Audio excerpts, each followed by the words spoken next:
Well, hello, my friends. I thought my music would start, but I just see that there is an extreme delay here. So I'm not sure what happened.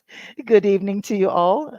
I just had a little bit technical hiccup. I thought my music would start off normally, but it didn't look like it. But that's okay. I see so many people in here. It's so fantastic. Thank you all for being here. I'm going to go up as far as I can and say hello. 12 Gauge, good to see you, dude. How are you? We got Justice. We got Rove. We got Cryptic Conversions. Thomas, how are you, my dear? Crime Spy 2024. Happy birthday again. It's Crime Spy's birthday. I'm not going to say the age. You can do that yourself. We have B-Man. Oh, hey, Nova Scotia. Good to see you. We have Typically Unique. Good to see you. We have Charisma Craft. Found you too. How are you? And we have a few more here. Hold on. Let me go down. D Square, how are you? Good to see you here. And Carrie T, good to see you as well. And Mrs. Johns E. Knapp, how are you? Oh, Debbie Gazzardo, how are you? Good to see you. And Jackie Bushable, good to see you too. David Clayton, and that's David. Hey, Deborah Ackland, how are you? And then we have. Let me go down. I hope I didn't miss anybody. I know there's a lot of people, who don't like to chat.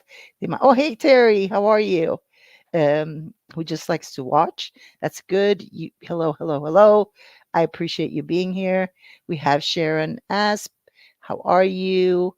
Janice Squad. How are you? Mark G. Some new names I haven't seen before. Hey, Mishy Girl. Open mind. We like that. Good to have an open mind. All right, my dear. So we're going to start the show off. And let me just go ahead and put up. We got a few guests tonight. And I'm going to start with the ladies or the lady. We have Yuli. How are you, Yuli? I'm fine. Thanks for having me. Good to see you. Oh, I love your little top. It's beautiful. Oh, it's hot. It's hot here. Oh, So, yes. I bet. I don't want to be all, but I covered up. Good. Oh, there's Miss Potts. There's Miss Potts. She's coming up as well. Okay. And then we have Tommy Jude, my man. We're seeing the bottom half of Tommy Jude. Tommy, wakey, wakey. And we have Rory. Hi, Rory. Hey, how you doing? Hey, Tommy, can you hear us? Oh, yeah. Joanne sent me. Joanne sent me a 9-hour video. Oh wow! That has all about that car and stuff. Oh, so I'm yeah. Going through that later, like tomorrow or something. Yeah. Okay. Yeah. Hi, Rory. How you doing, Yoli? And everybody else.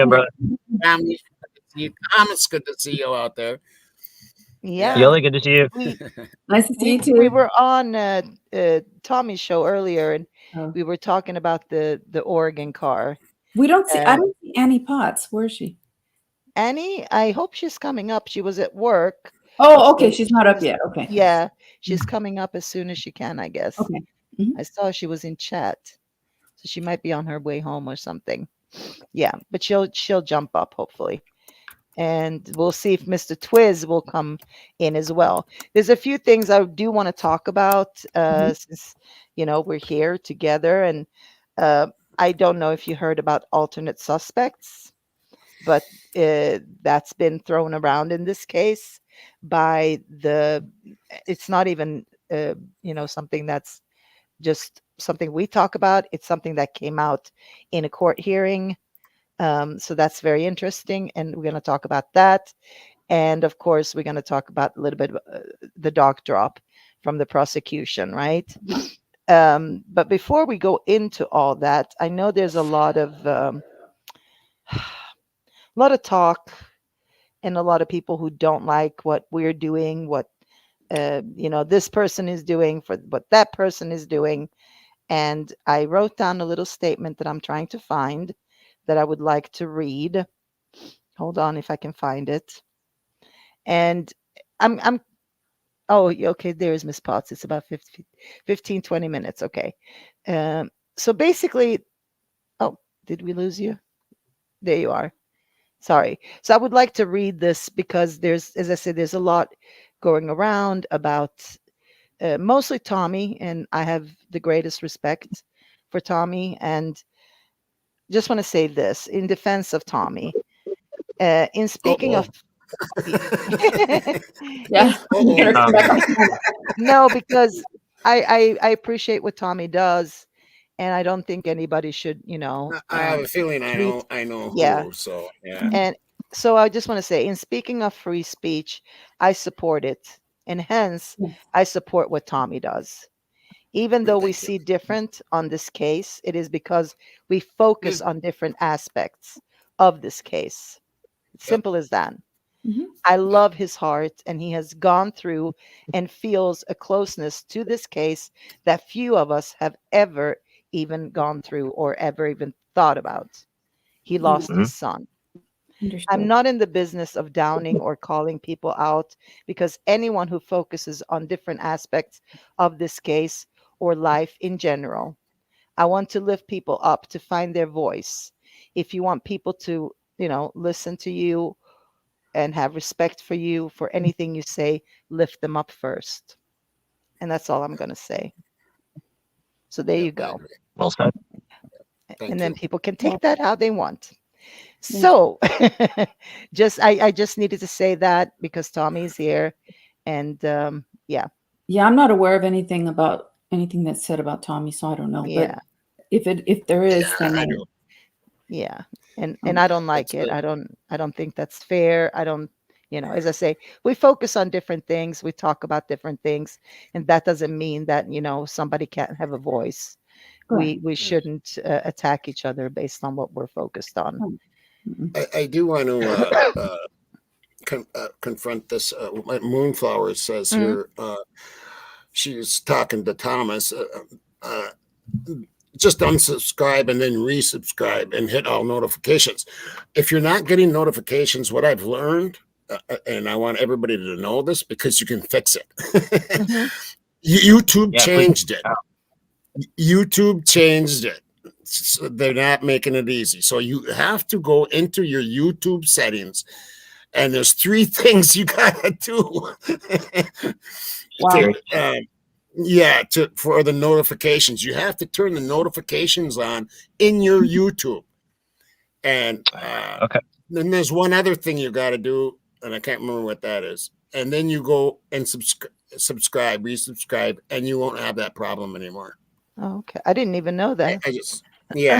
I don't get notifications for anybody, to be honest with you. Yeah, but that's because I think I might, like you say, I think I have all mine turned off as well.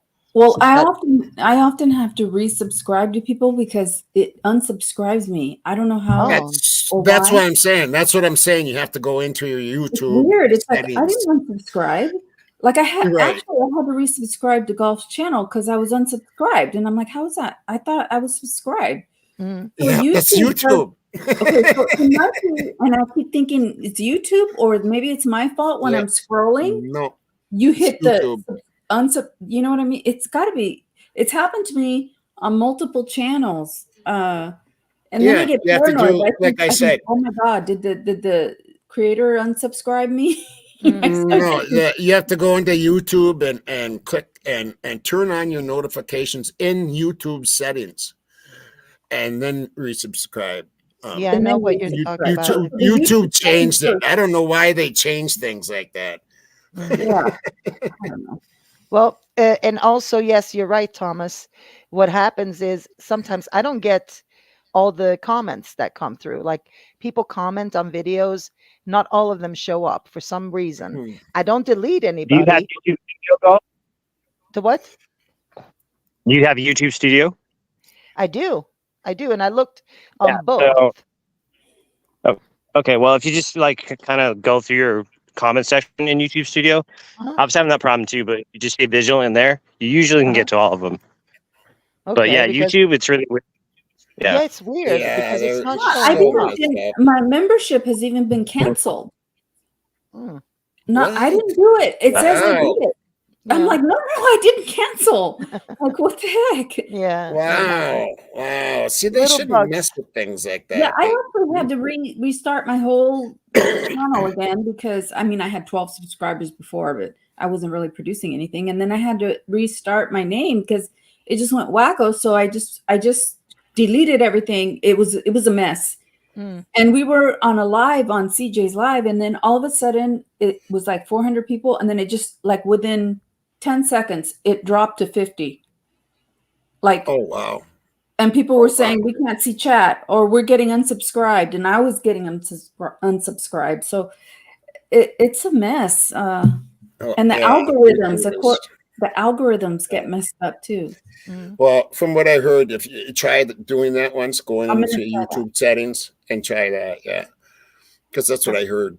It I'm gonna works. try that too, but I think I It- looked and it- yeah, I looked like you said, Rory, in YouTube Studio, and I still couldn't see all of them. And I noted because I don't know if the person itself took it out, but Thomas even said that he had comments that disappeared. So I don't know. I mean, yeah, I don't know how that happens, but it does. Let me see. If Yeah, I don't go. believe. I don't. Well, one time I deleted a comment as if it's really bad, something really bad or something. Yeah. We got the Twiz. Which I get once in a while. What's Hey, up? Twiz.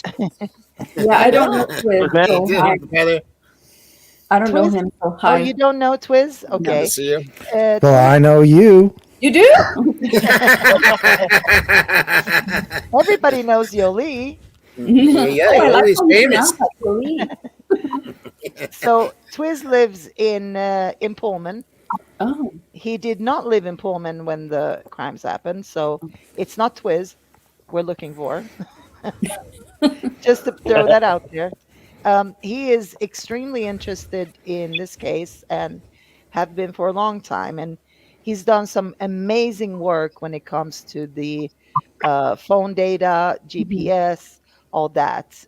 He also, you took a tour out there twice at Meg. night to Wawa Park just to check, if the gates were closed or locked.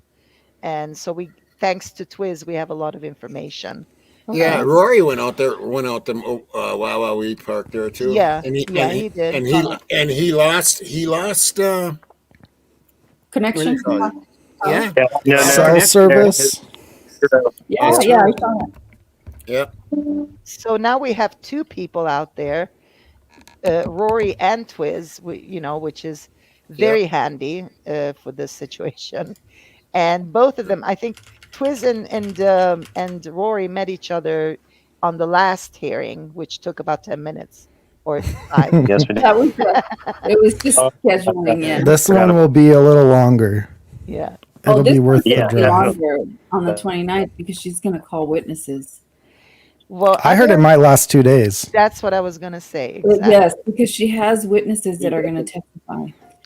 Which, Nice. well, I'll get into that when we get into the. Yeah, and don't you think that the prosecution's got witnesses? Did they not list? No, they don't. And see, this is the thing I was talking about earlier with Andrew Myers.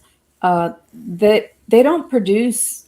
Okay, so the defense has a bunch of experts which produce evidence. So the experts get on the stand or they write a declaration and they say, this is what I did with the surveys. Then they have a social scientist that's going to talk about all these things. And so that's evidence for the judge to consider.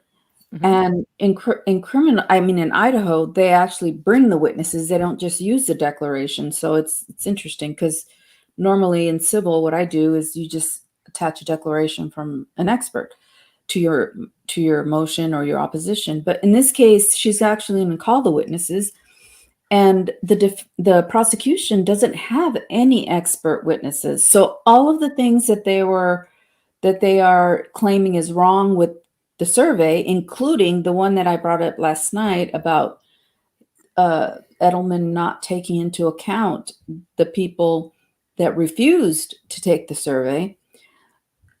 This is all argument. It's not evidence. Mm-hmm.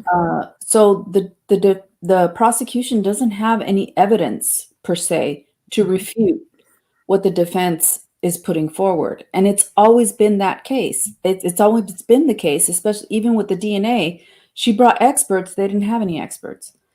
So it's interesting because the burden of proof is on the defense to show that a change of venue is warranted, and so Ann Taylor's bringing it. The defense, the prosecution, they don't have an expert, or they don't have evidence. So do you think this is strange, that the prosecution wouldn't put forth any evidence for this? The Or do only you see that as a thing I have to say, I do think it's strange, and it would be strange in a civil case for sure. But the only thing I can think of is that they don't want to spend the money on experts, the prosecution. And this is the burden of the defense, this motion. Mhm. So that's the only thing I can think of, is they don't want to spend the money. But really, I mean, that's the only thing I can think of, that why they wouldn't have experts. Why would they not want to pay for the best? I mean, this is a major case, so I don't understand that.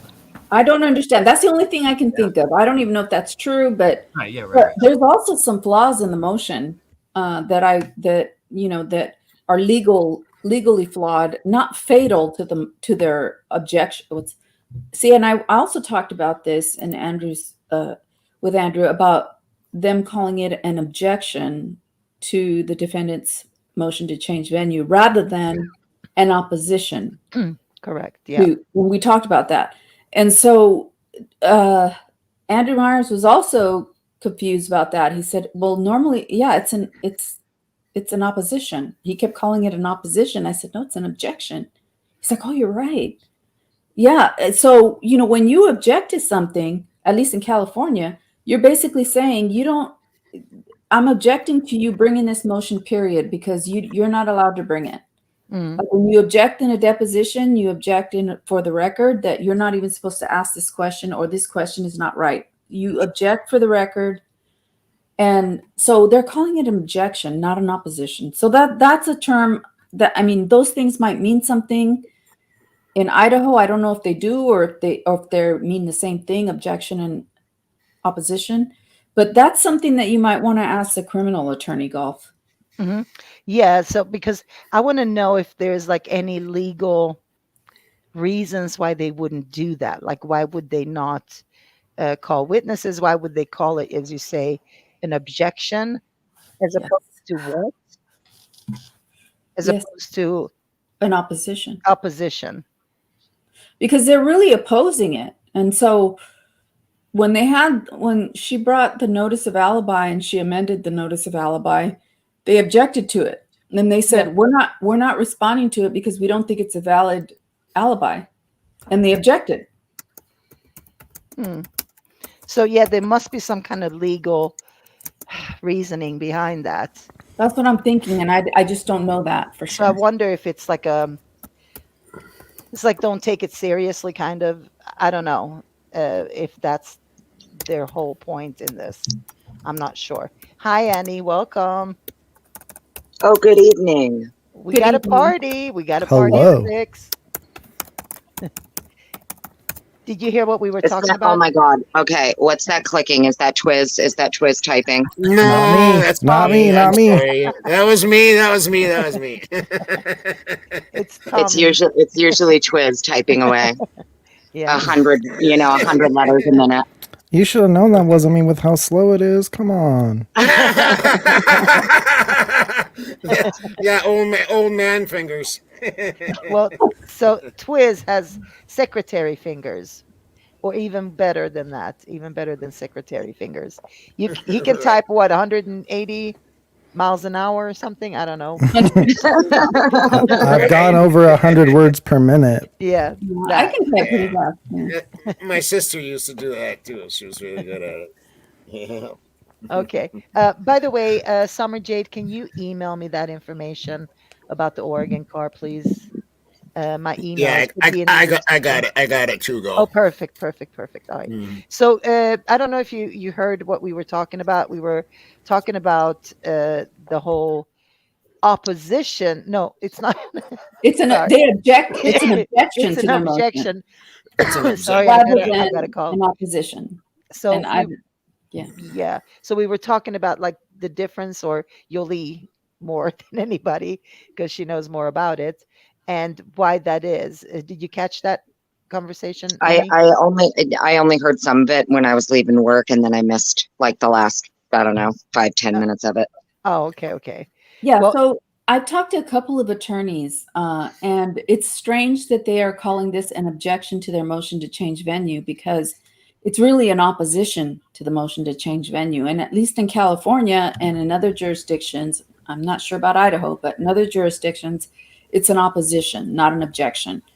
And because an Right. objection is a different thing. You're objecting to them bringing the motion because you believe they don't have a right to bring the motion. And if you recall, when Brian Koberger's defense brought the notice of amended alibi, they objected to that, and they said, we're not going to formally respond to that because it's not an alibi.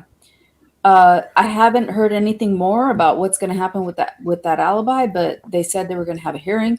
But they objected to that, and they objected to it because, and they didn't respond to it. They said, we're objecting because this isn't an alibi. So that's yet to be determined. So I'm just making a point that it's an objection to the motion to change venue rather than an opposition. How can they say that it's not an alibi? Well, I was out I don't know if anybody else. I don't know if anybody else kind of picked up on it, but like usually in cases like this where you have the state, it's their objection for the motion to change venue. Usually the state would come with their own expert, some kind of testimony, something to back it up. I noticed that a lot of what they are saying in their response is not actually discrediting. Do you get what I'm saying? They didn't come with their own survey. They didn't come with anything to kind of debunk to attack the statistics. Yeah. Right. They didn't. Yeah. Yes. And that's what we were. You probably missed that part when we were talking about it, but that's what we were talking about.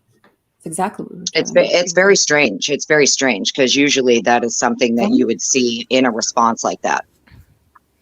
Who do you think they're going to be? What witnesses do you think they're going to be calling up? Do you think it's going to be like Cy Ray and all of them again, or do you think it's going to be new? It's going to be the witnesses that she attached declarations to the motion to change venue. One of them was Edelman, and then another one was a social scientist, and then a couple of other. True Logic is the one that, or True something, was the one that did the surveys and whatnot. And she has like 4 experts that she plans to call for the hearing. So it's going to be all about changing the venue then. Yeah. Right. And what is considered bias and how, right. And I mentioned yesterday, one of the things that stood out was the fact that the prosecution is claiming that defendant's expert Edelman didn't take into account the people who refused to even participate in the survey. Now, that's true, but I don't know what that means. And they don't have an expert to explain it. And there's a lot of things in that objection that they say there are numerous reasons why a person would not want to participate in a survey, but then they don't name them. What are the reasons? And it's because they don't have an expert. That's what I think, but I don't know. Yeah, but now, if I remember correctly, I could have sworn that Edelman actually gave specific numbers. He gave exact numbers of the population, the percentage of people that were surveyed, the percentage, right? So it's not even like we're looking at people who may not have participated. That was included. It was included the exact percentage of the county that was surveyed. Yeah, those are in the documents that just dropped. Absolutely. Mm-hmm. Mm-hmm. Yeah, but you're talking about Yoli. You're talking about the prosecution. Yeah, and they don't. Yeah, the prosecution is alleging. Well, the prosecution is arguing, I should say, yes. that because they don't have an expert. The only thing they can do is argue, and argument is not evidence. They're arguing that Dr. Edelman did not take into account, in other words, in their statistics, that the people that refused, that said, no, I do not want to take a survey, thank you, bye. And I don't know if that's true or not. I haven't. What's the difference between the people that refused and the people that were never called?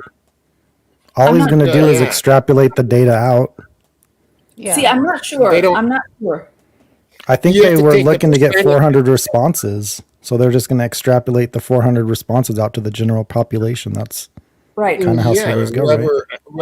Whoever answers it, you know, I mean, you can't control who wants to answer or not, and the percentage, I don't think will change.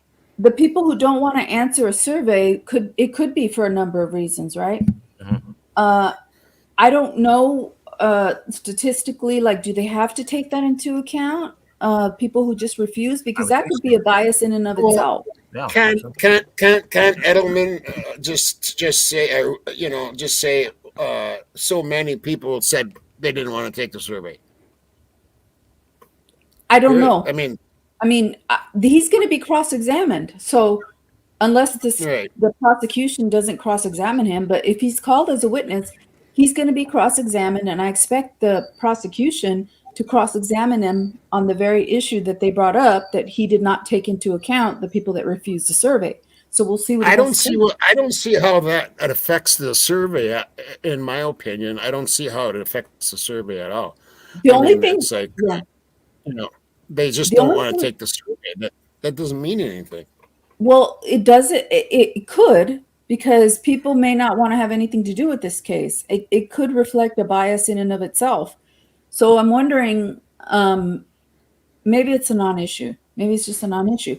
And when do you mind if I ask you a question, since you're an attorney? So I'm kind of like dying to hear an answer from an actual attorney on this.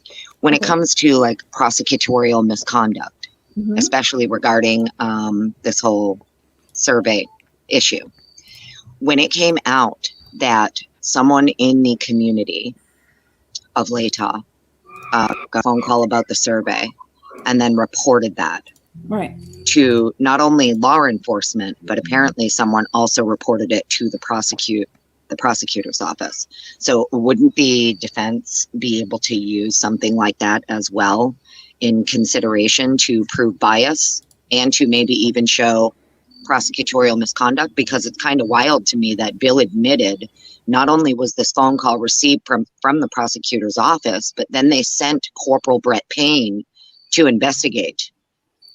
Well, okay, the first question is, in my opinion, I feel like we have like bias, a conflict, and possible misconduct, like kind of all in one.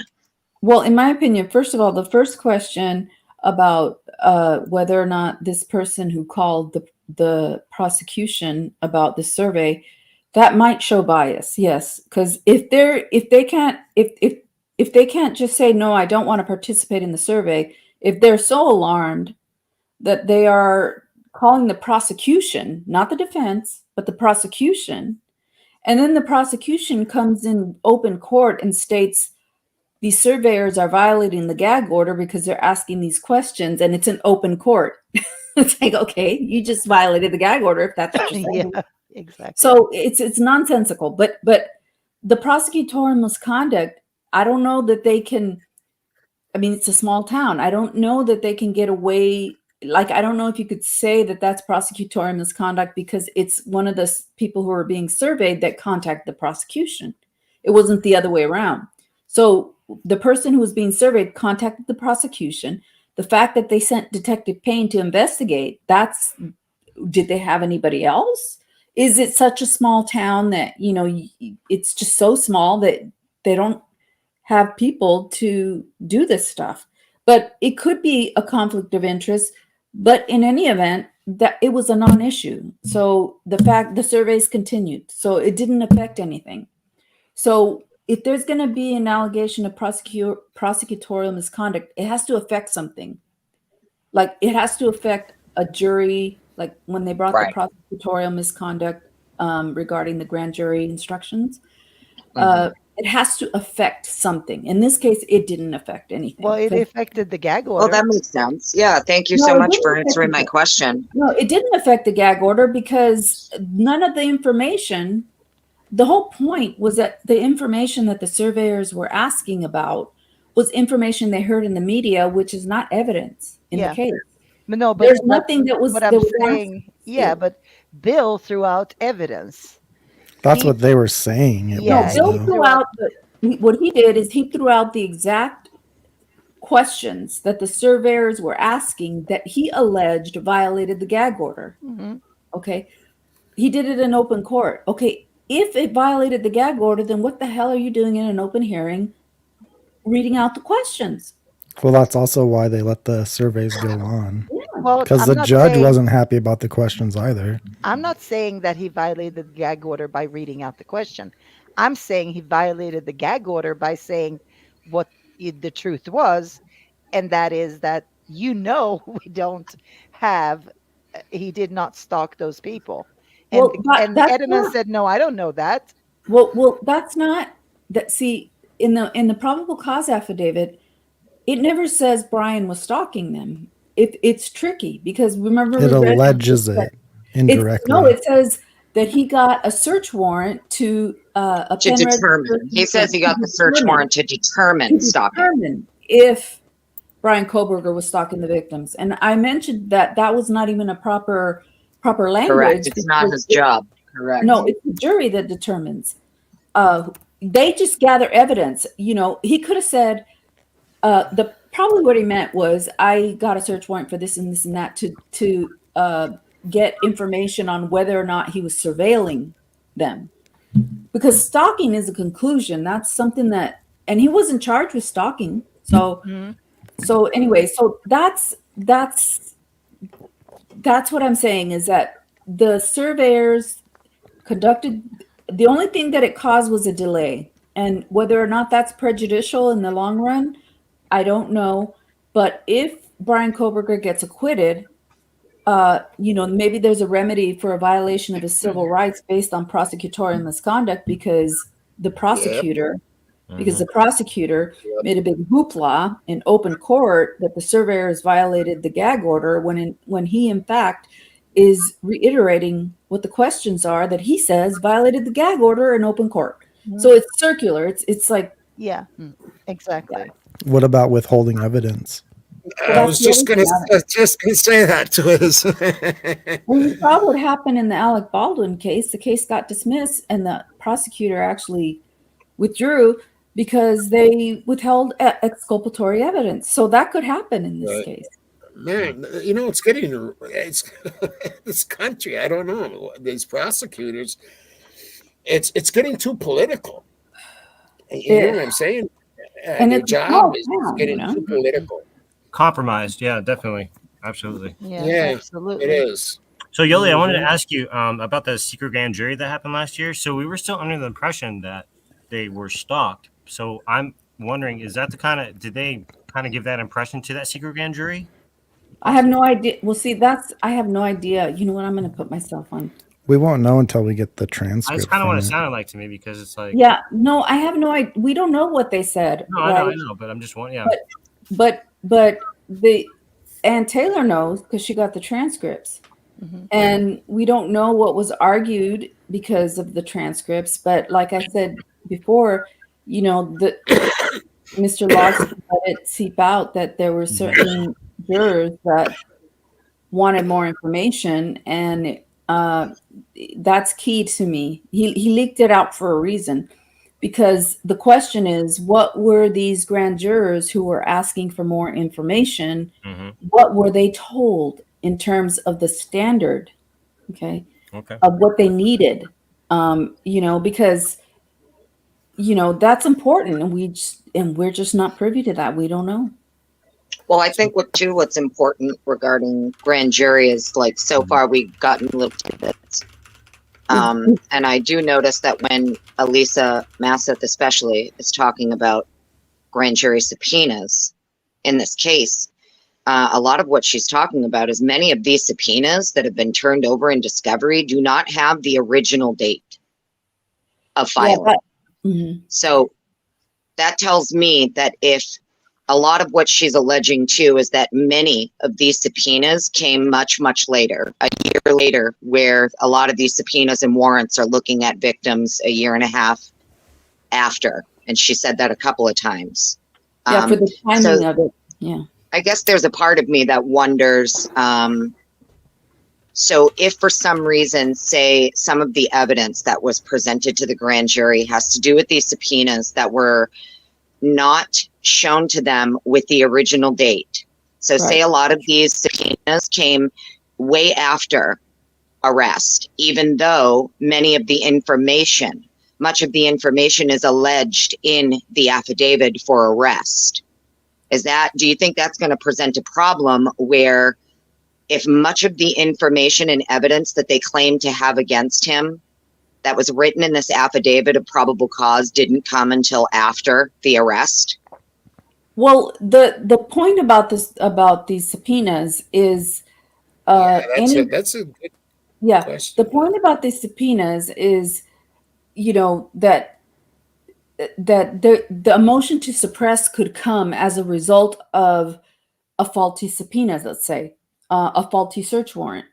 Meaning if the subpoena, if there was something in the probable cause affidavit that caused them to subpoena certain things, even though it was later in the game, that's not necessarily a problem. It could be in criminal law, and that's where I don't know. I don't practice criminal law. Well, I guess what I'm saying is, so like, even if this was just you or I, okay, we're accused of a crime like this, so we are arrested. The affidavit of probable cause would be with our defense counsel. We would be reviewing it.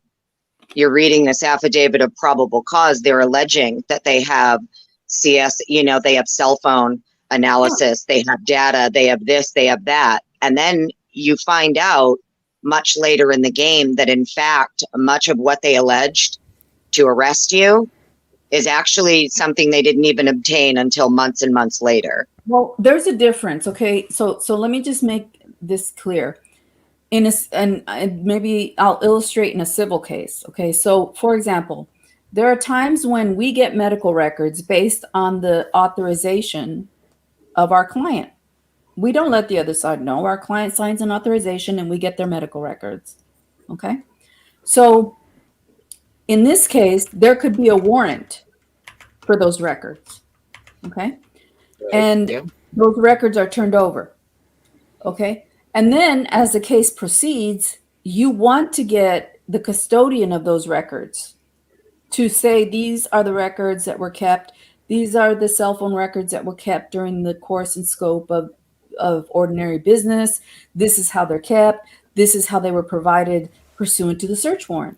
So you subpoena the information in order to get the authentication for it.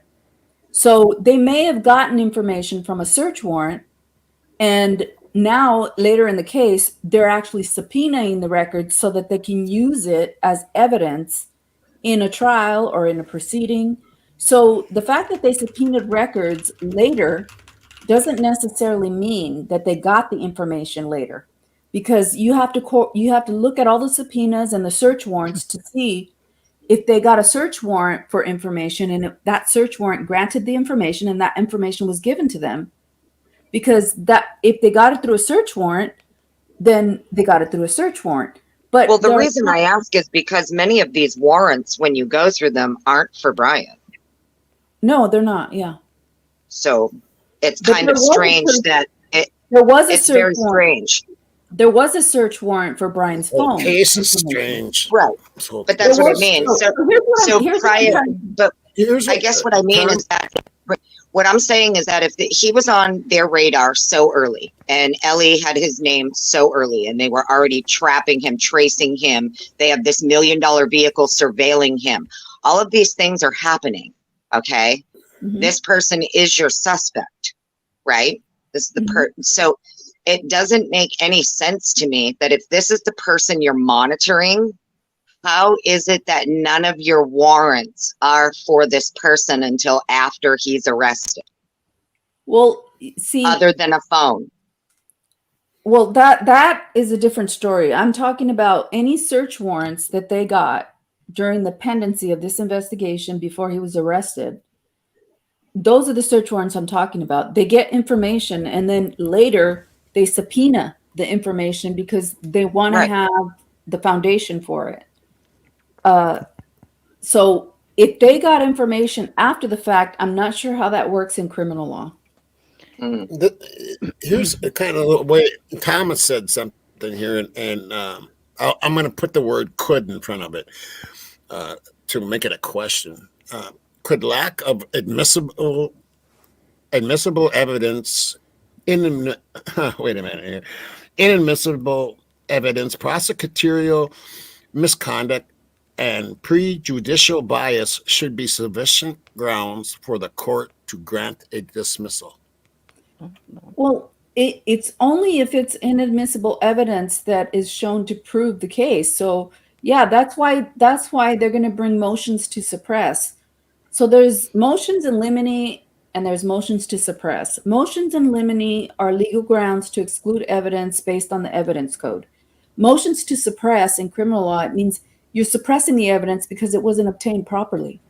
Either they violated his Fourth Amendment rights or the fruit of the poisonous tree, blah, blah, blah. So if there's evidence that's inadmissible, either because it's inadmissible under the evidence code for whatever reason, or it's inadmissible because they didn't do it right, they got fruit from the poisonous tree, it's suppressed. If the evidence left over is not sufficient to convict Brian Kohberger, or to at least allow a jury to determine if he's guilty of the murder, then yeah, I mean, that's grounds that, I mean, there's not anything to hold him with. But the grand jury already indicted him is a problem. Yeah. What if they lied in the probable cause affidavit? Clear too. The motions to suppress are for warrants that are coming. She said the motions to suppress warrants are coming. Yes, and that's because the warrants were not were obtained, but not with like it could be fruit of the poisonous tree. It could be that the warrants were based on lies. But you see, when Twiz said, what if they lied on the probable cause affidavit? I mean, that's perjury. But that is what Ann Taylor's job is. She's gonna nitpick every search warrant. She's going to file a motion to suppress for every search warrant that she thinks was not warranted. She's going to file motions in limine, which means there's some inadmissible things that under the evidence code would be inadmissible. You have hearsay, you have double hearsay, there are exceptions to hearsay. So she's going to do the whole gamut. And I know evidence, so I know that. And I know that she's going to go through everything and try to exclude as much as she can, either in a motion in limine or motion to suppress. But the one thing you need to understand is the motion to suppress. What's Frank's hearing? What's that? Yeah. Oh God, I don't know. That I don't know. I don't know what a Frank's hearing is, and I don't practice criminal law, so those things don't come to me. That's something that Golf can ask. I will. Okay. Yeah. I only know what the evidence. So two things: evidence that will be excluded based on the evidence code, which is a motion in limine, and then evidence to a motion to suppress, which is based on search warrants or subpoenas. You want to suppress that. Would it matter? Sorry. No, you go ahead. Would it matter if it was the FBI that did those warrants? No. Because the FBI steps into. Here's what. Let me finish. Let me just say, this has always been my. Yeah, go ahead. This has always been my opinion, and it's just my opinion, and I think I'm right, but I don't know that for sure. But when local law enforcement asks for help because they don't have sufficient staff or trained staff to handle this case, and they're a small town, yes, they do ask the state to help. They ask the FBI to help. But the state and the FBI, when they come into a local case like this, they step into the shoes of local law enforcement. Mm-hmm. Okay. They're doing what local law enforcement would do otherwise, but for the lack of staff or lack of trained staff, but for the fact that it's a small town. And so as a defendant, the defendant has a right to confront all of his accusers. Doesn't matter whether they're from the FBI, doesn't matter. I mean, imagine this. Imagine that the FBI, does an investigation and concludes you're guilty, but the FBI was working on behalf of the state, but yet you can't cross-examine the FBI? Well, I'm thinking more like on terms of, let's say that the FBI was working on another case, right? There is a parallel investigation going on. That was mentioned as well. Right. Now, if the parallel investigation has anything to do with this case, but from what she said, it was hiding behind Brian's case. In that case, they would not hold any obligation to give out anything for Brian's case because they're running a parallel case, right? No, I don't know. That's a question. I know that there are reasons why the FBI will not produce evidence. Mm-hmm. There's like 4 or 5 exceptions. So this is something a criminal attorney would be able to answer because it involves federal law and it involves state law. And it's something that, you would need to ask a criminal attorney because in my opinion, as a civil attorney and knowing criminal law a little bit, that you have the right to confront your accusers. Okay. That's a fundamental right. Anybody who did any investigation on your case and who has given evidence that's against you, you have a right to confront them and you have a right to cross-examine them. Right. Doesn't matter who. Yeah. Otherwise, it would be unconstitutional. It would be unconstitutional if you don't have the right to cross-examine your accuser. Mm-hmm. And right. So this is why I on my channel, I did a case where domestic violence charges were dismissed because the woman who's claiming domestic violence is missing and they don't have her testimony. So they can't proceed because they have to dismiss the case because they don't have the person who is alleging or, saying that this person did this to her. Mm-hmm. Because the defendant has a right to confront their accusers. If the accusers are not there, and that's only evidence you have, then the case gets dismissed. So that's what I'm trying to say is just basic constitutional law says you have the right to confront your accusers. Right. Anything beyond that, where there's a parallel investigation, do they have rights to just not turn things over? That would be more, you can ask the criminal guy. Mm-hmm. I'd like to hear it too. But, yeah. Right. JB says I've just always. Oh, sorry. Yeah, JB here said motions to suppress warrants, and there's a Franks hearing. Don't forget about that. Now, I looked it up, and here's what a Franks hearing is. A Franks hearing is a court proceeding in a criminal case that allows a defendant to challenge the truthfulness of information used to support a search warrant. The hearing is named after the 1978 landmark case, Frank v. Delaware, which established the defendant's right to challenge the facts in a warrant affidavit. The purpose of a Franks hearing is to ensure the integrity of the criminal justice system by holding law enforcement accountable for their actions. The process for a Franks hearing begins with the defendant filing a legal document called a Franks motion with the judge. The motion requests a hearing and specifies the challenges and the defendant has. If the judge finds merit in the motion, they will grant a hearing. During the hearing, the defendant can challenge the statements or omitted facts in the affidavit. A documentary evidence process known traversing the warrant. The defendant can use documentary evidence, witness testimony, or other evidence to prove that the information is inaccurate. The burden of proof lies on the defendant. If the defendant is successful, the judge may suppress or throw out some or all of the evidence seized under the warrant. Right. Okay, so then I didn't the know evidence. Okay. Sorry. wait, let me just say, I didn't know the name of that specific motion because I don't practice criminal law, but that's what a motion to suppress is. You suppress it because either they got the fruit of the poisonous tree, they lied on an affidavit, and all of that is subject to being proven, right?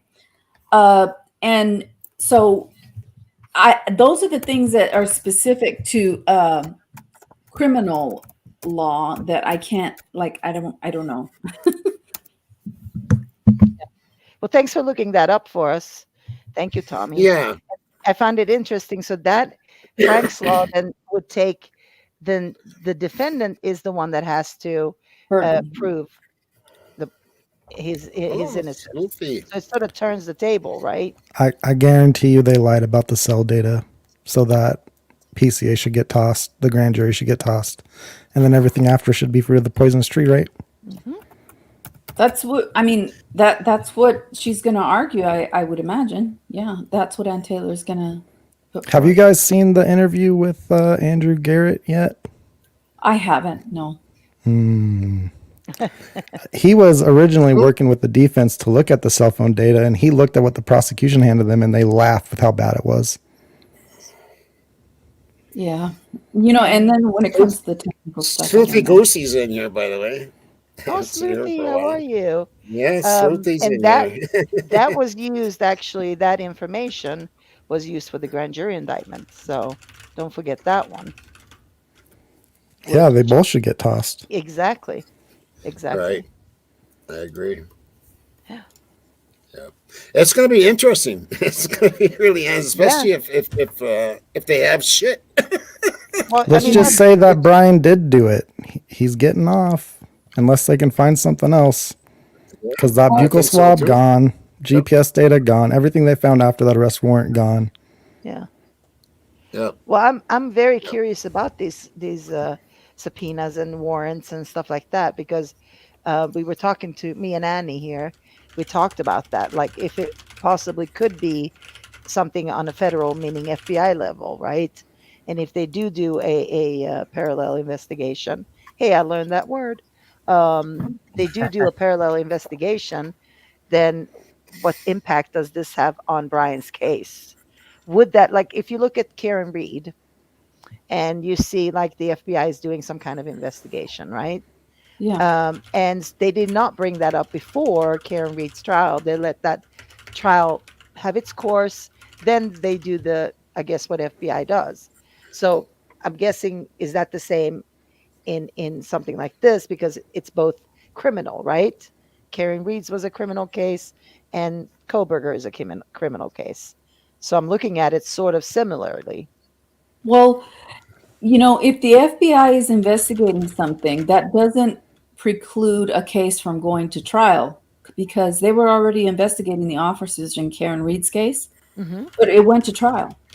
So the only thing that the defense could do is bring in experts that were used in the investigation and say, you investigated, you were not paid by us, right? You were paid by the federal government.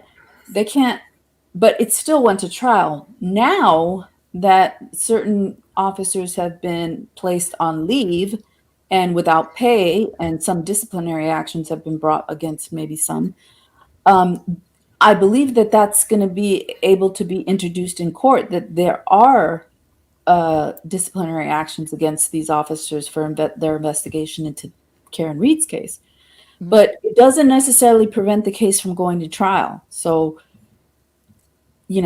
that's all I can say, that from what I understand. Exactly. And that's my point, is that even if they had proof that, so let's say the FBI knows Brian Koberger didn't do this, it's not their obligation to divulge that information then. And they wouldn't divulge that information. Well, they did in Karen Reed's case. They were able to use their experts that showed that Karen Reed didn't do it. Oh, they did? Okay. All right. Yeah, they had experts to show, they had the federal government's witnesses called as witnesses. Yeah, they did. So they can utilize that. Okay. I wasn't sure about that. Yeah, they did utilize those, and that's in Massachusetts. I mean, I would imagine it's the same. I mean, I really, the criminal attorney is the one that you should be asking. Yeah, because I understand, it's stupid. Why would you ever bring a case against a defendant if investigators that did the case are under investigation? I mean, that's suspect. Mm-hmm. Now that they've actually had disciplinary actions, that's problematic because it's admissible. Exactly. And so Supposedly, the FBI had contacted the defense team long before the trial had started.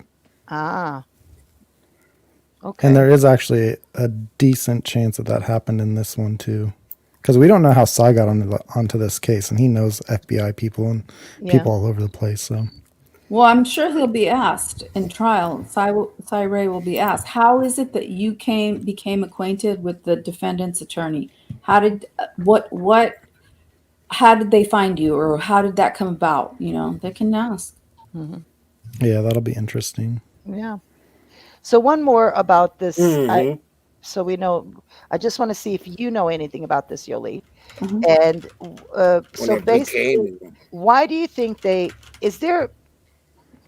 So let's say in PA they have a certain set of standards to arrest somebody, right? Mhm. They have a certain set of standards to arrest someone in Idaho. But because it's almost to a fugitive status, I'm not saying that they did that under a fugitive status, but you can almost perceive it as that, right? Um, do Yeah, you I'm not sure. You see, that's where it crosses several jurisdictions because you have Mhm. Washington, Idaho, and Pennsylvania. And, there's various reasons why a criminal attorney or I'm sorry, there's various reason why a prosecutor might want to arrest him in a certain state. Exactly. That's where I was going with this. Yeah. But to me, from what I understand, is Pennsylvania has a higher standard to arrest. But I don't know for sure. But a criminal attorney would know, especially a criminal attorney in that area, Yeah. because Pullman, Washington, and Moscow, Idaho are people commute back and forth. Yeah. So there is a jurisdictional thing That never happens, ever.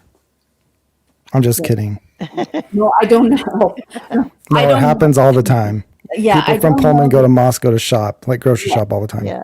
So No, it's but a jurisdictional thing. but let's just say yes. And yes, it's harder. Like it's harder to prove in Pennsylvania. Right? That's what you're saying. So it's harder to arrest someone in Pennsylvania. However, It's under these definitely not, though. under these circumstances, I'm saying, because it's not a fugitive status, but almost, you know what I mean? It's not. So it comes under different laws. It comes under different jurisdiction. I mean, I don't know about these things. If you, that's why I'm asking you. If you, Yeah, I wouldn't know either. I yeah, only know that Pennsylvania requires something heightened standard. And I don't even know if that heightened standard is required for somebody who's out of state.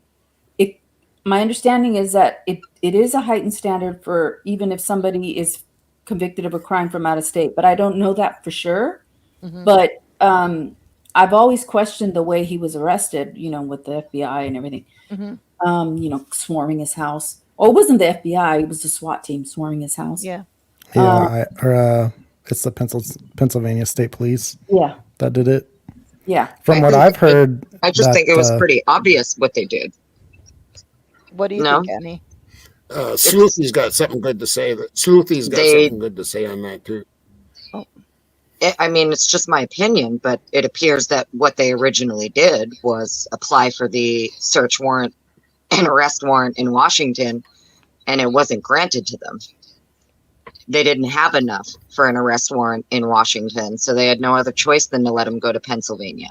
And I know that there is a higher standard in Pennsylvania. However, there are a lot of cases out of Pennsylvania as well where Pennsylvania State Police, number one, doesn't give up body cams. So Pennsylvania State Police are the people who assisted in the SWAT raid, along with the FBI. Even though under DOJ standards, the FBI is required to wear body cams when they are assisting a local agency with a SWAT raid, the Pennsylvania State Police will not turn over theirs. And we only know this from other cases that we've worked in Pennsylvania where you will not, Pennsylvania State Police will not give up body cams. So when you have a situation where Your judge in Washington is not going to give you, you don't have enough for an arrest. You barely have enough for a search warrant. At that point, you have no other choice than to let him go. And I'm telling you, part of me believes, this is just my opinion, I do not believe that anything was fact-checked by the Pennsylvania judge. I don't believe any of it was fact-checked. I don't believe that the judge in Pennsylvania asked for the cell phone data that they claim to have. I don't believe the PA judge asked for the DNA evidence. I don't believe they asked for any of it. I don't think so either. I don't even think the Idaho judge did. Well, I don't know. I don't know. Megan Marshall definitely was interested in the DNA, which is why Don Daniels told her, if it becomes a problem later, don't consider it. Yeah, I don't. Those are things that I wouldn't know as a civil attorney. I don't know how all that works. But I do know that a judge looks at the affidavit of the officers and makes a determination whether enough. They don't have to independently investigate. They don't know about DNA. They don't know anything about that, and they're not required to go and get a DNA expert to help them understand it. They're just judges. They are educated, and if a sworn officer brings an affidavit in support of an arrest warrant, they are going to scrutinize the affidavit, but they don't necessarily. I mean, at least in California, they don't have a duty to go and fact check every single thing, because it's presumed what an officer says is the truth, at least. And therein lies the rub. And this is why we have, all these agencies and all these different organizations that have to help people who are completely innocent. The question, do you know what I mean? Like even the Innocence Project. Here's what Sleuthy Goosey says. Well, essentially they did. Idaho issued a warrant for his arrest for quad murder. Pennsylvania picked him up on an arrest warrant, not for murder. But any state could have picked him up after warrant issued. I don't know that. See, that I wouldn't know that as a civil attorney, but I know that there was an arrest warrant issued in Idaho, and that Idaho arrest warrant had to be processed through Pennsylvania, and Pennsylvania has a higher standard in terms of what is probable cause. So, right. What about these cameras, right? These cameras that can't the Department of Justice force them to give them those body cams up? I'm sorry, say that again. Can't the DOJ force the Pennsylvania to give up those body cams? I don't know. Because it's a federal law, isn't it, that they have to have body cams on? In Isn't Pennsylvania, that a federal law? no, in Pennsylvania they don't. I don't know. No, so so when the FBI assists, and yes, when the FBI goes to assist any other local law enforcement agency in serving a SWAT, especially on a SWAT raid, the FBI agents assisting have to wear body cams. Pennsylvania State Police wears body cams. However, they are not required to turn them over, whereas the DOJ, it's different. Even though FBI agents are required to wear them, it falls under a different purview when you are trying to get those body cams. It's a trickier situation. That's why I'm asking, can the DOJ force Pennsylvania? Like any one of us can FOIA a body cam from a local law enforcement agency. If we were to try to FOIA federal agents' body cams, that's a different situation. That'd be a different situation. Hey, welcome, Sleuthy. We got you out of hiding. Yeah, hey, Sleuthy. Hey, guys. Good to see you. Love you. Good to see you. I haven't seen you in a long time. I've been everywhere. All over and everywhere. But I heard you guys talking about this, and I kind of got excited because it's been a while. Yeah. But it's been a while, and we love dogs. Yeah, and it's funny because like everybody's right. Like everybody's kind of right. Like we're like all saying the same things. Like I don't think I don't know why Pennsylvania won't release their body cam footage, but they probably won't. I don't know if the FBI had body cams on. Personally, I think that the FBI's role was simply to just collect that DNA from the trash because they have jurisdiction because it's through another state. So like they can serve subpoenas and warrants in other states for that case, whereas like the DA in Idaho can't. And so I think they helped do all that. And then once the warrant was issued for his arrest in Idaho, like if Pennsylvania State Police didn't go in and arrest him, and then he left the next day and got pulled over in another state, they would have saw the warrant and they would have arrested him. You know what I mean? Like it was valid to any agency after it was issued. Right.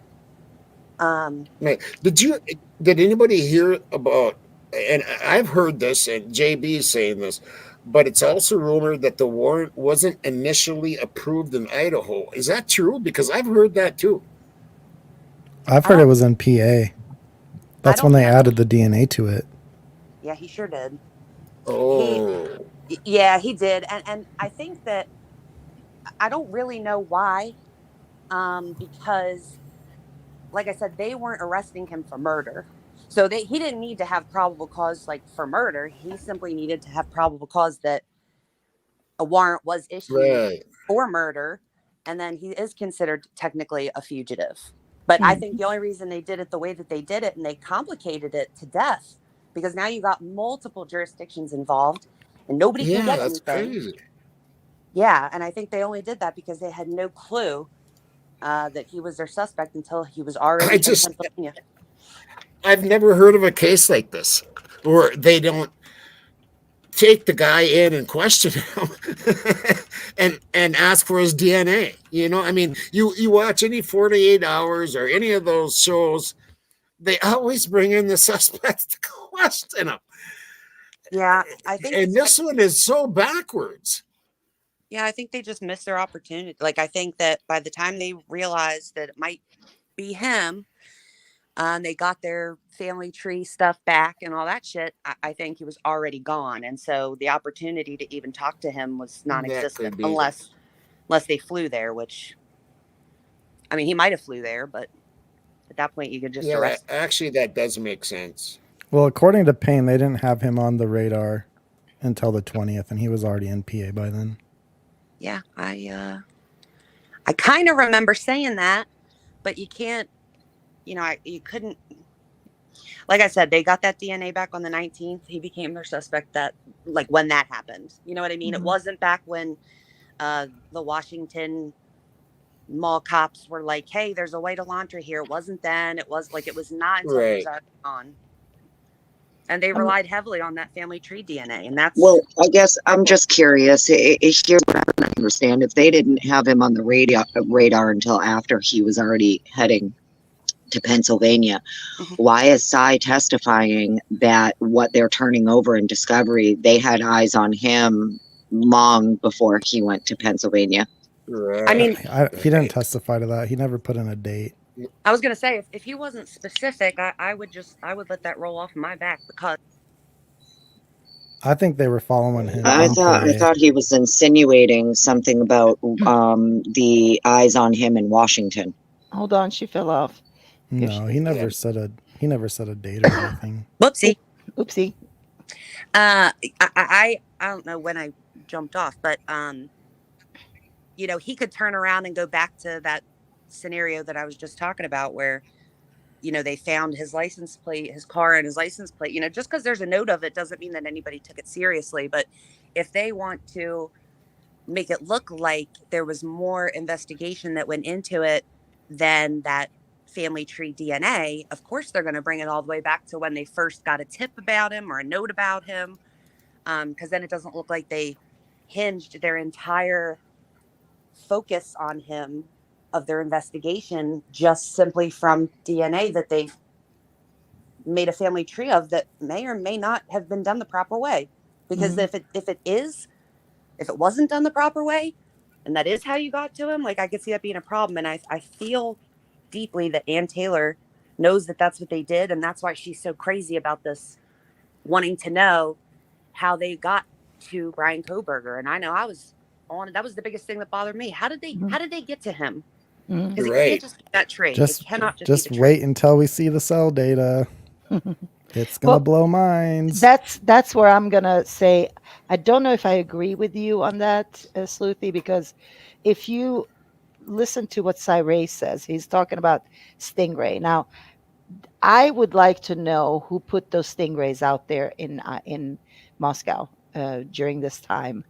Was it the FBI? If it was the FBI, then I think he was on their radar long before, the DNA and all that. Well, according to early reports, the FBI was following or had eyes on Brian in early December. Yeah. But Moscow is the one who's leading this investigation. So correct. They're the ones that had to throw in the arrest warrant. So all the other agencies were giving them, their evidence that they're finding through their investigations or helping out or whatever. But Moscow's the one that put in the arrest warrant. If, just throwing this out there for shits and giggles because it's on my brain, what if the way that they got him so early is a way that they can't say? Well, that's what I've been talking about. The Stingray. So I just mean, well, but see, a Stingray, right? So a Stingray is technically, if you have normally when they use devices like that, they have warrants for things like that. Exactly. My thing would be if you are, illegally, say, surveilling that house or the people in it.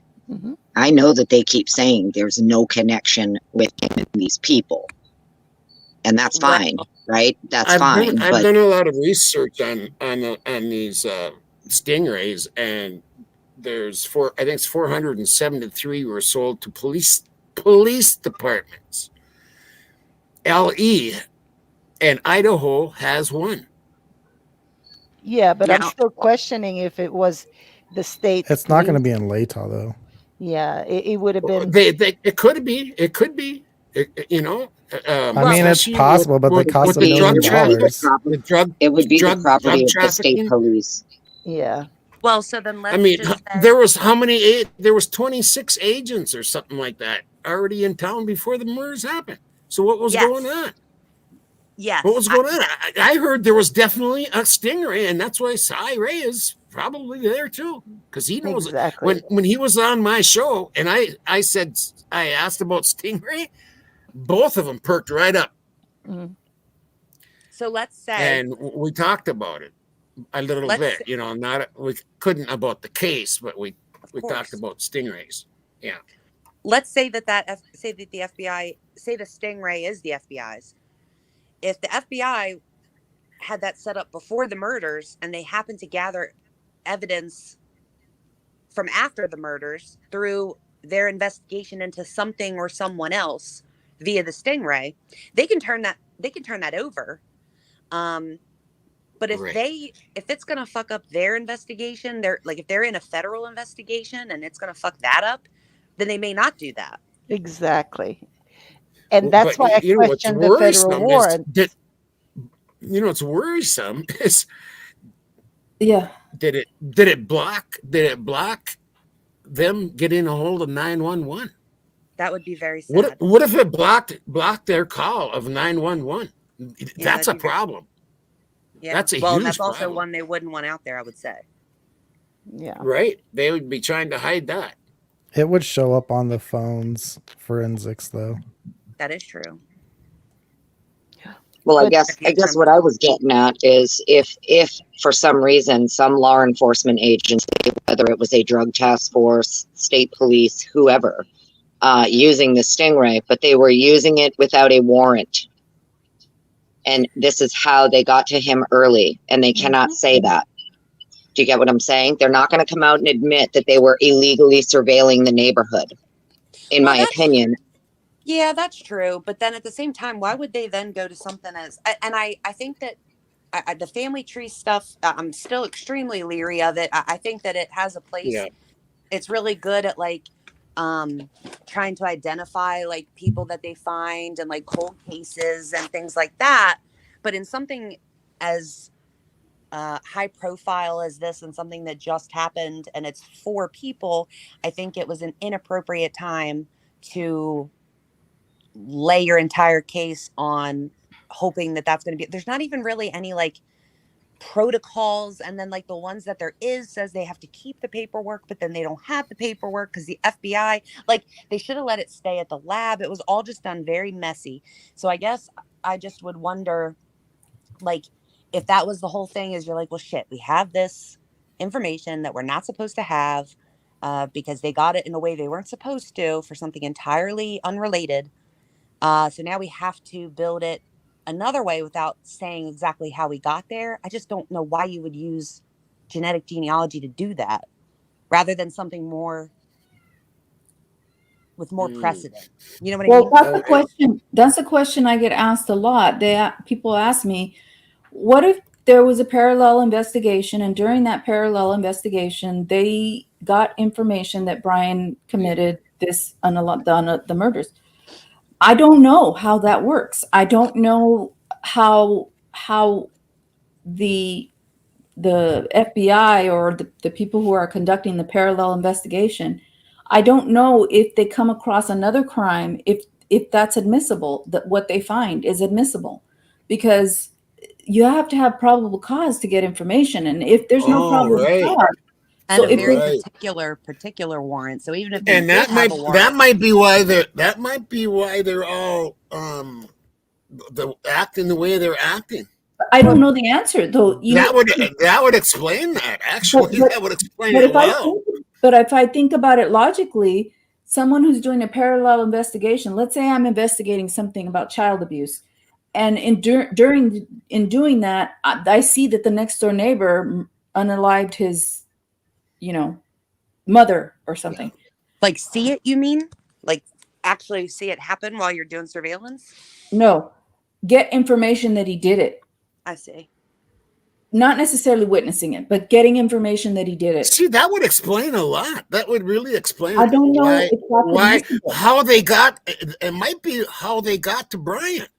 And if that's how they got to Brian, but I don't know if they can do that or not. That's the question. I don't know. Exactly. Can I just kind of tell you like how my brain is working on this and trying to think about it, right? So with the use of a stingray is basically a cell simulator, correct? And it's going to intercept all calls, right? Okay. Correct. It's a cell tower simulator. Okay. So if you are running one of those, say for a month prior to the murders, right? Or 60 days even, right? Because they're talking about like months of his cell phone allegedly from June to November, allegedly being in that area. Let's just say the cell phone pings aren't how they know he was there or in that area, right? It's not the cell phone. It has to do with their stingray. It has to do with the gathering and the, scooping up of the phones that are doing whatever they're doing. They're intercepting these phones. At some point, if you have intercepted him, but you cannot say that the way that you intercepted him or that he was, I'm just saying, I know that they're saying now a lot of it hasn't been turned over. A lot of what Sai is saying is that what has been turned over is exculpatory. But if the reason they know he did what he did, they know he did it, but they know it because they learned it through legal means, I do not believe that they're gonna cough that information up. Part of me thinks that they will, they're going to. Even if they tried to use IgG, they know it's not going to work. I think that they kind of, there's something, they know that if he did this, I'm telling you, he was with other people. They know he was with other people. Oh, they want to get far away from that genetic genealogy. I mean, they want to distance themselves like it never happened. Well, just like they want to get far away from the stingray. And from the PCA too. However, they can't. These are good questions to ask the criminal attorney about what is admissible when they're doing a parallel investigation. I will, but I just wanted to see if you had any thoughts on it, because it is important when they talk about federal subpoenas and search warrants, right? And they are not handing them over, and they're trying to avoid it, like I don't know what, but and when they talk about this in the hearing, Massive says, well, your PCA relied, you have the most important part of your whole evidence in the PCA, so that's what we're talking about, and they're not handing that over. So if that's done on a federal level, then like Annie said, I don't think they're gonna want to hand that over. Well, let me just tell you what my take is on it. Yeah. When I first heard that there were federal subpoenas, I mean, the feds were involved in investigating, so yeah, they can issue subpoenas, and those would be part of the investigation, which Brian Koberger should be able to obtain. But if a federal grand jury was investigating him, the federal grand jury did not indict Brian Koberger. It was the state. It was the state. Yeah. But if a federal grand jury was going to indict him, and I would say on the stalking charges, and they were investigating, and they subpoenaed certain things, and it didn't pan out, the federal grand jury did not indict Brian Koberger on the federal stalking charges, then I don't know, are those subpoenas fair game to the charges that he has now? And so wait, wait, wait. So I understand what you're saying. Do you think that they tried to indict him on a federal level? I don't know. We don't know. I mean, I'm just. It's quite possible. Okay. Here's the thing, though, because Well, what would be the federal crime? It's the federal stalking law. There's a federal stalking law that if you cross state lines to stalk somebody, and it's usually used in domestic violence cases, but it's a federal stalking law. It's used for traffickers if they stalk children across state lines. It's federal. So that would be the only federal criminal charge that they could find against him. And and they've already admitted that he wasn't stalking. So yeah, the PCA doesn't say he was stalking. It just says they got a warrant to see, to determine. Yeah, it never did. People just, you know. Yeah. So I'm not sure. These are all questions that I have too. The parallel investigation one, if they run across a crime, are they able to? This is true about a stingray here too. Happy Hounds. When anyone buys a stingray from that company, they have to sign a confidentiality agreement and are somehow exempt from having to admit they used a stingray. I saw a whole rundown on the channel, and I've ran that same thing. I've done a few shows on stingrays, and that is true. They sign a thing. And law enforcement signs non-disclosure agreements when they do use them. But usually the agencies that are buying them are like your state agency, and then if a local agency needs it or something, but most of the time the person, like the property is with the state police. So one of the things that I'm semi confused about, in the sense that I don't know how they're going to do it, is when you have, so let's just use the FBI here as an example, because they seem to not want to turn over literally anything. Well, the problem with that becomes, like, even if they do turn something over, so let's say that they turn over, let's say they give her, like, say they were like, oh, we found our IgG notes that we said we destroyed. So here, we're going to turn them over to you. Like, she can have that information, but like the odds of her getting the FBI to come testify at trial to make that information and those notes and those reports that they created while they were doing stuff like that admissible is so slim. It's I would even be willing to say it's probably impossible. Well, no, see, what I say, and I'm not a criminal attorney, because you may be right, you may know more about criminal law, but what I say is that violates Brian Koberger's constitutional right to confront his accusers. Because if the FBI, it doesn't matter whether it's a state law enforcement, local law enforcement, or FBI, if they investigated you and they found things against you, the defendant has an absolute right to cross-examine those witnesses. It's in the Constitution. No doubt about it. Well, his accuser is the state of Idaho. It doesn't matter. The witnesses, He has a right to Right. he has a Yeah. right to cross-examine witnesses, not the state in general, but the witnesses that Right. investigated against him. So Yes. that would be like saying, okay, so that would be like saying that, you know, let's say 10,000 tips are called in and all 10,000 tips are with regard to Brian Koberger, that they're going to have them all 10,000 people that put in tips. No, it means if out of the 10,000 people, Yeah. it's the person who took the tips. Okay. So if there's 10,000 people saying Brian did it, then you call the person who took the tips, or you call the person most knowledgeable regarding the tips. And presumably you have a recording or something that all these 10,000 people. Well, it's whatever they're The going to same thing use with the against FBI. them. They were, You know, the FBI It's turned only- that information over to someone who can testify from the state. So if they turned it over to Brett Payne can then testify to what he was given by the FBI. Because like the Oh, reports and stuff, none of that is admissible. It's No, all hearsay. actually, So they have to no. come in and testify to it. No, in my opinion, and this is just my opinion, and this is something that Golf can ask the criminal attorney. In my opinion, the Constitution allows you to cross-examine any witness, anybody. If somebody saw you on the street, if it was an FBI agent, if it was the state, whoever has information that's against you, that is used as a part of the prosecution of you, you have a right to cross-examine them. You have a right to confront your witnesses. If that right is taken away, for whatever reason, then whatever that witness has to say is inadmissible. And if you can prove the case otherwise, fine. If you can't, you can't.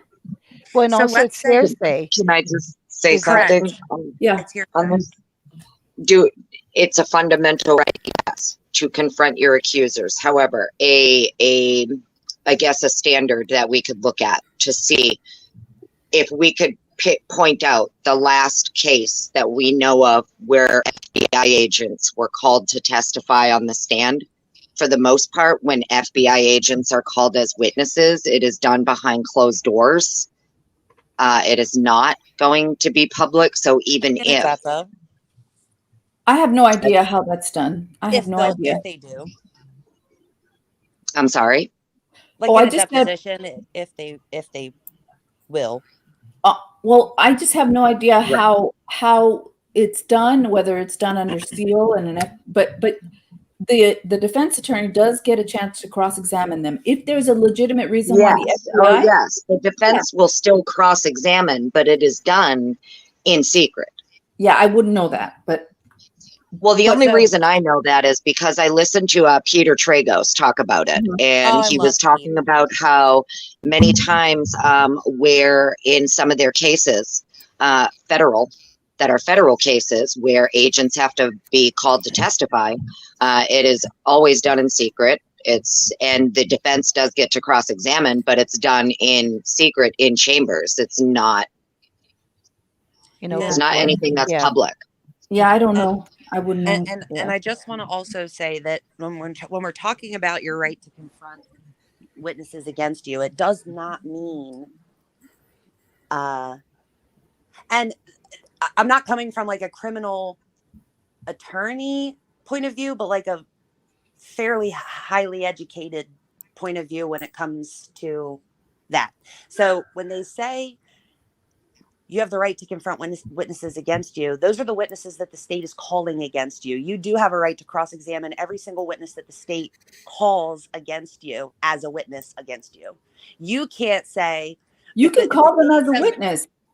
that's you calling them as a witness. That's different than so you cross-examine them. So you could say, I want to know, or I'm going to subpoena FBI agent so-and-so that I found out somehow helped build the family tree. But when you're talking about like the FBI, there's, like Annie was saying, like there's different, they're not just a regular ass person that is like, oh, if I don't show up, like they might hold me in contempt. Like, I'm not sure. You have to go. You can't just have as a say a defense attorney. You can't just have an FBI agent be subpoenaed to a trial where they're going to have to testify. Like, there's information, they have to be compelled. Like, you have to go through. I know they did do a TUI, but that's probably just for depots, like Annie was saying. I don't even know if depots are The TUI is only for the documents. Yeah. I don't even know if depots are allowed to be taken in Idaho. In some states, depositions in criminal cases are not taken. So I wouldn't know. I don't know that, and I don't want to speculate. The only thing that I do know is that you have a right to confront your accusers, and how that's done, I'm not sure how the process or the intricacies, because I do not practice criminal law, but I do know that there's a challenge to be made if Brian Koberger is not allowed to cross-examine anybody they want to cross-examine that has evidence or investigated or got evidence against him. Now, Right, well, what's in here's the a perfect example, right? So in these documents, we have a couple of FBI agents that are named. We have an Agent Balance and we have an Agent Shirley. Okay, so the defense is already aware of these two agents. They're already aware that these two agents conducted work in this case, right? These are the two agents whose work they are seeking. They're very well aware of it. The problem is that they don't want to turn the stuff over, number one.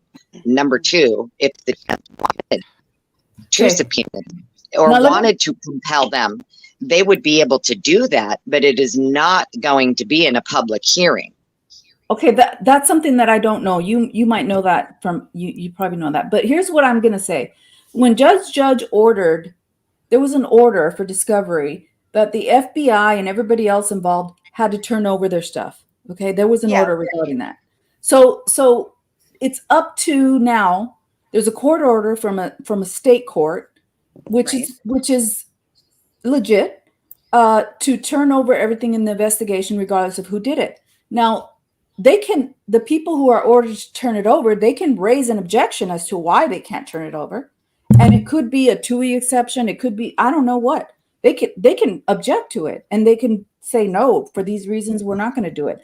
But there was an order from the judge. And I knew there was going to be that order, because there has to be that order, because those documents are part of the investigation. So he said, sorry, Bill Thompson, I know you're having a hard time, but you need to get these documents. And he did. And he even said in the order that it's within the scope of what the prosecution has access to. Right, but he can't compel the FBI. He openly admitted that he can't compel them to do anything. He has no jurisdiction. There's an order. There's an order. Now he can write. He can file the order. He can't enforce it. Like, he can't force the. He has no jurisdiction over them. He could tell Bill Thompson, I'm going to give over Bill Thompson, and he's basically saying Bill Thompson has access to that information. So Bill Thompson, the only thing he can do is go and try and get it. And if he doesn't get it, then it's on the burden of Bill Thompson to say why he didn't get it. Right. Well, even Elisa Massett said, even if they can't get it, even if for some reason Bill can't turn it over, that's when you start seeing the, instruction from the court. You're going to have all kinds of instruction from the court. You're going to be, it's tossed if you can't produce it, right? Correct. Well, she said spoliation, I believe. I don't know what she called it a spoliation instruction. Thank you, Twiz. Yes. Yes, correct. And I just want to read something to you real quick, because I had it pulled up and I just know I'll forget or I'll fall asleep, because I did take my Benadryl. But when you're talking about, I'll try to read it really fast, but when it talks about the Confrontation Clause, because that's what we're talking about. And if I cut out, start screaming, because I know when I change tabs, it sometimes cuts me out. Person accused of committing a crime can enjoy the right to be confronted with the witnesses presenting against him, protects the criminal defendant against a conviction without an opportunity for the defendant to testify or to test the veracity of the testimony of the witnesses against them in front of a jury. Therefore, safeguards the criminal defendant from a conviction solely based on written evidence, such as an ex parte affidavit. The Supreme Court of the United States, and then it tells you purposes of the Confrontation Clause, is to allow the criminal defendant to cross-examine any witnesses that testify against them. Number two is to make sure that the witnesses testify under oath and provide a reasonable understanding of the seriousness of their testimony within the trial. And the third is to provide an opportunity for jurors to evaluate the credibility of the witness by presenting the witness in cross-examination to gauge the personality of the witness. The Supreme Court further establishes the Confrontation Clause's role as preserving fairness within the justice system. However, the Supreme Court also stated that there is an overwhelming government interest in protecting law enforcement effectiveness. If the government's interest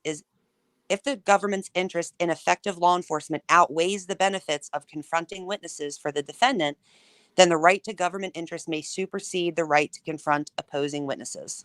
That's correct. Because if the federal government has a legitimate reason why they are not going to be allowed to be cross-examined, then that evidence is inadmissible. It doesn't come into the case.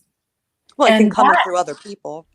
Well, it is whatever it is. If the federal government is able to show the judge why they should not testify about what they did, and the judge says, okay, that evidence is not admissible and it's not used against the defendant. Well, yeah. And if you're talking about the IGG, I mean, Bill Thompson said, we're not using it. We're not using the IGG, so it's not necessary. So, the argument now is, well, the issue is whether or not, aside from the IGG and the probable cause affidavit, if you take the IEG stuff out of the probable cause affidavit and you just look at the probable cause affidavit without that, is there enough probable cause? I don't think there is, but that's just my opinion. Well, Well, aren't That's they 'cause none of saying it makes probable sense. cause didn't get the check aren't they back saying that the probable indicted. cause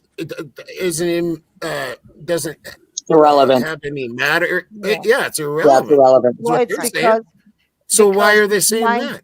because 90% of it is something that the It's FBI bullshit. gave them. No, it's something that the FBI gave them. They even Well, and say it. regardless, Payne says it in his testimony. So, The other so guy what are said you it in guys, his Right, can I ask, right. this is something that's been kind of on my mind, right? And I would like to get other people's thoughts on it because it's been crossing my mind. So if I'm at this point in the game, I'm the defendant, I'm aware that there are other unknown DNA at the crime scene that was seemingly ignored, right? I know that I'm probably going to go for third-party culpability defense. I'm going to fully have, my defense investigators thoroughly get whatever they can on that other DNA. Do you get what I'm saying? So in my opinion, if you want to present a third-party culpability defense, your 3 other DNA at the scene is right there. That's, Exhibit A, right? So there's multiple there are multiple other things that can be attached with that to go along, not even just the DNA. You know what I mean? There are so many other missteps that seem to have taken place and things that were just seemingly ignored. People cleared within the hour, things like that. I think that there is a very strong case for third-party culpability, and enough that they would be able to bring in evidence for that. That's just my opinion. But I feel like the 3 other DNA is like Exhibit A. it's interesting you bring that up. Are you following the Richard Allen stuff? Not really. Why? Okay, so they initially started with third-party culpability, right? Well, then the judge is giving them shit, and the prosecutor's giving them shit, and I'm sitting here why are we even going there? Because if you just talk about the investigation, and it basically is summed up exactly how you just said it. If you go for the investigation instead, which you don't need permission to do, you don't need to say we would like to present third-party evidence. No, I'm going to use everything they're presenting against me to prove my right. And then what you end up doing is then instead of technically presenting third-party culprit evidence, you're instead using this competence in the investigation evidence or incompetence in the investigation evidence, and you are putting forth another theory, an alternative theory, which is also your right? So you don't need permission to do that either.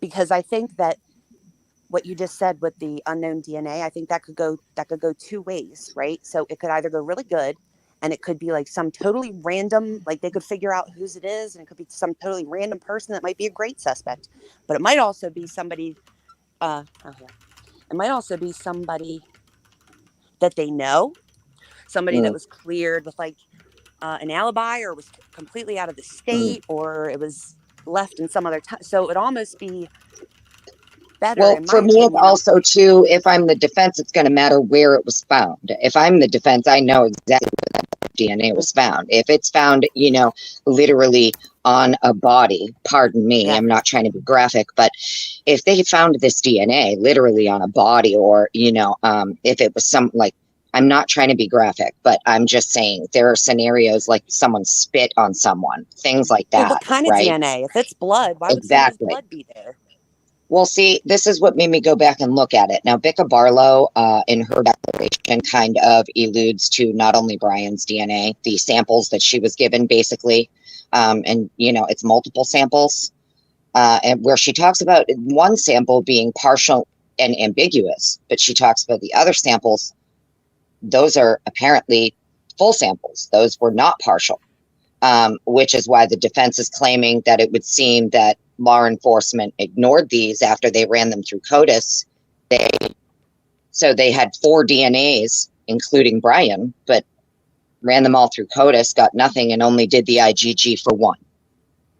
And his was the partial? And his is the partial and ambiguous, correct. These fucking pieces of shit. Sorry. Then we can almost deduct that.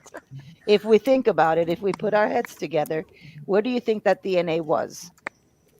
Well, see, that's what makes me question the other 3. So if I want to present third-party culpability, and I know that my sample was partial and ambiguous, and there wasn't even enough left to do anything with, but these other 3, I know that I have criminal investigators on my team. I have forensic DNA investigators on my team. I would be all over those 3 other DNA, but that's just absolutely right. Yeah, I mean, what I'm saying though is the type is makes a difference too. You know, because we're talking about. So let's say it was on knife sheath. His DNA was one of these other samples a full sample on the knife sheath also, because that would be absolutely insane. You know, is it on a doorknob where there was 50 other? No, she talks about, so the documents talk about 2 of the samples being in close proximity to where the deceased were located, and 1 was located in a glove outside. And why didn't they do the IgG on those?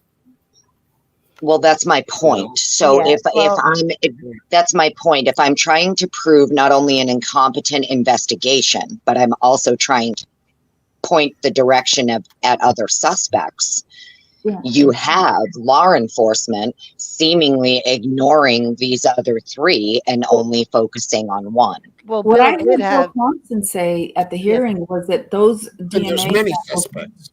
well, what I heard Bill Thompson say at the hearing was that those DNA samples didn't qualify to be tested, and I don't know. That's not up to him. That's not up to him. That's not up to him.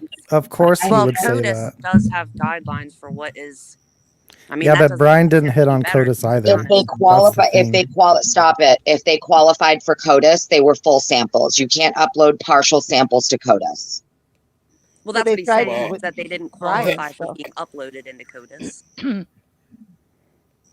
I'm sorry? He said that they didn't qualify to be uploaded into CODIS. But they did go to CODIS, but they were ran through CODIS. See, that doesn't make because that doesn't make any sense, because I remember thinking, if you didn't put it through CODIS, how do you know if they were males or not? They had to go through somewhere. That's the point. So they did testing because they know that the DNA was male. Yes, it went through CODIS. It absolutely went through CODIS. So Brian's was the partial. They ran that through CODIS too, right? How did they run a partial and ambiguous sample through CODIS? Yeah, there wasn't much there. How can they do Brian's and not the other 3? They didn't. Well, here's the thing. They're lying. A partial sample, you can never get a match. You could replicate it all day long. You're never getting a full sample. Here's what I think. I think his sample for CODIS wasn't ran until they got his buccal swab, which is why they don't want to disclose the dates on any of these subpoenas to the defense. This is why they don't want the defense to have a proper timeline of exactly when things were issued, when they were asked for, when they were written up. And the FBI did the DNA stuff, so it would have to have gone through the federal grand jury in order for them to get it. I think that's why Like, Elisa keeps talking about how timing is key. Timing is key. The dates are key. It's my opinion that they did not. Him, though, on the federal level. So, well, I guess kind of what I've been getting at is that if a lot of what you said in your probable cause affidavit for arrest is something that you knew you didn't have, but that you were going to do it at, like, it's going to come later no matter what. Do you get what I'm saying? And she knows that a lot of this stuff wasn't done until after he was arrested. Mm-hmm. If she knows that anything to do with his DNA wasn't actually done until after he was arrested, like, hear me out. What if, like, do you get what I'm saying? What if the CODIS for Brian, because you can't run a partial and ambiguous sample into CODIS. It has to be a full sample if you're going to upload it to CODIS. So the only way they could have uploaded his sample to CODIS is if it was a full sample.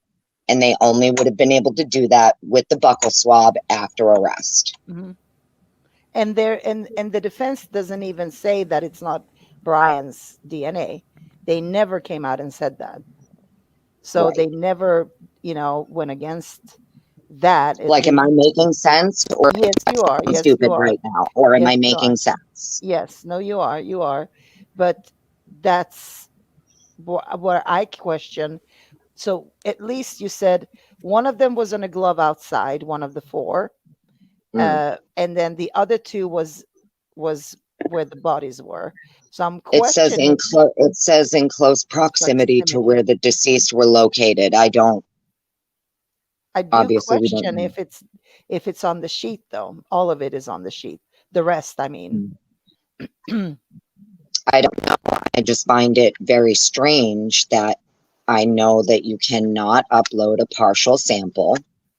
And when you read Becca Barlow's declaration, she is talking about the sample being partial and ambiguous.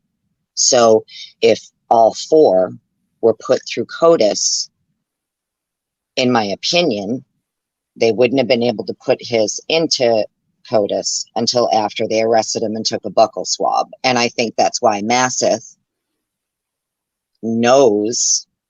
Do you understand what I'm trying to say here? I think that's why she's very interested in the timing of everything, because she knows that the sample couldn't have been uploaded to CODIS until they had a full sample from him. Mm-hmm. That is very interesting. That's just my opinion. It's just my opinion. Yeah. Watch them play fill in the blanks on the partial sample to make it match.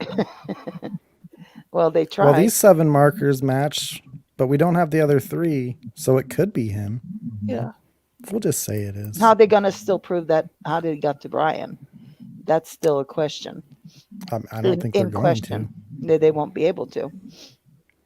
Because as I say, 90% of everything that's in that PCA is on a federal level, meaning the FBI did it.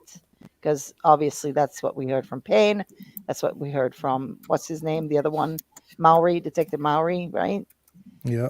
And so how much of this was actually done by local law enforcement? I don't know. Apparently none, because Payne can't even name an agent that he worked with. So yeah. Well, Payne made a map of a possible route. Yeah, he did. That he invented. Yeah. That crazy map that's on the probable cause affidavit. Yeah. It literally says possible route. It looks like a black. It doesn't look like anything. Well, that's like the weird thing is, why did they darken it so much? But what he did was looked at the towers that he connected to and said, well, you could drive this way from the house to get there. That's all they did. It's all made up. Mm-hmm. It's all invented. Well, that's what I mean. What if their alleged cell phone data that they have, they actually got it from their little Stingray and they didn't get it from the place they say they got it from? No, that wouldn't Which is show why that. they don't want to turn over stuff. They got the cell data. All they had when the PCA was written was the call detail records. What it does is show when a call is made or a text is sent or received and the tower it connected to. Well, in the PCA though, it talks about the CSLI or CLSI. Yeah, that's just Payne being an idiot, because what Payne said is that he used the verbiage that Nick Balance gave to him. He doesn't know what he's talking about. And what he writes in the PCA is completely misleading. It's not necessarily a lie. It's misleading, and there's a lot of options that could have been listed there. Like he listed, the phone could be off, the phone could be in airplane mode, or disconnected from service. It all could just be sitting on the passenger seat and he just drives away. Well, I guess what I'm getting at is Masseth talks about how they used one of these warrants to gain the most crucial piece of evidence in the case, right? That could be the DNA. It also could be cast. That's kind of where I was going with this. If it is cast and they used, do you get what I'm saying? But well, I don't think it's the DNA. I don't think it's the DNA because they were saying that they're not going to use it. So they're saying they're not going to use the IgG. I think it's more the cast reports, to be quite honest. It could be. So here's the thing is that when because he included the cast stuff in the PCA for arrest, did he not? Yes. Oops, we lost. So if he obtained, if any type of warrant, whatever, was submitted through the FBI, okay, to obtain this, it wasn't just call detail records. Payne is claiming, and it appears the defense is also claiming, that something was requested, correct? And he received not partial anything. He received something like full from the FBI. It wasn't just a partial. So when they put in the request, they requested all this stuff, but at that time, local law enforcement couldn't get a lot of the things that they were asking for, like the timing data. Now, by the time the grand jury happened, I think the FBI had it because he sent Mowry session logs and other files that he had filed away because he didn't know what to use with them. Like he didn't know how to use them. And that's the stuff that Ann got that morning of the hearing with Cy and Payne. Was the stuff that Mowry had been sitting on his computer for over a year, which was the stuff that Ann had been asking for over a year, that she kept on being like, you're withholding evidence. You're withholding evidence. I know it exists. I know it's possible to have it. Yeah. But I'm betting that the FBI had it at that time because they probably got it through that grand jury, the federal grand jury. That's how, if it was the stalking, they would have known because they used the timing data, because that's how you tell how far the phone is away from the towers. I bet you anything, Balance, if it was the stalking that they were investigating, Balance said there's no way because the ping data don't show it. He sent it to Mowry. Mowry didn't know how to use it. Well, I guess what I'm getting at is like if they went to the FBI for this cast data, Payne saying in this PCA that he received this cast data, the CSLI data, whatever it was, you're saying nope, it was actually just only these call detail records. But he's claiming in this affidavit for arrest he received this full report, and now we're learning that in fact this alleged full report is not a full report. Well, he says cast draft in the PCA, right? And when Cy was on the stand, that's what he was talking about. He's like, this isn't a draft, this is a work product, and all it is a map. They mapped out the towers that he connected to on his call detail record, and they literally invented the route based on Brian being at the house and his possible way to connect to these towers. That's what they did. Do you think that it was bullshit though? And like their It's actual 100% little map, bullshit. their map is from, they got it another way. It's not from cast. The map is complete bullshit. It's impossible. Have I'm telling you, go watch the Andrew Garrett interview on Forensic Frenzy's channel, because he literally says they made up the map. He literally says it. They made the map up. It will never be. Right. That's my point. So if they made it up, this is kind of exactly where I was going with this. If it's made up, you know, yes, I get it. Motions to suppress and all of that. Yeah. But I don't know. I just feel like it is 100%. No, it's 100% made up, because it's 100% bullshit. The cell data will never back up what the state said. Exactly. So there's no question about that. At least not what we heard. I mean, that's what Cy Ray said, and I do trust what he said. Well, I trust what he said too, but he also did say if they will turn over what he's looking for and what he knows should be existent, and they change his mind. I mean, I'm in the same boat. Yeah, but they still. But he doesn't have the full. He doesn't have the full. Well, let me ask you a question, Annie. If I want you to hand me over something and I'm like, hey, this might help you if you give it to me. Right. Do you think maybe that's why he said it? Agreed. Oh, I understand. I understand completely what is happening. I guess what I'm getting at, though, is that at some point, whether it's produced or it's not produced, right? It was used for arrest. Yeah. Okay. So that's Made up kind of fiction. the point that's where I'm going with this. Mm-hmm. That's what I said earlier. The arrest warrant's getting tossed. Well, I mean, at this point, yes. If we look at the evidence, absolutely. I agree. I do want to point out we lost a couple of people. Rory, sorry, he had to go earlier. He was busy. And then Tommy was going to go eat. He hasn't eaten all day. And I think Yoli had the same problem. So yeah, it's Yoli been a went long to go evening. Eat too. I'm not going to shut it down. I just want to say thank you. And also, Sleuthy, thank you all for jumping on here earlier. Let's continue. Sorry. I wish Sleuthy stayed up. I love her. Yeah, she does have some good points. She's been intricately involved in this case for so long as well. So. Well, I don't know. I just think it's pretty wild that, not going to lie. I feel like the defense could go a few ways with this. I know if it was me and it was my defense, I'm definitely going third party culpability. I'm going to highlight those three unknowns. I'm definitely going to, highlight the incompetence, what appears to be incompetence. I don't know.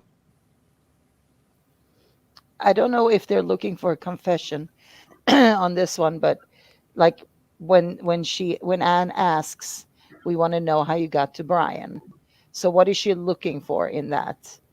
You know what I mean? Like, she's not going to get them to confess like, oh, we didn't know, All I know is that if she knows they're lying about when they uploaded his profile to CODIS, because it's just well known. I'm pretty sure anybody could Google it right now. I could be dead wrong, but I don't think I am. I'm like 100% positive that you cannot upload a partial profile to CODIS. You need a full profile. So there is no way that they would have been able to upload a partial profile from that sheath to CODIS until after they arrested him. Was it not in the? They would have needed the buckle swab. But wasn't it in the PCA that they tried to run it through CODIS and nothing came back? No, it was that's what I mean. It was run through CODIS and didn't produce a hit. None of them did. Oh, okay. Didn't produce a hit. All that means is that the DNA did not produce a hit for felons. CODIS is a database for people who are usually convicted felons and have their DNA taken from them when they go to jail, go to prison, commit a crime, certain crimes, things like that. So that's what CODIS is for.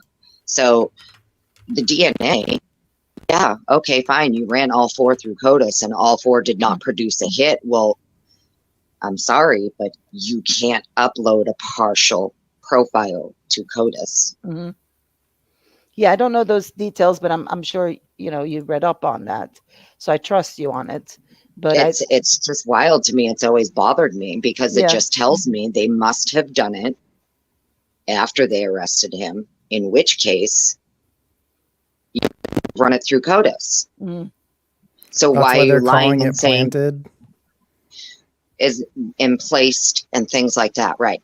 And not only that, but like, why are you lying in sworn documents under the penalty of perjury that you ran his DNA through CODIS and it didn't produce a hit? You couldn't have. It's a partial profile. Well, they could have at that point, because remember the PCA was released like a few days after his arrest. So technically, the only thing I could think of is they used the IGG to get themselves a full profile to upload. Mm-hmm. Well, but they also had Brian by that time. No. Oh shit! No, what am I thinking? I'm tired. My head is tired. Yes, that's okay. Yeah, no, but you get what I'm saying, I was thinking right? backwards. I am. So the only thing I could think of is that backwards. maybe they used IGG first to produce themselves a full profile from the partial to upload it to CODIS. But that would have taken, that definitely would have, they wouldn't have been able to do that in the amount of time they did. It would have taken a lot longer to do something like that. Though I'm not sure. What if I was right? Hold on, I might have done something not correct in the beginning, but let me think on this. What if they did have Brian's DNA already without him knowing it? Shit, I wish Jolie was here for that. What if they had his DNA? Not from the sheet. If they didn't have probable cause, it wouldn't matter. Not from the sheet. I'm talking about like from something else. Yeah, but they wouldn't have had probable cause. No, I'm saying like they might have ran him through CODIS before they did all that. Yeah, but it would have been before probable cause, so it wouldn't be admissible anyway. No, yeah, exactly. I'm just spitballing like, what if? Because I think what they did is that they, if you want my honest opinion, I think that they, rather than going through the channels that law enforcement usually would have to go through for IGG and for to do ancestry, right? I believe she states in some of the documents they did GED match and ancestry, I think it was, or 23andMe. I think those are the ones that are named in the documents. Yeah. So I think what they did is, rather than going through the law enforcement channels, they just uploaded as though they were the user. And it avoided them not only having to pay the fees for law enforcement, but also wait. Obviously, you need to go to a court. You still got to get a warrant, things like that, and blah, blah, blah. So it's going to be interesting to see if a warrant for IGG was ever done, if anything like that was ever done, right? I feel like they would still need to be some chain of custody on that for them to do IGG. But don't forget that they still can't trample on everybody's rights. So if you click that you are opting out from, having law enforcement accessing your DNA, then they can't access it. But that would be exactly the reason law enforcement would upload as though they're the user and not law enforcement. And that means that they're doing it completely illegally, because obviously they're getting a much bigger pool to look at, because that's what. Well, if you're law enforcement and he's opted out, even if he's uploaded his DNA to some database somewhere, but he's opted out of sharing that information with law enforcement, you're not gonna go through law enforcement. It is what it is. I know people like to think that there's no way like law enforcement would just do something illegal, but if you're them and he opted out, the quickest way to get your match is to just upload the profile as though you're him. As though you're the user. Sure, but you're also trampling on everybody in his family. Agreed. Agreed. It's illegal. This is why they don't want to use. This is why they don't. Right. They're like, don't worry about it. We're not going to use it anyway. That, and also they're like so adamant about the information, the family names and all that coming out. And of course that's the reason they don't want that, because then those families can go in and sue, anybody who did that. And they know it. They know it because they just trampled on their rights. I just think that if they went about IGG as though they were not law enforcement, that's going to be rough. I think it's why they don't want to use it. I think it's, why they know it's likely going to be suppressed. That's why they're relying on the buccal swab, but they also don't want to produce the date. They don't want to produce the date on a lot of things, which is strange to me.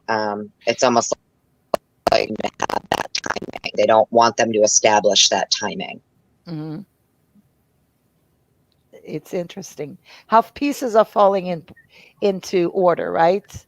Isn't that interesting in this case to you guys? As we learn more, we're like all those puzzle pieces. Just like a year ago, we didn't know a lot of these details, and I love this. I absolutely love it. It's wild. It is starting to make a little more sense how little bad bit they more. messed it up. Yeah. And I mean, I wasn't looking for them to have messed up this much, to be honest with you.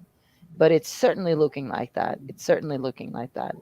But what I'm also afraid of is if we're looking at a parallel investigation, if we're looking at alternate suspects, and if that is on a federal level, that's not like Brian's still going to be where he's at, because they're not going to be able to give that information out, which sucks for being Brian, because I don't think they'll ever do that.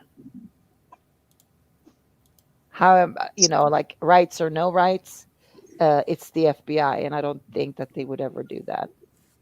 But I would like to know. So on Tuesday, I'm getting a defense lawyer to join me here, and that's going to be very interesting. I think it's going to be, let me double check. I think it's 6:30. Criminal? Yes. And his name is Joshua Schiffer.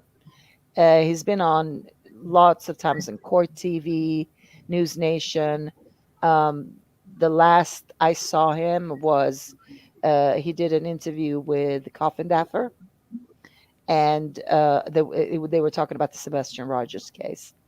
And he's coming on, I believe, Tuesday at 6:30 p.m. Central.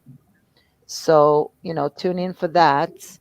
And that's awesome. I'll try to get people up here eventually, maybe have a few minutes with him and then get people up on panel. And I'll try to be a little bit more interactive if it's possible. I know I'm really, really bad at that, at, checking chat, but I'll promise you guys I'll get there, because I want people to have their say and ask questions as well. So I'll do one of those Q&As and stuff. If he's got the time, obviously, hopefully he does. But all of us have so many questions. And if you do have any questions in advance, I think I'm going to put out a post on like just one of those community posts, and you can put your questions in there, and I'll make sure that they get read on the show as well. So I appreciate everybody if you want to do that. Sounds great. I think so too. I think so too, because I love Yoli, and she's got such good input. And the only thing is she always says, but I'm not a criminal defense lawyer. So now we're going to go there and have the criminal defense lawyer. And he'll say, well, I'm not a Pennsylvania criminal defense lawyer. I'm not a Idaho criminal. So, it's always something, right? Because do you know what state he's out of? Different. Huh? Do you know what state he's out of? He's out of Georgia, Atlanta. He's a well-known nice criminal defense attorney out of there. So, and he is actually reading up on this case as much as he can. So hopefully it's hard because like the best way to learn anything about this case is definitely not through the internet and then just read the documents. Exactly. And I promised him that's what we're going to do. And that's usually what we do anyway. We don't stare away. I mean, it happens every now and then, but we try to keep it on that factual level. So don't insert your false narrative into it and then create points afterwards. No, I mean, we all have, our little theories and this and that and things we can't let go of, right? Like I can't let go of the Oregon car. I just can't. So obviously that's one of those things for me, right? So we all I have usually something. just make it a point to say my opinion when it's just my opinion on Correct, something. correct. Yeah. But hey, we're sticking to the facts. And especially And I with do try to read like the documents and I'll ask a question or I'll try to decipher what they say and try to like come up with my opinion of what I think it's saying. I do try to research like the Idaho criminal rule that they cite, the Supreme Court rulings that they cite, just to kind of be, because you can read all the mumbo jumbo, but you got to go read what they're citing. A lot of what they're citing is actually pretty, some nuggets in there too. So yeah. And usually we have to look through the hearings a few times anyway to understand them completely, or at least I know I do. Like I can't watch it once and be like, I got it. Because, first impressions, and then I have to get what they're saying. I have to listen to it. I don't know if anybody else does that, but I do. I have to, so that I can get more juice from what they were, because there's always things coming out. Every hearing, there's always something leaking, except for one when it took 5 minutes in and out, right? The last Hey, we got a trial date. That's never going to happen. I mean, we got a date, but now are you going to the yeah, you are, right, Twiz? Oh yeah. To the That's going to be wild. Yeah. They're going to have a lot of PowerPoints. Bill's going to throw a hissy fit. Yeah, probably. Oh, I hope they're going to show that again in front of a bigger audience this time, because you're gonna have a lot of people show up for this hearing, I'm sure. Yeah, I'm gonna get there early. Yeah. Save Rory a seat if you can. Yeah, I mean, I don't know how it works. I've been told that earlier on, like people would get there at like 6, and I think they were starting at 10, and like there would be a waiting list. Oh my God. Yeah. Wow. Okay. So you might not even get into the main courtroom. Yeah, that's possible. Oh no. Okay. You're gonna have to tent outside that night. I'm sorry. It's just what's gonna end up happening. Yeah, you gotta camp outside. Uh-huh. I could sleep in the back seat of my car. Don't you dare do that. No, because then you lose your line in the queue. No, that night. It doesn't matter. You just told me to camp out at night. You camp right there by the door. You're number one. Bring your little, sleeping bag, and I'll just set an alarm at like 5. Go and put my name on the list. Be like, all right, I'm going back to bed. It's like a little camping session for you. Yeah. It'll be so fun. Just out of curiosity, has anybody else noticed some of the parallels happening between, well, for me anyway, 3 cases right now? I don't follow Richard Allen probably as much as everybody else has, but I did follow Karen Reed a lot, right? And I'm just seeing a lot of like, I don't know, similarities, parallels, whatever you want to call it. I know I brought this up before, but it bothers me. It's how many other instances, or are we looking at an instance in Idaho, like in Reed and like in Allen, where an initial FBI assessment was given that was ignored? Well, I think we've seen that. So I can tell you why that is and explain that, because this is like a small cop mentality. And I think that happens in every place in America. The small cop mentality is going to be the same in Idaho as it is in Pennsylvania, as it is in anywhere else, in America. So you're going to have the same investigatory techniques. You're going to have the same mentality completely. So I think that's basic. On a basic level, that is why we're seeing the similarities. And then in all these cases, you see outside sources come in, like the FBI and the state police and this and that. We don't really question big city cases that much. If you noticed, these are all small town cases, at least that I know of. Now, I could be wrong here. There could be some that happened in bigger cities. But the trend to me and the similarities is that small town. Well, Richard the Allen. trend to me seems to be that the FBI is aware that there are officers Mhm. in agencies Mhm. in certain areas of the country that are not only corrupt, but allegedly involved in some very dark, serious things that are being ignored by the local law enforcement. Like Mhm. when you call in the FBI to come and assist you on a case and we need your help, and the FBI sends you help. Now, believe me, I'm not here to stick up for the FBI in any way, shape, or form. The point that I'm getting at is like a lot of these local agencies, they call in the FBI for help. The FBI is there to assist. So when they come and they give you their assessment, if you're a local law enforcement officer investigating Delphi, Mhm.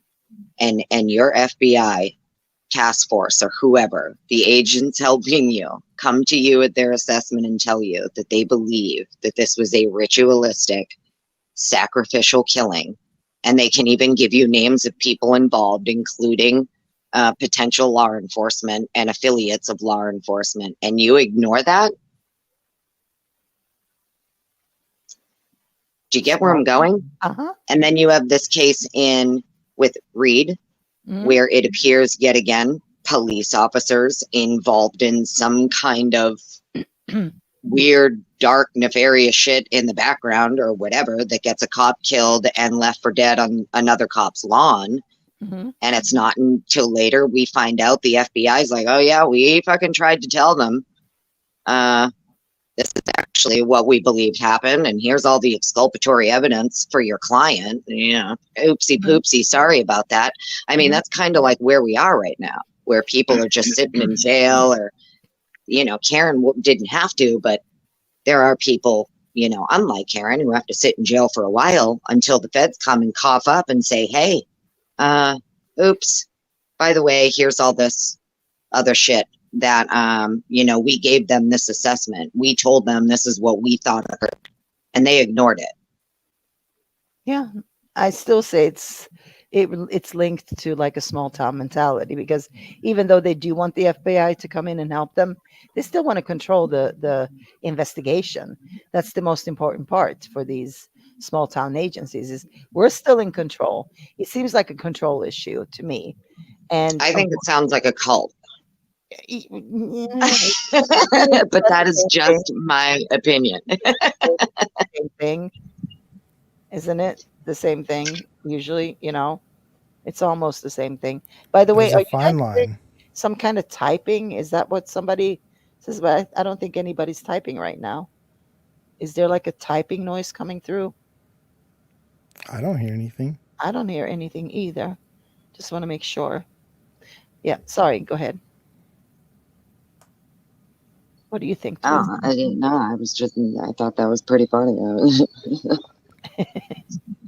I think it's all crazy. I think you're right, though, Annie. There is a lot of cases that have similarities, but it seems so weird to me, right? Like, I don't know. Yeah. Listen, the whole Delphi thing has bothered me and I'm not even into that case like other people. But when I ever found out that the FBI's original assessment of that case was like a ritualistic killing conducted by this cult that they know is, so that tells me the FBI is aware of a cult operating that has been operating for years. And when they told the local law enforcement about it, local law enforcement was like, nah, well, thanks for the tip, but see ya. Now in that instance, right, local law enforcement told the FBI, piss off with your tip. Thanks for the tip, but no thanks. Other cases, hasn't been done, right? Brian's case, that wasn't done. This alleged FBI tip was immediately acted upon. We don't know that, though, because they could have. We don't know that they could have, because if you looked at the news before they had Brian arrested, every flippin' FBI agent out there that they interviewed on any platform all said that this is more than one person. No, I get that. I'm talking about just from the documents, right? Yes, In yes. the But I'm saying documents, it's alleged that the that they could have FBI was made the an tip, right? they could have made an assessment that it wasn't like, or if Brian was involved, he wasn't alone. We don't know that. My thing is what was their assessment before Brian? Exactly. That's my point. And that's What was my their point. what was the assessment before Brian? A, and B, was it ignored? Yeah. Is that why the other DNA wasn't pursued? Is that why the other three were ignored, seemingly ignored? All You get where I'm valid and going? good, yeah, all valid and good questions. And I have Multiple wound types to say, because exactly. they don't match. And I would say yes, because as I say, listening to every FBI agent before Brian's arrest, every single one of them, and these are the same people that sit and work for the FBI right now. You know, they're just retired or whatever they are. All of them, I don't know about GolfInspector, don't even, you know. But 99% of them said that there was, you know, this is more than one person involved in this homicide, right? And I would say that if you ask me, and if I had to take a guess, my guess would be, and this is speculation, that yes, they did write an assessment before the arrest, and that's what they came up with. It's more than one person. And yeah, those two. But then why would you ignore the other three then? Well, that's a good question too. So if you're Moscow police and your Idaho State police and your 60 plus FBI agents come to you and say, here you go, this is who we think it is, multiple perps, multiple weapons, etc. Why do you only focus on one? What's the problem with the other three? Harder to get to? I don't know. I have no idea. Or not alive. I feel like there's only a handful of reasons. There's maybe not three. alive. Yeah, or not alive, right? Maybe three. Yeah. There's maybe three reasons you're going to ignore that. Yeah. I would like to know. I would like to know as well. I can only speculate. Tell me the three reasons you think. I can only speculate as to why I think they ignored the three. Go ahead.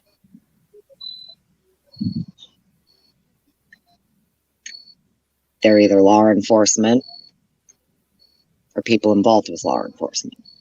That's just my opinion. Because law enforcement aren't convicted felons and they're not going to pop up in CODIS. Then again, neither would, I would say your average college student isn't in CODIS either. Probably not a convicted felon. So it's always been my opinion that the only reason you'd ignore the other three is because you know who they are. Or they're not alive. Or one of them was. I don't know about that. Yeah. I do think that it's just my personal opinion. They're either they know exactly who they are, don't want them implicated, regardless whether they're law enforcement, tied to law enforcement, a kid of a fucking family member of law enforcement. I don't know, but that's just my opinion on why you would ignore that. Like, I'm sorry, if you're conducting a proper investigation, if you're conducting a full investigation into a quadruple homicide, you have 4 DNA that you have found at the scene. There's literally 1 or 2 reasons why you would ignore 3 of them. That's just my opinion. And that's why, I also would like to know where were the other 3 DNA. I mean, we know the gloves, right? Well, that's what I mean. Technically 2 were in close proximity. Okay, so like those 2 definitely focus on, but the glove outside, and then for the longest time, Chris McDonough was trying to claim that this glove that's in evidence is the glove that he found. No. It's not until, thank goodness for the defense and filing things publicly. Yeah. And we find out, no, this glove was found November 20th. Yeah. It's not that glove. So Chris that's McDonough's very an interesting to idiot. me that 7 days, after. And where? Outside. Where? Outside. It just says a glove that was found outside. It doesn't specifically. Yeah. And how many days it's been sitting out there, and that's crazy. It's absolutely insanity. I'm more focused on the two that are in close proximity to where the deceased were located. Exactly. That's my main question as well. Where exactly? Because I look at it from like a forensic standpoint. Forensics, you're going to start at the body and work your way out.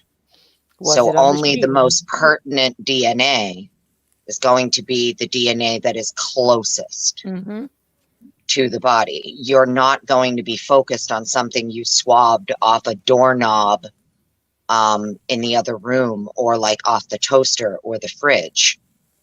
You're going to start at the body. You're going to work your way out. I'm, two in close proximity to where the deceased were located. That's just, in my opinion, it's got to be right next to them, on them. I don't know if it's someone's sweat, right? Spit, who knows? Well, it could be blood. I don't know. We can rule out anything else that's outside of the parameters of the bodies, because honestly, it could be under the fingernails of the victims as well. We don't know. But my suspicion, because obviously this is a house with a lot of guests coming in and out, right? So obviously my suspicion is going to be the knife sheet, that it's all on the knife sheet, all three of them. And it wouldn't surprise me. It wouldn't surprise me at all if all three of them were on the knife sheet.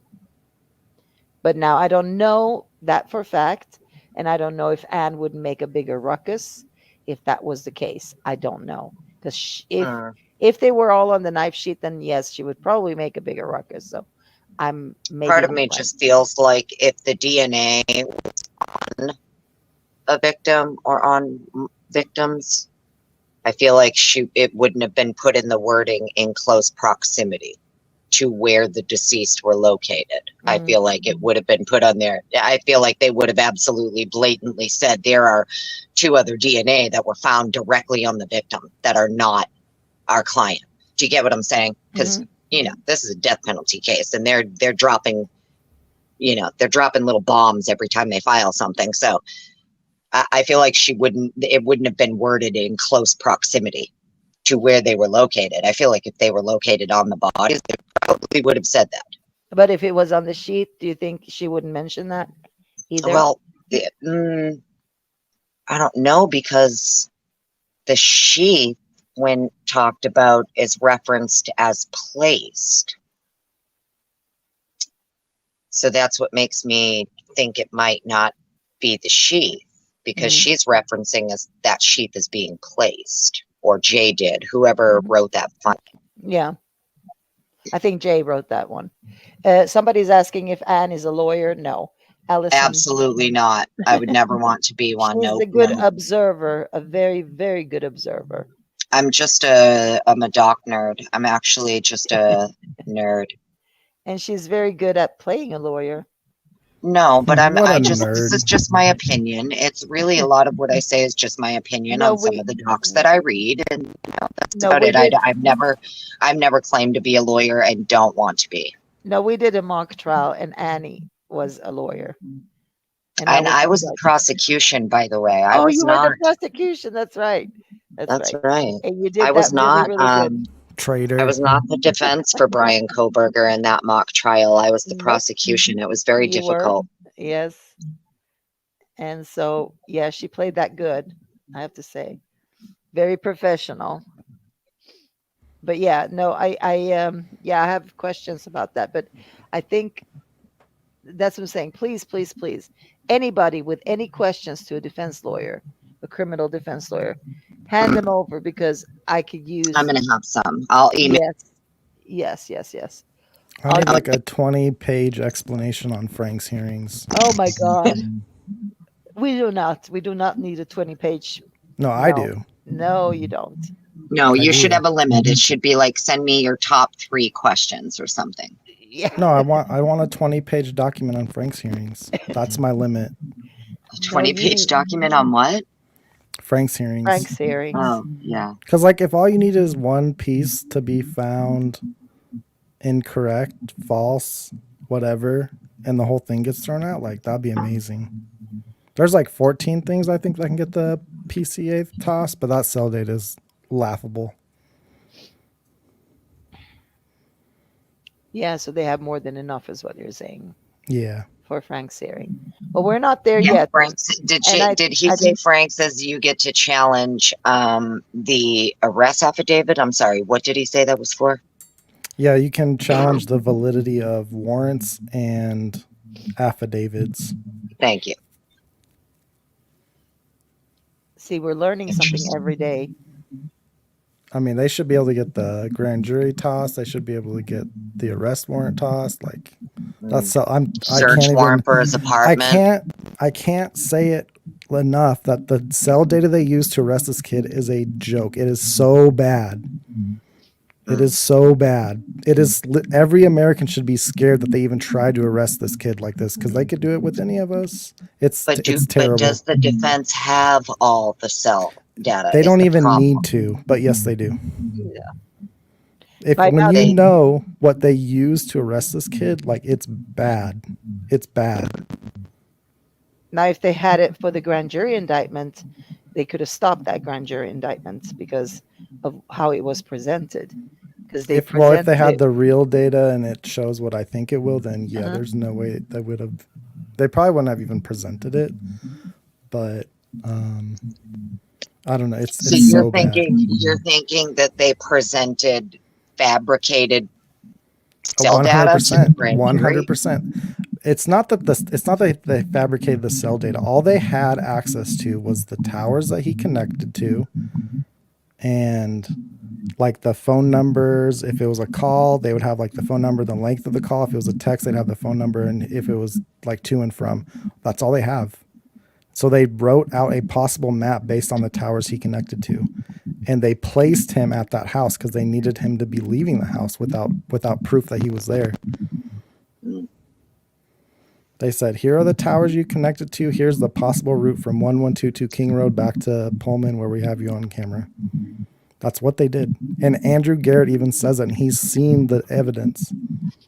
And that's crazy. And that was presented to grand jury. Yep. They indicted on him. They indicted him based on all that. It's insanity. It's literally insane. Mm-hmm. It is. And so, and yeah, I want to see, he'll likely be exonerated, just like he said. Well, from how this is going, it looks like it. But don't you have to go through trial to get exonerated? Did we not? Yeah. No, for sure. All exoneration means is that you are, like, the guilt or blame is removed from you. That's all that means.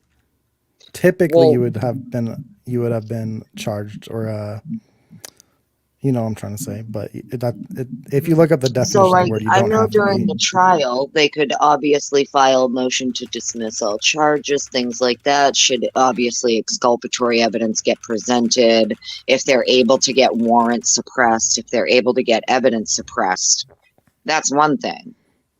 But I don't know about what you were just saying there. Mm-hmm. Well, I'm curious, because do you have to go through all these motions to get to where you want to be, in dropping all charges? Like, how far do you want to take this? Well, like, if they dismiss the charges, that's not an exoneration. Usually an exoneration comes after you've been convicted, you file your appeal, and then it's overturned, and you would be exonerated. No? Maybe it's late. I might just be. I mean, that's typically what would happen. But if you look up the definition of exoneration, you don't have to be convicted. It just it just says that the guilt or blame is removed from you. Mm-hmm. Well, and that will never happen, of course, because the media has already killed him, right? Yeah, I mean, there's a small chance. I mean, it's always going to be hard to change people's minds. Mm-hmm. But I think that Anne has a really good chance, and I think what she's trying to do is prove 100% that he couldn't have done it. He wasn't even in Idaho when the crime was committed. Mm-hmm. So will people accept that? Who knows? Yeah. Maybe when the lawsuits start flying off of these media companies and they have to retract stuff, which they never do. Maybe, but time will tell. Yeah, I don't know. I don't think I don't know. I just don't know how far they're gonna take this because it seemed and Yoli, I wish she was here. I wanted to ask her this too. Is because every step we're moving is seems like the prosecution wants to shut down the evidence. So they were against Cyree, you know, testifying on behalf of Brian, right? Right. They wanted to not do that, which means they wanted to control that part. Yep. So, and I see that that's like a trend in this case where they're trying to shut the prosecution is trying to shut everything down because it doesn't behoove them, right? Yep. So it's a little bit scary to me that they're a doing this so openly and blatantly. I don't know if anybody else is noticing this, but I think it's scary that Oh, they're it's crazy. yeah. It's like like I'm serious. Like Americans should be pissed that this is going on to like one of your fellow. Like, it's mind blowing. It It blows is. my mind. I don't know I don't have a better description that like it blows my mind. But we can't be this stupid as Americans either and not notice these things, right? It So blows my mind that they used $1 million vehicle to follow the wrong person. well, I'm sure shit like that happens all the time. Do you get But what I'm saying? Like just that, even that one little aspect. You yeah, I used mean, $1 million vehicle to tail the wrong person. but I think we have a tendency to be like we're putting all these FBI agents on a pedestal, right? Like there's some special agents like out of aliens almost, but they're just like us, right? With Yeah. better investigatory technique advances to their disposal. So it's sort of like, but that doesn't scare me. What scares me is that we're seeing trends. We're seeing things go down here in this case that should perk everybody's interest. Like, what are they doing with our court system? What is this? Like, it sort of scares me that people are not seeing this. To me, that's deep, and I know, it's yeah, insane. yeah. Could be anybody. So I mean, just think about it, right? I guess if the government wants to target you, they're going to target you. Yeah, Oh, we're for sure. allowing them to, and we're almost like not we, but people are cheering them on. Like, yeah, Yeah, get and it's no longer that they have to prove you did something. You actually have to prove you didn't. yeah, yeah. And so it's like that's what's so scary to me is people are not really realizing that that's what's happening, and so they're just like, "Yay, go take away my rights." Yeah, just do it because it's better to put I've him even heard people say that, like, so what? What does it matter how they got to exactly. him? I'm like, Exactly. well, what do you mean? What does it matter? Yep. If they had to violate his rights to get to him, then how strong is their case really? Mhm. And there is a If you have chance to that he violate didn't someone's do it. rights to convict them, then that's nothing more than tyranny, right? Like at that point, your government is a bunch of tyrants. They can prosecute you in secret. They don't have to, I don't get it. I don't get it. Yeah, It's I mean, we wild. know it's called Moscow, but it's not in Russia. For God's sake.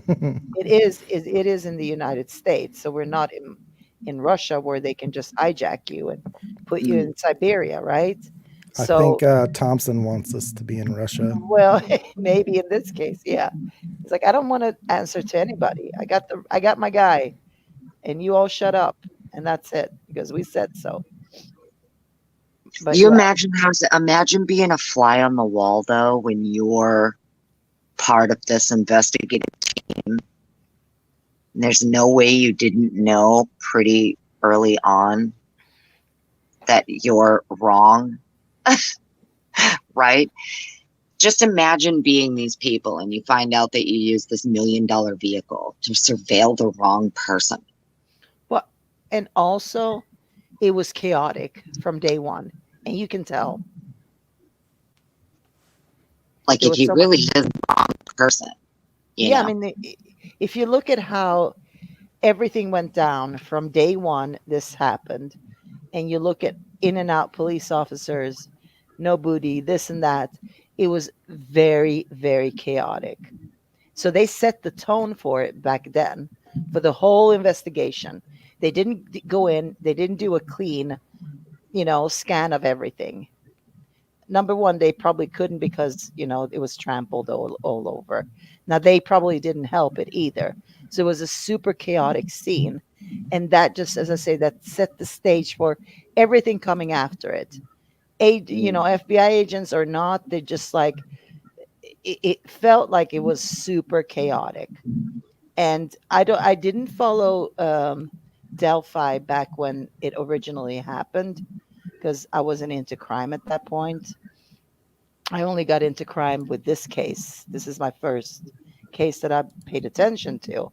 So I couldn't tell you if it was the same situation over there. It was like super chaotic, how they went about their investigation. But I can imagine it being so. And it's because, and I stand on that because I've seen small town cops and how they operate. They're different. Like, they wouldn't be able to, like, if they go to a big city, they sort of disappear and they would never do it. So they feel, that's where they belong. That's where they want to be, small town cops, and they can control the situation. And they couldn't in this case. They do their best to, but they can't control it all the way. And it goes for, the prosecution because he's an extension of all that happened. Wouldn't it be wild if, like, you figure what it was a couple years into Allen and then a couple years into Reed. We're hitting about a couple years for Brian. So imagine if, FBI does drop something pretty soon. I mean, if they haven't already, that we learn about, and like their assessment is just as wild as what their assessment was in Delphi.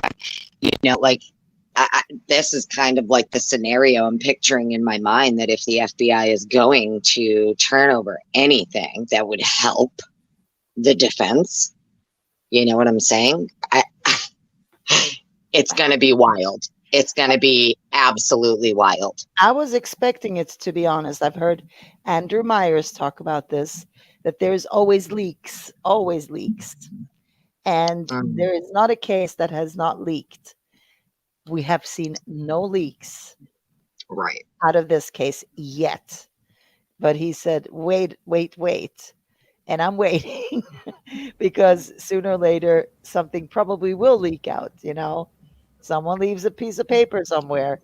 Now, if it's I just feel like if the FBI is going to try to be the good guys like they were with Reed and all of that, and they just, pop up after a couple years and with this big old file and thousands of documents, and that would be great, right? I mean, I guess that would be a great thing, but can you imagine what their assessment is going to be? Oh my God. Yeah, I can't.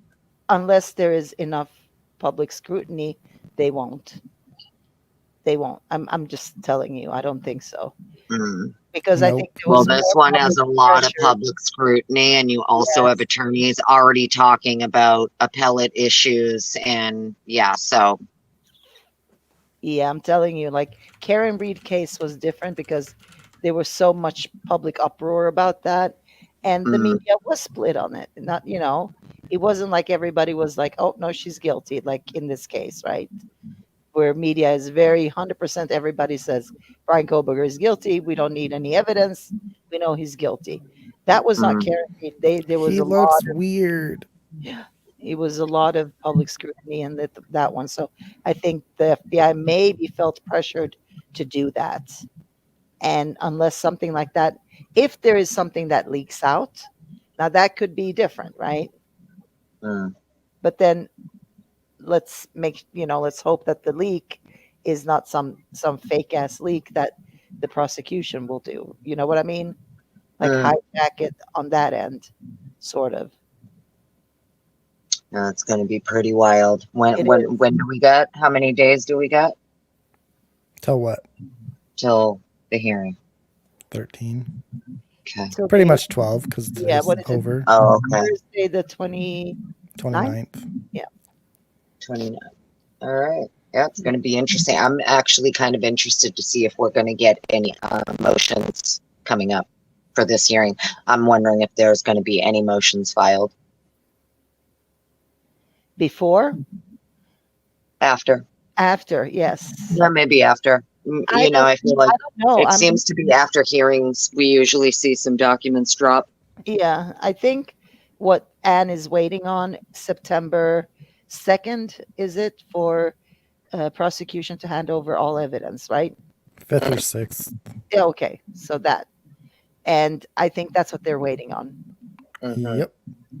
And then we'll see more. We'll be And like then we'll see, yeah. every day. Yeah, boom, makes boom, sense. boom, boom, boom. Then we'll start seeing Frank's Yep. motions to suppress.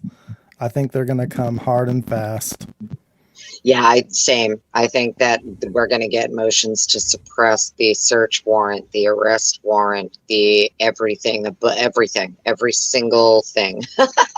It's been super quiet, which that's the only reason I'm thinking that way, is like, okay, she's holding back. She wants to see what are they going to produce, what are they not going to produce, because motion to suppress the phone warrant, the yik yak, motion to suppress everything because they got it.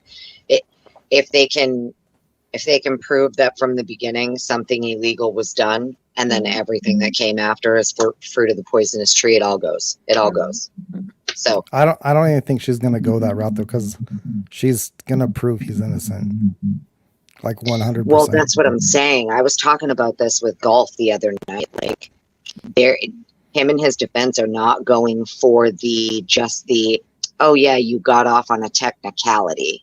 No, they're looking to clear him and make sure everybody knows he did not do this. That's what it appears they are doing. Yeah, but can they do it fully under a gag order? They're going to do it at trial if this goes to trial. Yeah. I think during the motions to suppress, the gag order won't apply because they're suppressed, right? The gag order is really only for the evidence that's going to make it to trial. Right. They're going to have to put out, they're going to be able to put out information, emotions to I think if they do file motions to suppress anything, we'll see them for sure. They'll be public. So they're going to supersede the gag order. I hope. Okay. You know that there's a way that Anne can get around the gag order anyway. Is there? Oh, 100%. Anne, if you're watching, call me. I got it handled. Like, this is easy. I could have done this in the 3rd grade. It's so easy to get around that gag order. Yeah, she knows that she can just, even with the gag order, she said it. The state can file everything under seal if that's what they choose to do, but we're just going to respond publicly. No, it's more than that. If you read the judge's response to the survey, he tells you exactly what has to happen to go around the gag order or whatever. And I can manipulate that. It's easy. This is 3rd grade Twiz shit. We could get around that in a heartbeat. Defense, call me. I got you. Okay. So you're not going to divulge to us what this is about? I mean, I can if you guys really want. Yeah, I do. I'm curious. All right. So the judge said in his filing that you can come out to the media to combat recent bias. So you just create the recent bias. Well, everything is biased, so that. And then, listen, what's the definition of recent? Because according to paleontologists, 1 million years ago was recent for dinosaurs. So we could play that game too. Like, I could do this in my sleep. This is easy. Okay. I want you on my defense team, Twiz. I mean, we'll see if you did it or not. I don't know. Yeah. Okay. Can they find out how many miles from the tower phone pings come from? Right? Yes, they certainly can. He says recent bias.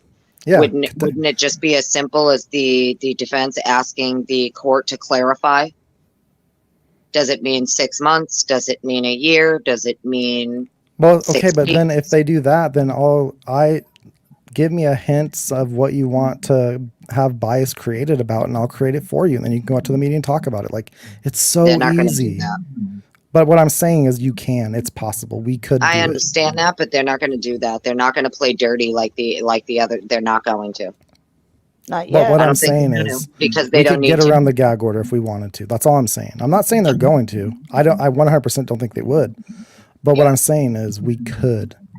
I know we Easy. could, and it makes sense what you're saying, but I don't think they would ever do that just because I feel like they really want to present an honest, true defense. Do you get what I'm saying? I think Yeah, they know they I'm don't have to play none of the 100% bullshit with you. games that the state plays, and they don't have to play dirty to win. Like,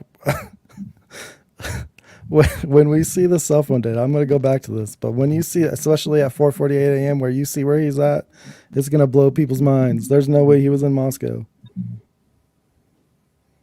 4:40 when?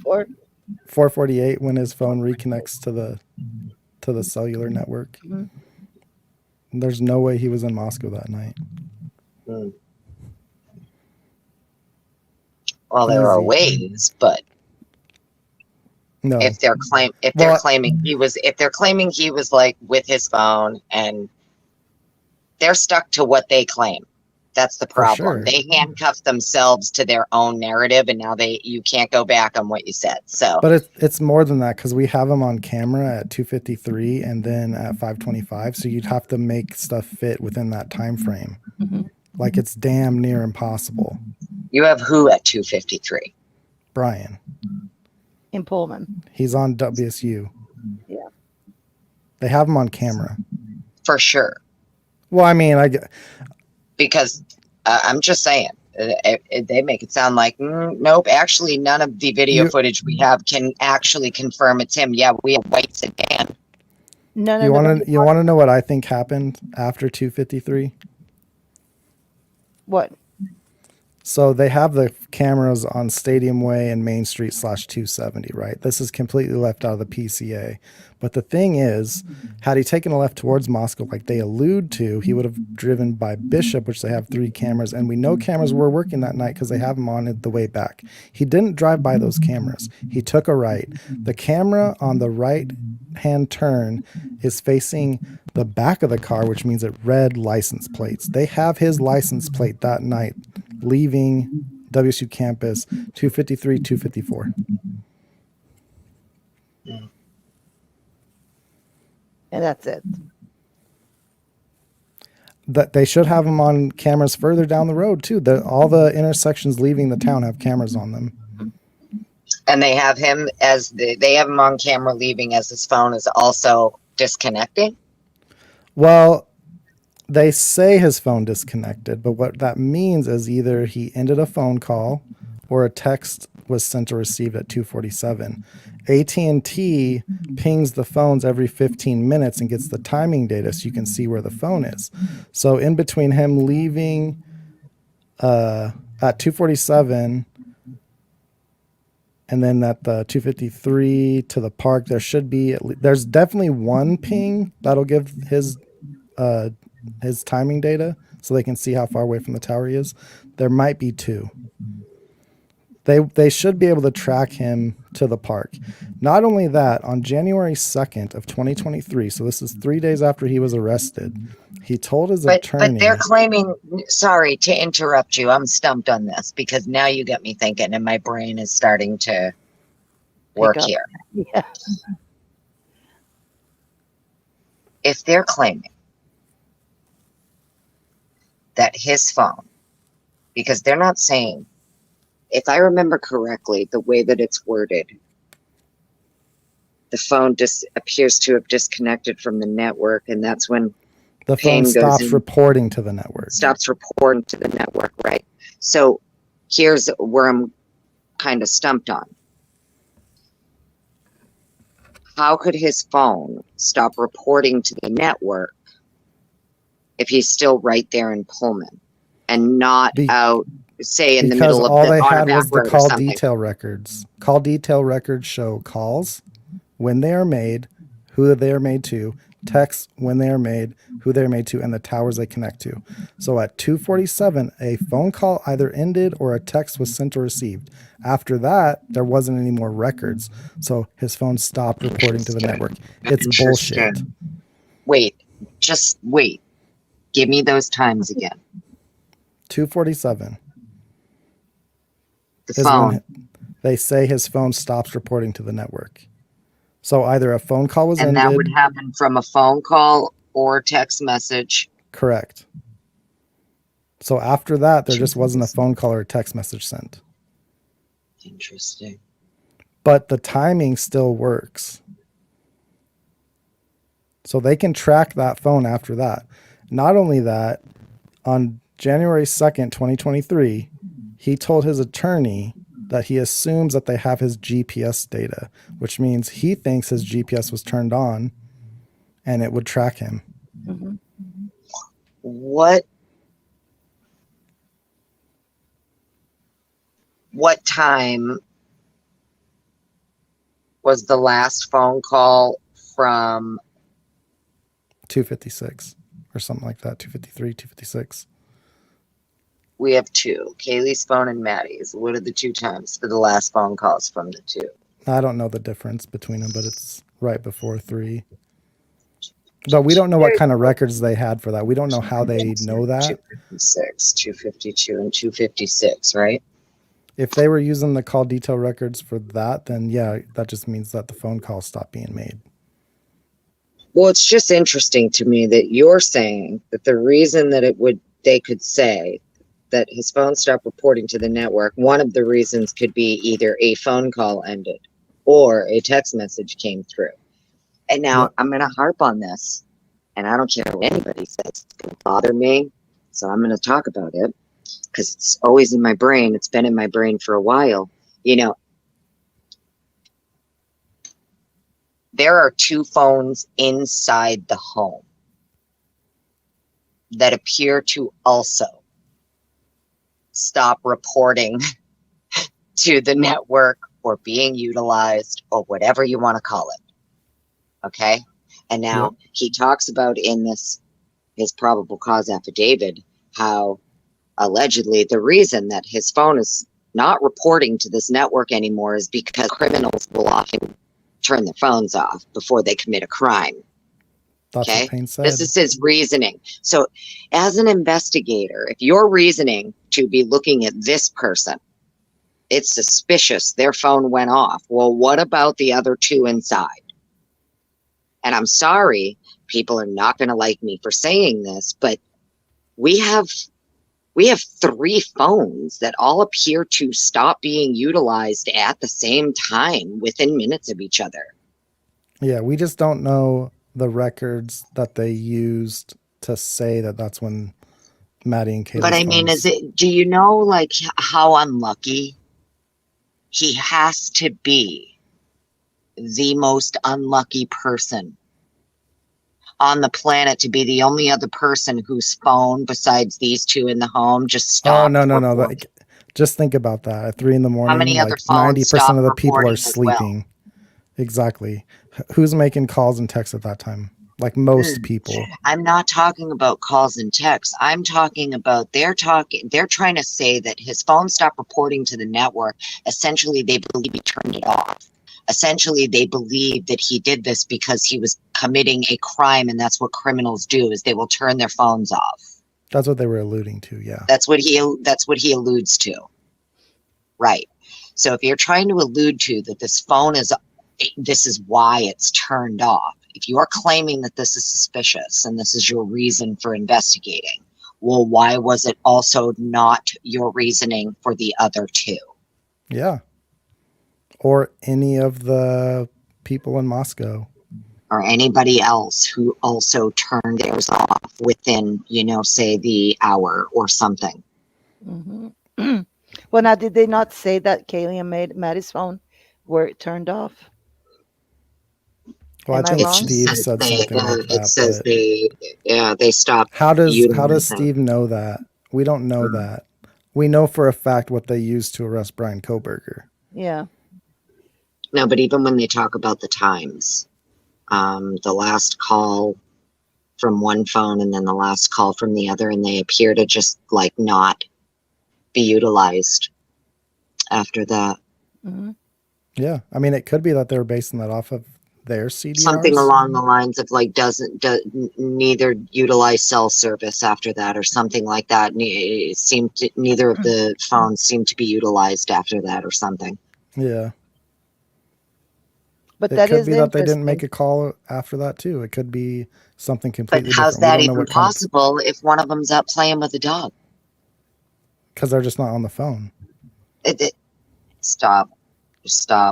Well, Again, hold it's on, hold called on. detail records. It records when calls are made and texts are sent. And What Right, I about if understand they're that, but on I also the? understand that devices have what's called an accelerometer in them, and that again, that's why accelerometer. it depends on what records they were using. We don't know what records they So, But used. even what about Wi-Fi? So let's say they were utilizing Wi-Fi. Hmm. Would that show up on that? It would show up on the phone, like forensics, like the download and stuff, but it's not going to show up on the like a call detail record. It probably doesn't Okay. even show up on their cell phone records at all because it's not using the cell phone data. so, like, my phone is connected to my watch. So even if my phone is left on the nightstand, because it's connected to my watch, it counts. It still monitors everything. I can still get my phone calls, my texts, and everything through my watch, right? Right. So I guess the point that I'm getting at is we do know from many, many pictures that one of these victims, if not two of them, did have smartwatches. From what we understand, they were all iPhones, correct? And iWatches. So I'm just looking at it going, even if the phone itself is sitting somewhere, she's up playing with the dog, the watch is still going to count the steps. It's still going to count movement. It's going to everything, right? The phone is going to collect all that data coming from the watch. Right. It's going to store all of that. So in as much as she was calling, I doubt that they both all of a sudden just stopped making phone calls or texts. No, there's something that happened to I don't know. It's wild to me because I can look at it from both sides, and I'm looking at it defense wise. I'm looking at it, from the other side. It's very strange. You have to be. Did Koberger's Dylan like really he's hear? one unlucky dude. I tell you what. Did Dylan really hear somebody playing with the dog? Well, this is what I mean, though. Here's what I'm going with. So we know for a fact, based on Payne's body cam. If you look at Payne's body cam, he stands outside. He tells you in the body cam, he's telling his ride along, we're just going to stand here for a minute and listen. And that's exactly what they do. They just stand and listen in the pitch black darkness, and you can hear every single thing going on in that house. Now, it's alleged in the PCA, allegedly this little ring cam or whatever it is, 50 feet from the home, picked up these sounds, these muffled sounds and whimpering and a thud. I'm going to call bullshit on that. It could be from another house. It could be from anything. Here's my thing. No, this is what I'm trying to tell you. I promise you, where Payne is standing with his body cam is approximately 50 feet from the house. And I'm telling you right now, every single thing that his body cam picked up is exactly what that camera picked up. And it picked up every conversation going on inside that house. It picked up every scream, everything. Everything. So there's no way that the little ring cam 50 feet away only picked up muffled, indistinct sounds. It picked up everything. And I think that might be the video that the defense keeps talking about that's all chopped up and edited that they can't get the full video for. That's just my opinion. I mean, I'm sorry, but if that video actually you can hear, well, then that blows your witnesses for the state right out of the water, right? Because if you can hear on this ring cam video 50 feet away, the screams, the horror, while you have the state alleging that these two survivors had no idea what was happening. it's going to blow up your case. I'm just saying, if you look at the body cam, that in and of itself is just another piece, in my opinion, that the defense could use. They could say, we have this officer's body cam right here. He is approximately 50 feet from the home, about the same distance as this camera. And for some reason, even though we can clearly hear all of the audio from his body cam, we're only getting this chopped, edited video of a camera that's also 50 feet away. You get what I'm saying? I mean, like his body cam is literal proof that if you stand 50 feet from that home with a recording device, you are going to pick up everything. Mm-hmm. And I'm sure they got everything too. Going back to the phones, though, I have a question. So basically, to get, you said if people were connected via Wi-Fi, and that could include FaceTime calls, right? Mm-hmm. You would have to have the phone to do forensics on it, right? Yep. That's a good question if they have the phone. Phones. The girls' phones? Uh-huh. Who knows? Because I don't think they do. They have all the phones, according to Sai. Sai said he has all the phones. No, he has all the phone data. Like he said, I'm just saying, I'm just going by his words in court. He said, I have all of the phones, not just Brian's. Yeah, but all he does is phone data. He doesn't do anything I understand on the phone that. itself. So he would have the data, correct, for all of the phones. Yeah, but all he does is like the cell data. He wouldn't have digital downloads from phones. He just has phone records. Mm-hmm. So that would be different. And that's what I'm saying is I don't think they have Kaylee and Maddie's. At least Kaylee's, I always suspected that they never had. Well, they must not have them because they're relying solely on Dylan and Bethany's forensic downloads of their phones. In the probable cause, that's what they're relying on. So when they're saying that the phone went dead silent after 2:56 was the last call or something like that, that means somebody took those phones. It might. They might have turned it off. They might have, because kids don't turn off their phones. College kids don't turn off their phones. People sleep with their phones on, right? Nobody can tell me that people turn off their phones.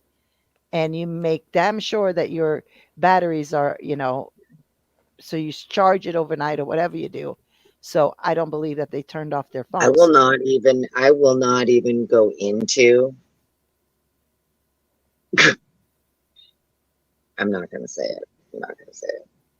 Say it. Yeah. I'm not going to say it. Nope. I'm just not going to say it. It's wild. There's little puzzle pieces that, like, when you talk to people and you just kind of chit chat and then like things kind of click and my brain is like, wow. Mm.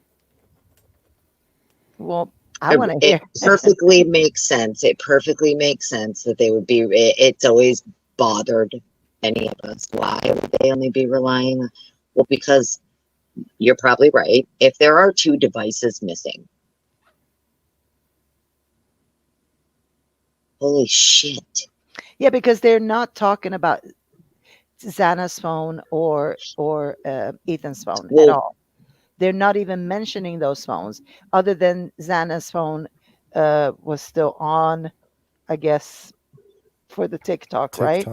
Yeah. So they must have had those phones, but they're not mentioning, like, nobody turns off their phone. I can guarantee you that. What they are you could have thinking, just had Manny? somebody say, like, looked at her TikTok account and been like, I saw her at this time, comment. They don't have to have the phone for that. Well, the comment, if you looked at it too, it said Queen under somebody's. Yeah. Can you right now? You're cutting out. You cut out. Anybody? Is there anybody that's in the documents right now? Which documents? Which ones? Are you just anybody on the cases? I would like to know.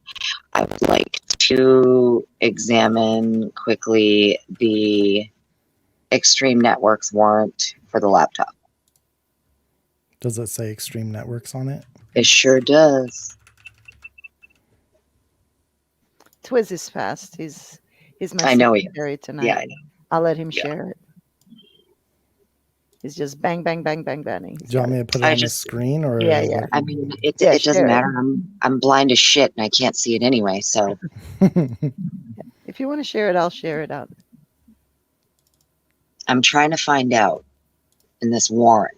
I just want to know if an actual device was returned or if it was just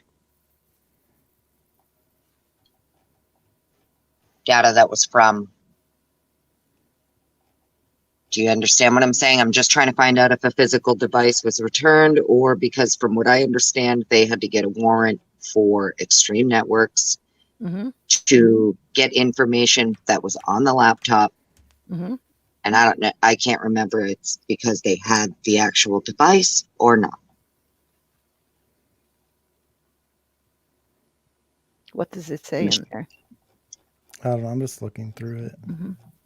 So it should say if they got There the device it or should not. show a return with a return date, yeah, up top, like what was returned, the date that it was returned. It'll probably be redacted, like what information was on it. But it should, I think it was returned to Coeur d'Alene Forensic Lab, or was it returned to MPD? Oh, I know where you're going with this now. Okay. I get it. This should be the return. Hand delivered. Does it say what it is though? Was it just the data that was returned to the Coeur d'Alene detective or whatever? It was a Post Falls detective that it was returned to, correct?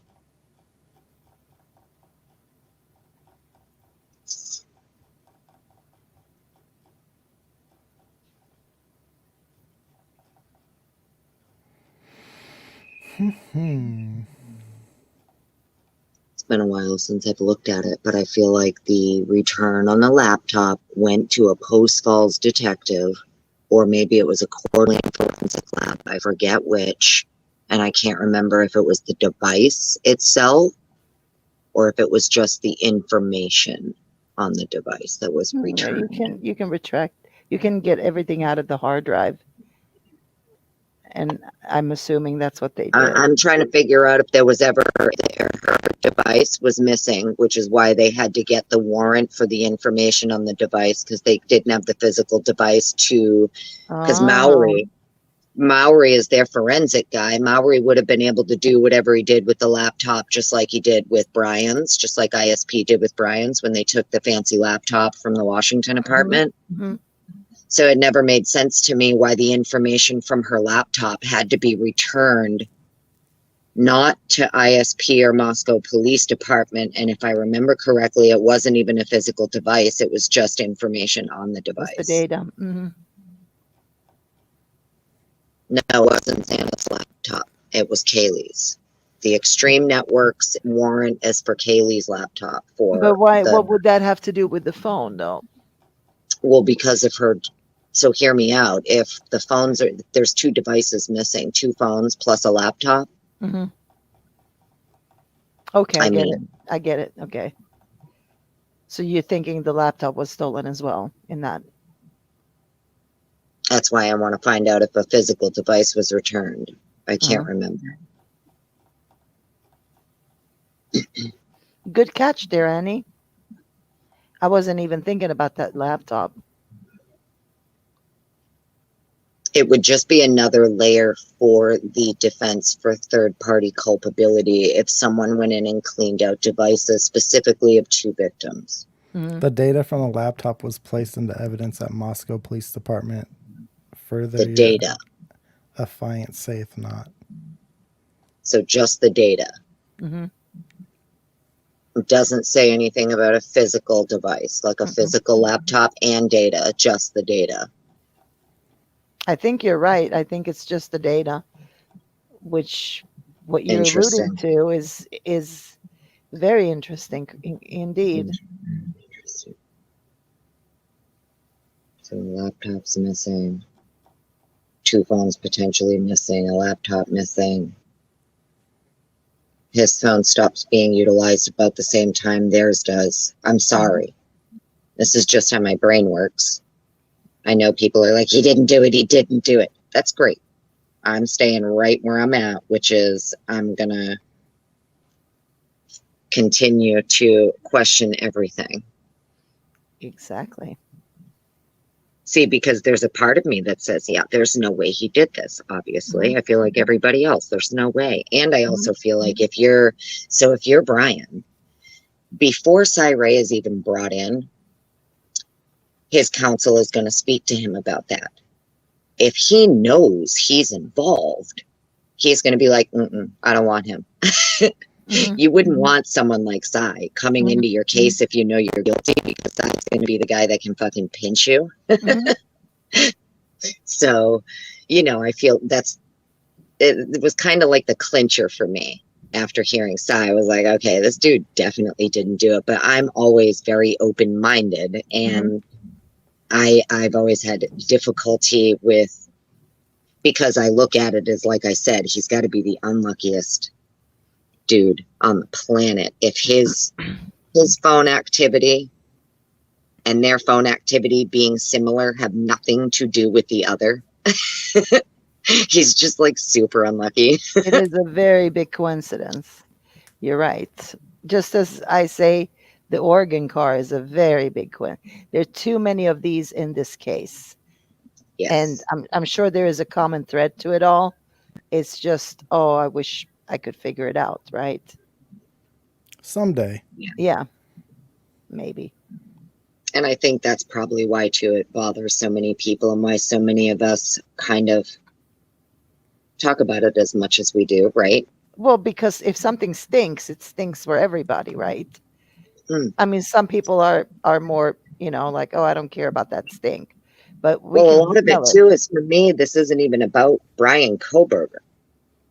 Like, yes, he's a part of it, right? This, for me, isn't about whether or not he's innocent or guilty. It's more about the fact that if he is guilty, right? If he is, well, then you should have been able to go to prelim with no problem. Absolutely. You should have been able to do preliminary with no issues. Oh, if he's your guy and you have everything you need to prove it. Yeah, all of the right. So that's kind of the thing that bothers me, is that it would appear not only is he not the person they've known for quite a while, he's not the person. They know they have the wrong person. But you gotta prove it. Which is really fucked up. Right. And yeah, it is messed up. It's wild. It's the opposite of how it's supposed to work. And even if he did it and they still can't prove it, that's fucked up too. Because of like their mistakes or their that's what I'm saying. If he did it's completely insane. Yes, like, hear me out, for real. Just just saying, hypothetically, if he did do it, right, and he knew he'd be able to get away with it. Think about it, right? Like, if he technically should have got away with it if he did do it. And I don't know. I'm looking at it from both angles. If he did do it, he should have got away with it, but he didn't. And I don't think he did it alone. But at the other end, you're going to have a hard time convincing me he did it, considering everything we know now. The car is clean, apartments clean. Defense is alleging no connection, none, zero. Yeah.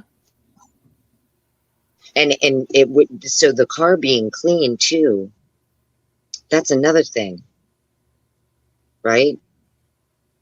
Like, if he knew how to get away with it, I'm just playing devil's advocate here. If you did really plan it out, you really wanted to get away with it, you know damn well you weren't in no Elantra, right? You know your car is going to be. Your car is going to be clean. There are too many things that he wouldn't have done the way he, this is like gone down. He wouldn't have brought his phone. He's a forensics guy. He knows exactly what not to do. And there's too many contradictions, to that fact that if he planned this shit out, he would have known better. Mm. You know, he But would hear have me out, definitely though, known right? better. So now if you want to set this dude up, you say you're Moscow PD, you're fucking scrambling for somebody, you have FBI, ISP, whoever, parents up your butt. I don't know what's happening, right? But at some point, you're going to realize that if you know for a fact that the person you're looking at, him, it isn't the guy who did it. You know this. You know what he did, what he does. You know his education level. You know what he's doing there. It seems very strange to pick him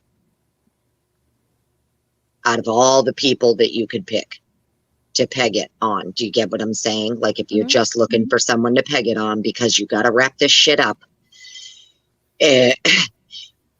you didn't vet your patsy very well, I guess is kind of where I'm going with this. Like they didn't do a very good job vetting their patsy, considering who he is, his education level, what he was going for, what he was doing. I feel like you had a whole other pool of much more viable people you probably could have pinned it on besides the PhD student criminology major with a background in cloud forensics and psychology.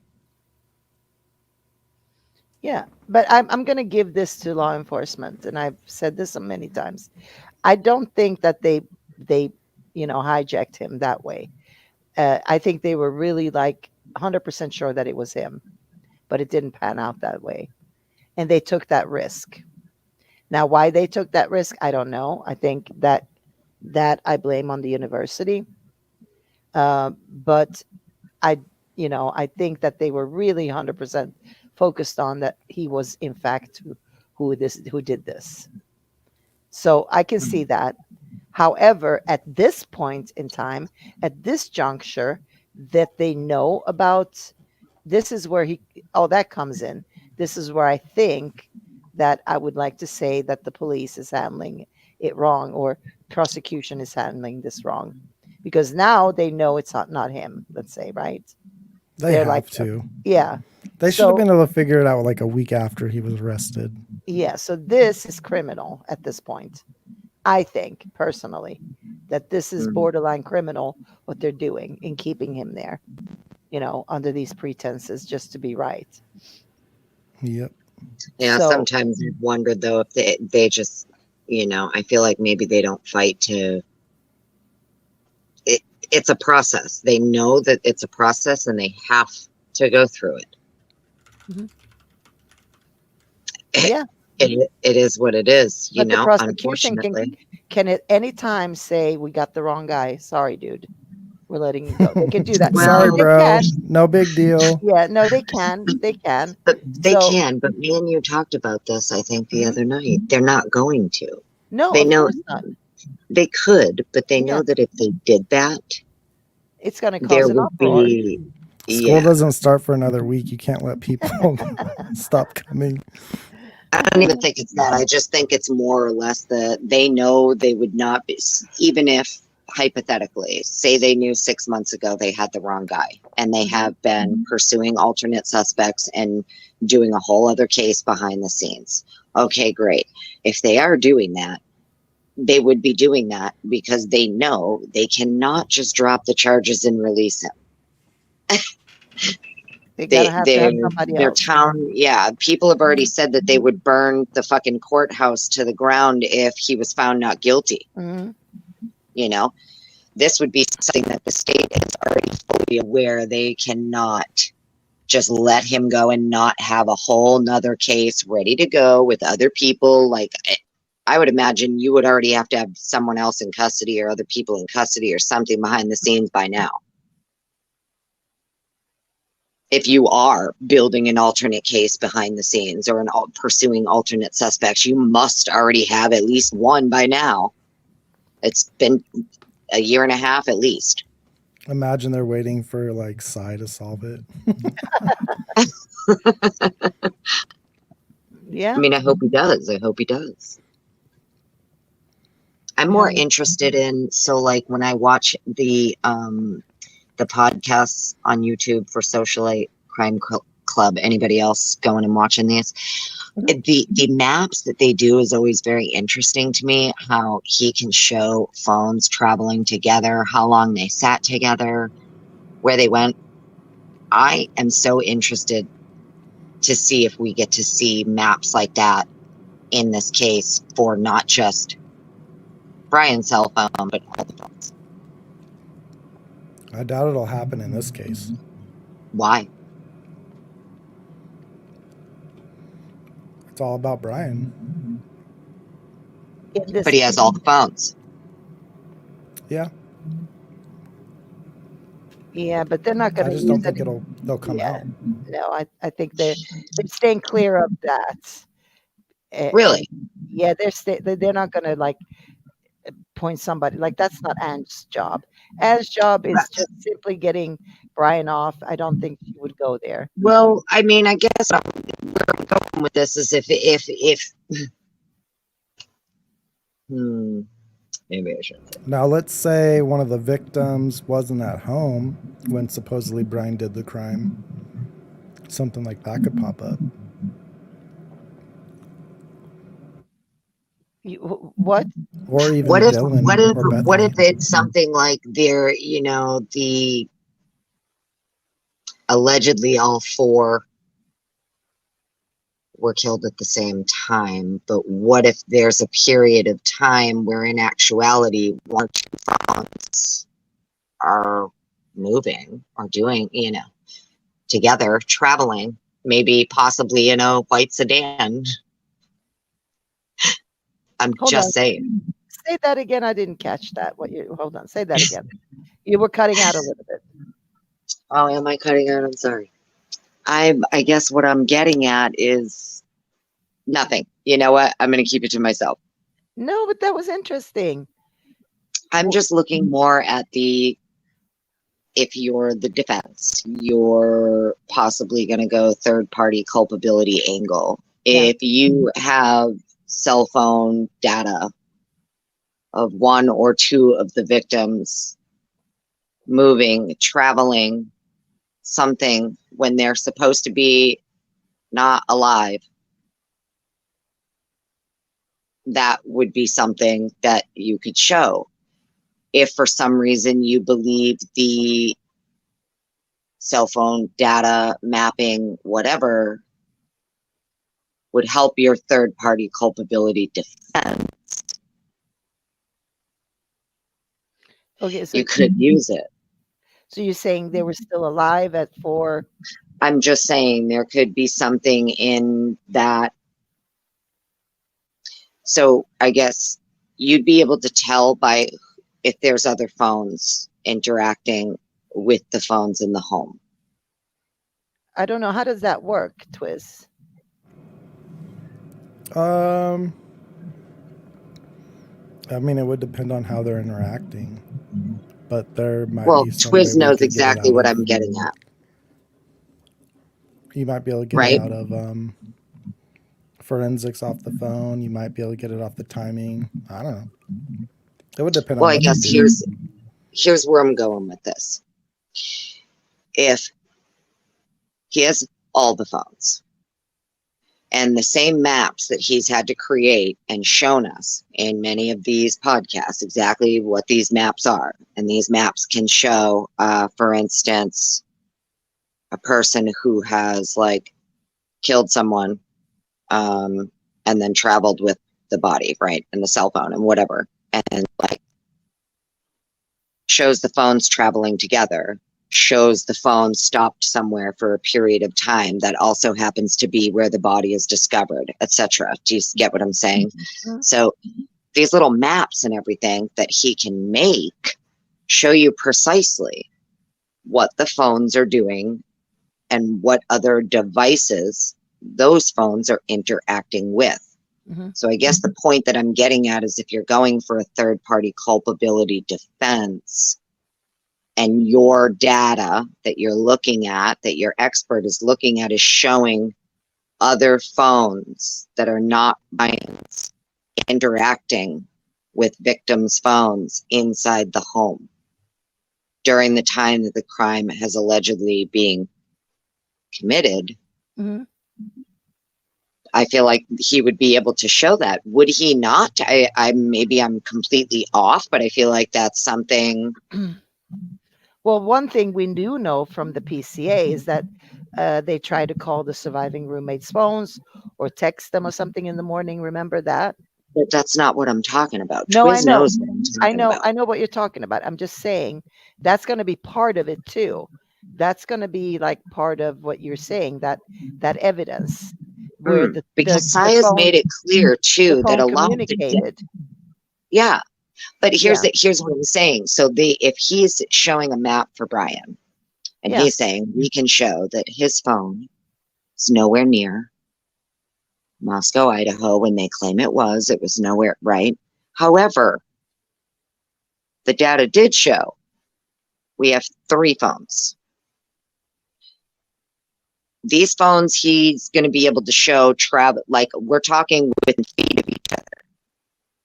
He can put phones within feet of each other. Mhm. Mhm. So I'm on the fence as to why you wouldn't. If you're the defense, why would you not ask him to give you a map of every single thing that every phone did that night and every other device that was in anywhere near that home and interacting with the victim's phones? Yeah, I'm sure she will, because let's say they stole the phone, they took the phones, Kaylee and Maddie's phones. Then what is Right. that map going to look like? Who did those phones travel with after? Exactly. But surely whoever took them took out the SIM card or whatever, the tracking, put them in one of those boxes or untrackable, whatever. So he would know, let's say, because in the PCA it says, they try to contact the roommates. Doesn't it say something that they call the roommates? No answer, blah, blah, blah. And that should be in that, report, because from, let's say, Bethany's and Dylan's phones, that would show up. But now on the other side, we don't know. But let's say the phones are not there, they're somewhere else. Unless those phones are turned on, I don't know how it's going to report. Well, see, this is the thing, though. Now, well, yeah, I see what you're saying. It just blows my mind because, after listening to him and his wife Mhm. and kind of just educating myself on the subject through them, Well, no, but it's you're very, right. No, but it's you're very right. interesting to me how they can do what they do, number one, but furthermore, much of what they have access to with Verizon and AT&T, they don't even need a warrant for. Mhm. So even if, say, the state, oh, we don't have that, sorry, oops, we only have part of the call records, we'd only have a portion of this call record, blah, blah, blah. Mhm. He himself has access to billions of records through AT&T and Verizon, and he has said that. So even if you have one side that isn't willing to produce the thing you need, someone like him can get it for you, and he doesn't even need a warrant. You can still get you can still get records for phones that were active that night, even if they don't want to produce them to you. Mhm. Or am I completely mistaken, Twiz? No, you need warrants. He needs a warrant. For CDR records, the warrants aren't hard to get, it sounds like. I'm not talking about the records. I'm not talking about call detail records. I'm talking about just the numbers, just the phones. I'm talking about the access that he has to the billions of phones. Well, that's all previous stuff. That's stuff they've already mapped out. But like if you wanted to get a new record for somebody, you'd have to have some form of warrant. Oh, okay, got you. So that's what I was super confused on, because I'm going, well, wait a minute. If he has access to like billions of records, he can just go see exactly what phones were active between these hours, this time. Well, that's why they did the tower dump, because then they would know which numbers or which phones were in those areas. Gotcha. Yeah, see, well, sometimes I don't fully understand.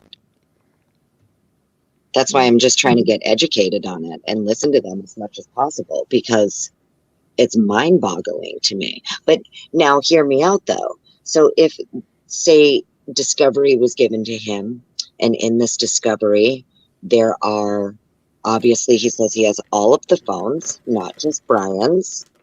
I would imagine that would include victims, 2 roommates, Brian, maybe, potentially others. No? I mean, as far as I know, they got the tower dump for like the whole town that night. But I'm talking about specifically what Cy has. Well, what he said was he has all of the phone records now. Oh, do you think when he says all the phones, he means the whole town? I don't know. That's what I'm saying. I don't know.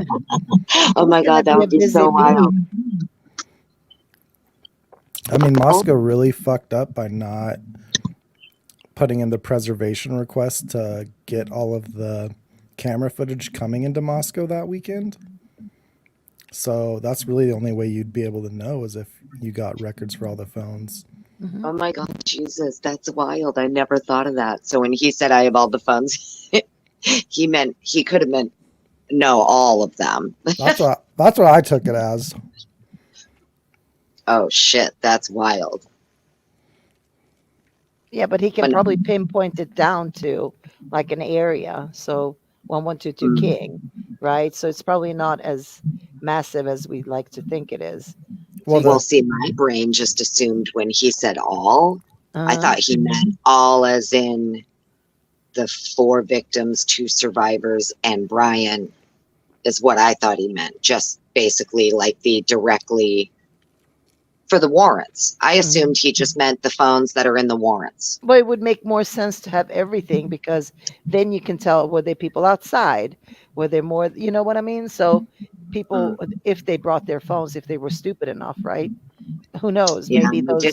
Especially when you have all that talk about other people were called over to the home and other people were the ones who made the 911 call and stuff. Yeah. No, but like, let's say if there is another killer out there, right? Was that killer dumb enough to bring his own phone? Maybe not. Maybe that person was more clever, right? Burners. Yeah. They used burners. But one thing is for sure, he's probably looking at, was there a conversation between Dylan and Bethany at that time? Were they texting each other? Were they up and around, right? That's number one he's going to check. And then, of course, like the PCA states, they had communication. They tried to call the roommates in the morning. No answer. And that should show up as well, at least on Bethany and Dylan's phone and Xana and Ethan's phone. Now, Kaylee and Maddie, I suspect that those phones are gone, at least Kaylee's, for some reason. I've had that suspicion this whole time. Yeah, and I feel like in one of the interviews or something, Steve said too that like everybody else got their kids' phone backs except for us. We didn't get Kaylee's back. Yeah, something like that. Strikes a memory like that. That might be why it's stuck in me this whole time. I cannot remember him saying it. I just remembering it. Well, like I can understand. So like, I think it was something along the lines of the device, even though the data was kept from the device itself was given back because there's pictures and things like that the family wanted off their kids' phones once police were done with the phones. But apparently they were the only ones who didn't get her phone back. And I'm thinking to myself, well, that's odd. Why would they keep only her device as physical evidence? Right? And why wouldn't you just keep the data? And why did they need the data from the computer? from her Right. laptop. Mhm. Yeah. Her And work laptop. supposedly the mail warrants were for her too. Yeah, they were. Well, her mom even said in an interview about how the FBI came for the mail. And that's not her private laptop, it's her work laptop, which is even more sus to me, at least. Because if it was her personal, I can understand that, but a work laptop, Mm. well, lots of things to think about. It is so late. I'm sorry. I want to thank Thomas, my moderator who hung in here. I don't know if there's any other moderators still hanging in. I apologize that we're running this late, and don't ever feel like you have to stick around. I'm so sorry. I feel bad for you guys. You don't have to stick around, obviously. It's okay if you need to go and it's late. So I do apologize for that, but I want to thank you for sticking around here. Either way. And Twiz, you, my man, had a live last Saturday that lasted what, almost 24 hours? It was 12. Oh my God, you're crazy. I'm like, I woke up in the morning. I'm like, are you still live? Yeah. It wouldn't have surprised me. It was fun. For 12 hours, Wild. I would have lost my Wild. voice. Well, I mean, luckily Well, I wasn't before you- talking that much. We were just watching videos. Oh, okay. Yeah. All right. All right. I guess that's something. I But was starting to get a little delirious at the end, though, I think. I also didn't sleep that much that night. yeah. My So, phone started blowing up about Forensic Frenzy being on Daniel. So oh yeah. Well, should I get her on the? Should we talk to her? if you want, I mean, I'm game. She probably won't talk to me, but Okay, I'll see. her and her crew don't really like me, which is fine. Yeah. At least at the end of the day, I can't say I lied to the Gonsalvez's faces, which they can't. So Yeah. I mean, I feel bad for them. I feel bad for the Gonzalez family. Like, who can they trust in they this could trust me. in this process? No, they shouldn't put the trust in anybody. They should just go with their gut feeling, and their gut feeling. In the beginning, Mama said, what did Mama say? She said she had a feeling that this was somebody that they knew who did this. That was her gut Yeah. feeling, and she should have stuck with that. I don't know. I just think it's funny how these people talk about how, like, all they care about the victims, blah, blah, blah, but they lie to the parents' faces. Yeah.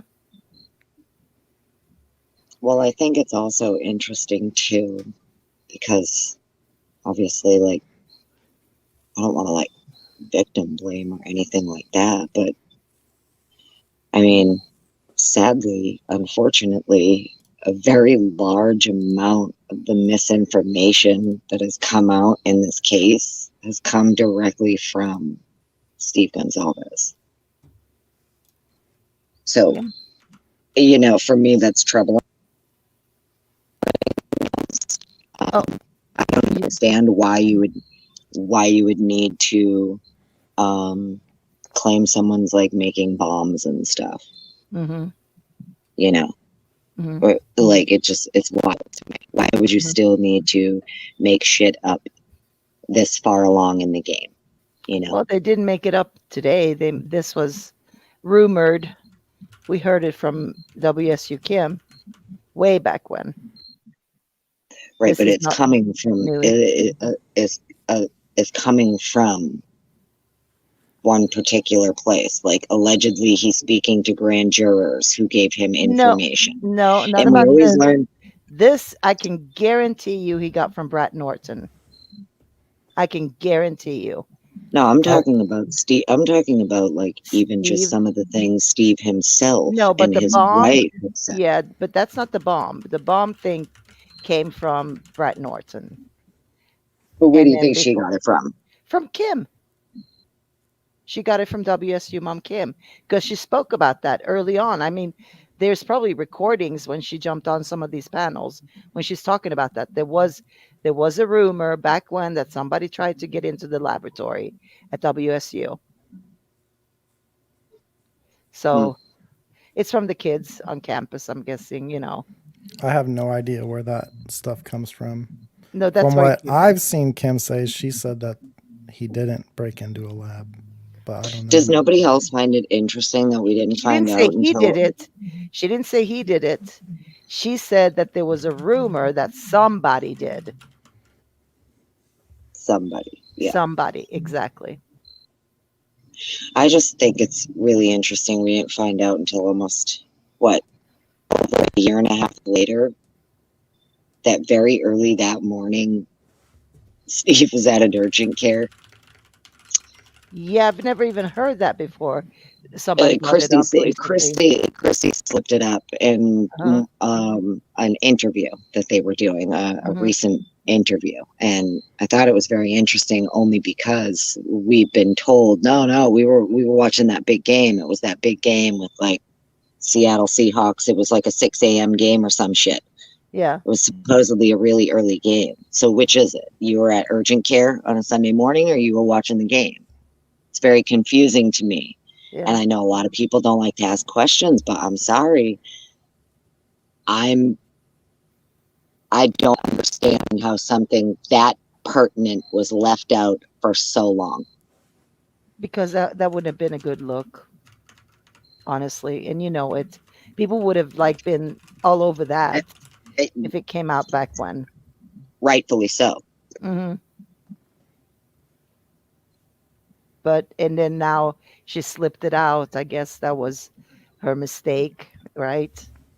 But nobody's bringing that up like we are here now. I mean, they're talking about like he's the one who said that Brian's phone hit on their Wi-Fi. He's the one who said that Brian was allegedly stalking them. He's the one who said that Brian was following the girls on Instagram and he was jealous of their relationship and blah, blah, blah. So a lot of the misinformation, a kill kit, all of the shit has come out of his mouth. Yeah, but somebody's feeding him that info. That's what I was going to say. He gets that information from somebody, obviously. Bingo. Well, that's kind of my point. That's my point where I'm going with this. So at what point, right? Because you want to give the family, you don't ever want to question the family of a victim, right? You just want to like give them that grace to pursue justice, I guess, however they see fit or whatever. But when it gets to a point where you're allegedly being told by the FBI that if you don't stop trying to contact witnesses, they're going to hit you with some federal witness tampering charges. At what point do you know? Is it not okay? Well, see, whether he's getting the it doesn't matter where he's getting the misinformation from. Well, the point is that it's being spread. Yeah, but that tells me he didn't trust law enforcement to do, you know, what they were supposed to do. So he went about and did it himself, which I think if I was a parent, I would have done that same thing too. I would have been like, you know what? I think what you're telling me is all bullshit, and I'm going to go find out for myself. Now, he chose really bad sources to communicate with, because obviously he shouldn't have talked to Brad. He shouldn't have talked to a couple of people he talked to. But that's, you know, mistakes were made along the way. So I'm not even faulting him for that. I think I would have done the exact same thing, if not worse. I would have been like, yeah, you just locked me up. You do that, FBI. You mocked this up, and I'm going to prove you mocked this up. But that tells me, you know, even though we see them and they're like, oh, yeah, it's Brian. I think deep down inside, I don't think at least not him. He knows that something is up here. And that's the only reason he went after and did all that, what he did. Not because he trusted law enforcement. Obviously, he didn't. Yeah, it'll be interesting. It seems lately he thinks or is convinced Brian did it, but I really don't think so, because he wouldn't have done that, what he did. Then he would have been like, you know, like all the other families, we trust law enforcement, let them do it, right?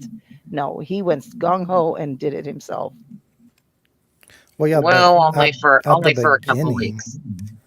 Now it seems like he thinks Brian did it. I don't know. I don't know if he's still not doing it.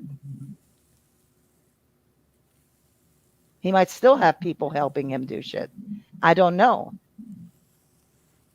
Why would he quit now? Yeah, I don't who think he ever It's knows? did. just I've always wondered, right? Especially after finding out he was at urgent care that morning. Yeah. Listen, you know, nah. As I say, you know, I think, you know, the optics would have looked really, really bad if that came out. So, you know, again, understandably. And I'm going to stick to that. I think what happened to these families are horrible. And I would never say any of them would hurt and, you know, their child at all. So, but, you know, Well, I wouldn't like to think that either, but no, I mean, parents murder their kids all the time.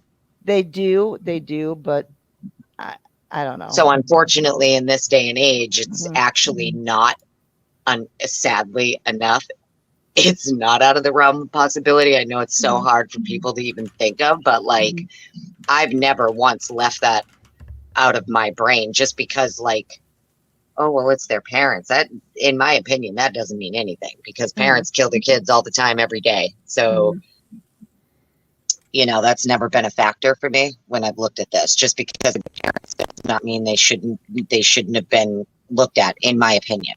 No, I don't think that just because everybody. you're a parent or a family member means you shouldn't be looked at. No, and I agree with you. I think everybody should be a suspect until proven otherwise, right? Yeah. They cleared people left and right too early, you know. And I 100% agree with you there.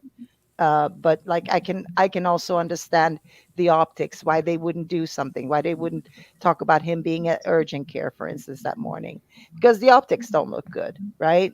So I can see it from that side as well. To their defense, I can see why he did what he did. I can see why he talked to Brat. I can Well, see it would also it would be a bad look for many reasons, especially if there are devices missing from the scene and a laptop. Mm, And then you have her LinkedIn being deleted within 12 hours. And then hours before Brian's arrested, then his name is given to the Gonzalez family, and all of these fake Instagram accounts pop up within just a couple of hours. And I'm exactly. sorry, I don't mean to be accusatory, but like, this is just how my brain works. It would make sense to me that the IT guy is the one creating the fake accounts to make it look like he was following victims. I don't know. I don't see any other reason why law enforcement would be giving Steve Gonzalez Brian Koberger's name hours before he's arrested. Mhm. Doesn't make sense. It's Here's- unheard of. It's here's unheard of. one thing I wanted to ask you. If you talk to Lana, because Lana has a recording of somebody, she said this on her channel. She can prove that Brian Koberger never followed any of the girls on Instagram. Yeah. Right? You heard her say that, right? Mm-hmm. Can you Well, yeah. ask her to put that out? Because she never put it out. No, she did. She went over it in a video. She showed all of because she pulled it all. They pulled it immediately. So What? originally, before Brian's name was ever mentioned, people had already gone through the friends list for all of the victims' accounts and the 2 survivors. Yeah. Koberger was on none of them. Yeah. 0. So in the very beginning, when we went through all of these victims' accounts for their Instagrams and whatever, obviously we can't see like Snapchat and shit, but for the Instagram and the Facebook, no. TikTok, he was not following any of them on any of their accounts at all. And But this is it true she had a recording of that? Like, yeah, she had. Yeah, I'm pretty sure there's a video of it somewhere. Couldn't tell you where. I'm sure it's in like the IDAHO4 playlist or something on her channel. Would be my guess. So that's still up, is what you're saying. And I do distinctly remember going through all of the accounts, and he was not following any of them. Now, the reason people know this too is because as they're going through the friends list and everything, obviously nobody has a name of a suspect at that point. but they do have the friends lists. Everybody was screenshotting. Everybody was doing live streams, doing like live feeds, going through it in real time. His name is not in any of it. Okay. These Instagram accounts do not pop up. They come up within just a couple of hours prior to him being arrested. Well, there was These one or two that was actually his, I believe, that I even found like day one when they.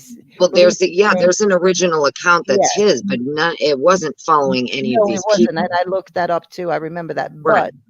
but I just want to make sure because I would love for her to put that out again, especially now that everybody's like, no, he was following them. People are talking about that again. So if you do talk to her, please ask her to put that out again. Like people are saying that because of the Garrett discovery. Yeah. Trust me, I'll be talking to her in the morning. I talk to her every day. Forensic Frenzy doesn't. I think she said that the last one I heard, and of course she did on the Drunk Turkey show.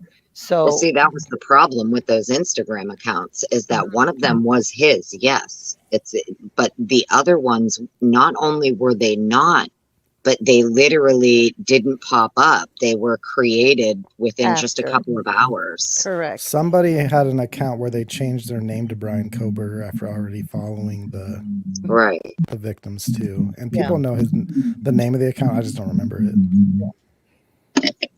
But so I would love for her to clip it out and put it out again because this is being talked about again and again and again. Oh yeah, I'll ask her. I've always found it very interesting too that about all the warrants we have, and it was public knowledge, and we have a victim's sister calling the police, accusing them of deleting one of her accounts. We never got a warrant for LinkedIn. No, we didn't. That's true. Isn't that wild? That is wild because that would have told us who deleted it, which means it was probably law enforcement. Because otherwise they would have done that, I'm sure. I mean, yeah, I'm sure. It would have been stupid not to. They took down her professional or you thing. didn't need the warrant because you know who deleted it. Yeah.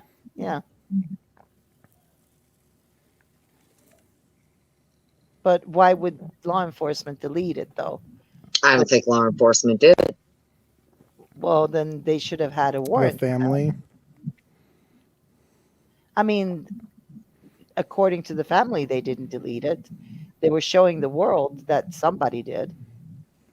Well, as far as Olivia knew, no one in the family deleted it. That doesn't mean anything. Okay, I see what you mean. Yeah. I can't, this is what I'm saying. Like we have to, the emotional, I checked it at the door a very long time ago. I know everybody else is very emotionally involved, but I'm not. It's very strange to me. There's no warrant for LinkedIn, even though you know someone tampered with a victim's account and deleted it within 12 hours of that victim's homicide, and you never investigate it.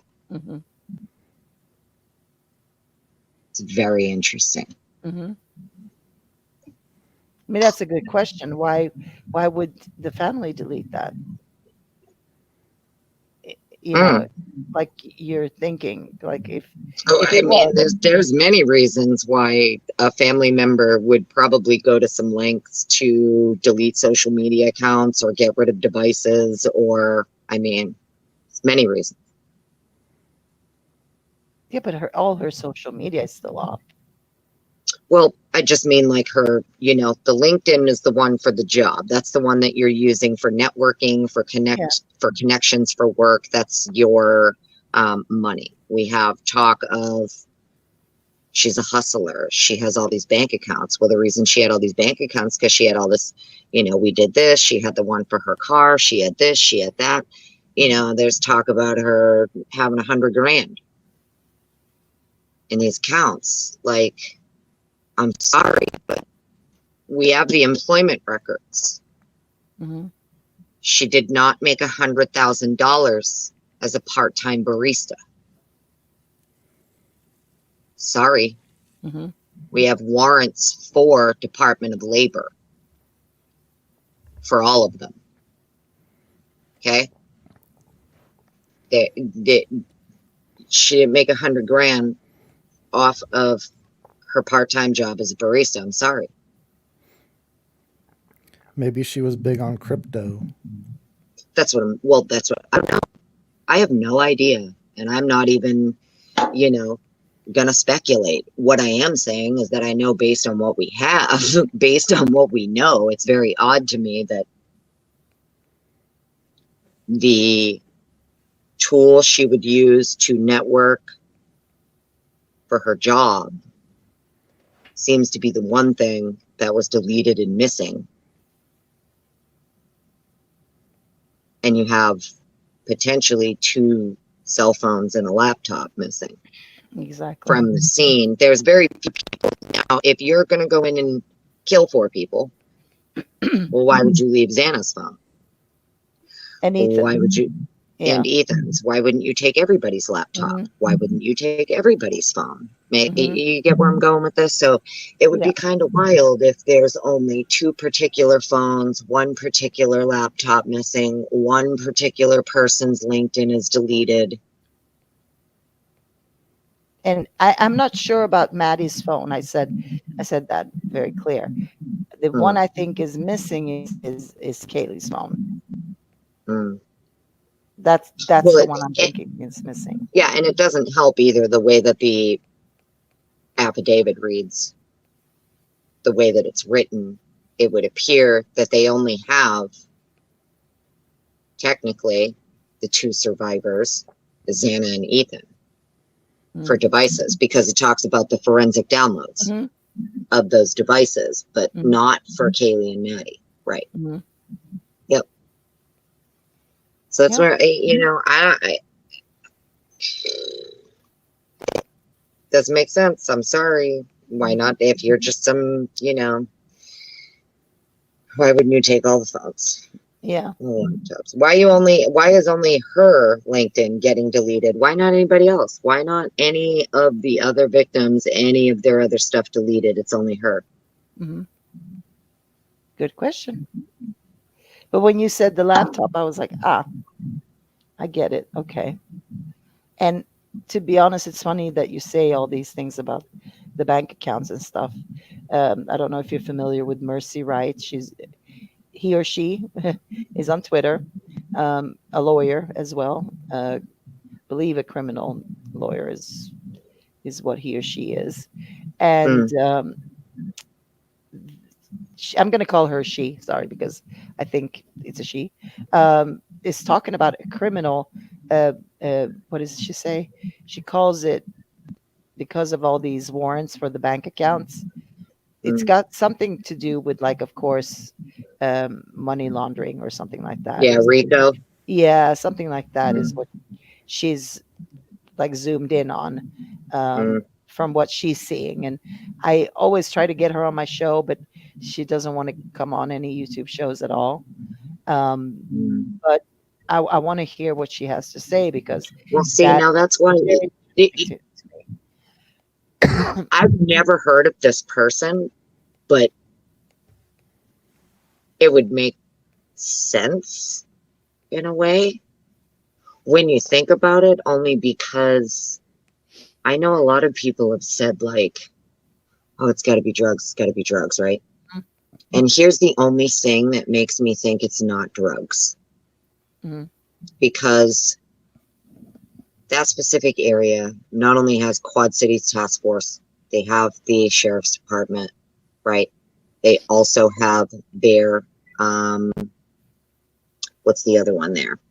Their undercover forces as well. So they already and the DEA, that's what it was. They have, like, undercover DEA as well. So if you already have all of these multiple other agencies and outlets doing your combatants of drugs in the area, you don't need to call in 60 FBI agents for drugs. So when I think of all of the agents that were called in, in my opinion, whoever this person is you're talking about, that's exactly what I thought. Mm-hmm. From the jump, when I heard how many agents from the federal government were involved, I was like, ah, shit. In my mind goes to, when I hear that many federal agents involved, I don't go to drugs, because they already have all the other task forces and everybody who deal with that. In my mind goes to trafficking, money laundering, racketeering, right? Extortion, things like that. Mm-hmm. That's, in my opinion, what you're going to have that many federal agents crawling all over that very small town for. That's that's my opinion. Yeah, because that's the biggest crime you can do is don't touch the government's money. Right. Don't you dare. Well, not even that, but like, I mean, you don't need, the FBI doesn't really, it's not drugs. That's what the DEA is for. That's what the task forces are for. Right. No, but like economic crimes are the biggest crimes, really. Like you don't pay your taxes. Right. So no, it is funny. Like my mind just turned around on that too when you said it, especially with the laptop, with the, because I mean, I might have thought these things at one point, but I've been so focused on other things, and on Brian. Like, I know it sounds awful to think, but is there potential that he knew about this way earlier than wherever, and potentially, went and had to kind of remove. I'm just saying, if you want to, possibly, I've even considered that maybe, this is why in the beginning, the investigation seemed to solely focus on her. Initially, I thought it was because they thought she was the main target. Mm-hmm. And then about 8 months ago, I was like, holy shit. Maybe it's because they thought she was the main suspect. Because in my mind, that was like the only thing that made sense. Their main focus, the warrants and everything just seemed to be for her, the LinkedIn for her. Everything seemed to kind of revolve around her, but not, it was revolving around her in a way that didn't make sense, in my opinion. This is all strictly my opinion before anybody comes for me.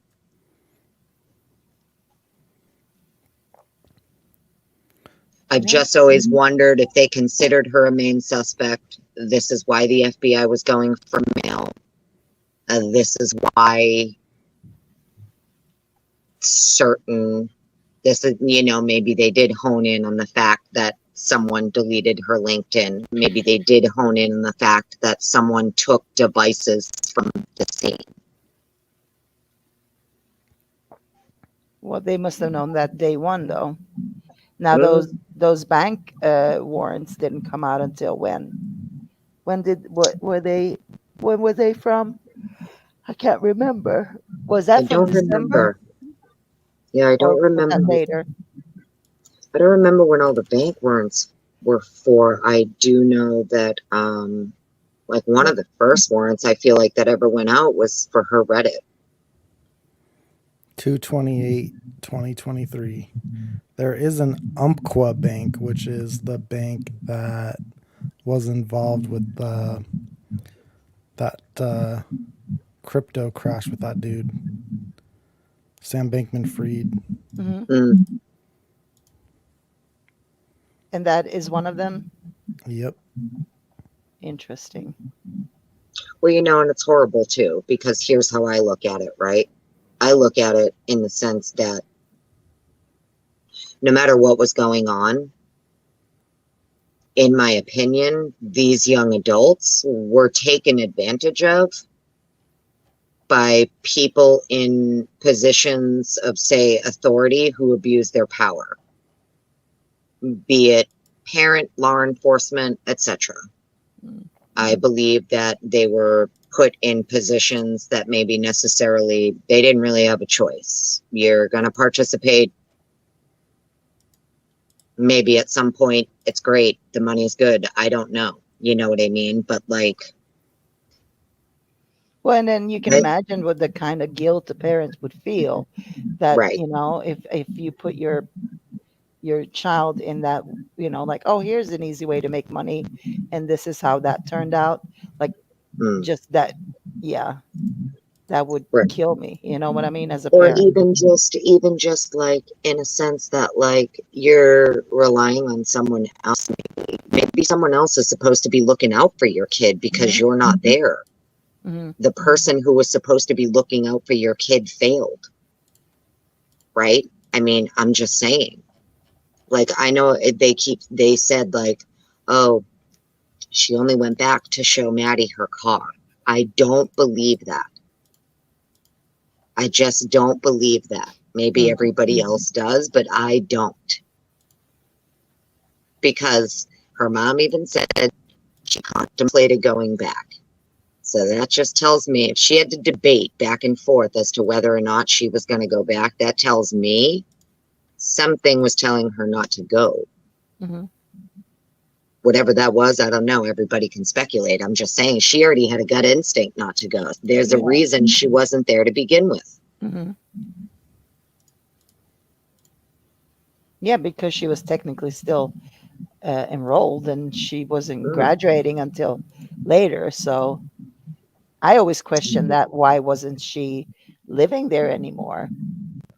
What She was worries still me in is that college. somebody was supposed to be possibly protection, Mhm. and whether that person like betrayed or that person I slacked, I don't know. Mhm. But it almost feels like not only should this not have happened, but it's almost like there was supposed to be some preventative measure in place that failed. That's Mhm. just my opinion on it. Yeah, I never thought of it that way, but I can certainly see how some kind of money, yeah, RICO was involved in this. I can certainly see that. And that makes kind of sense in the search warrants, in the, missing devices, at least what we think is missing, and then the computer.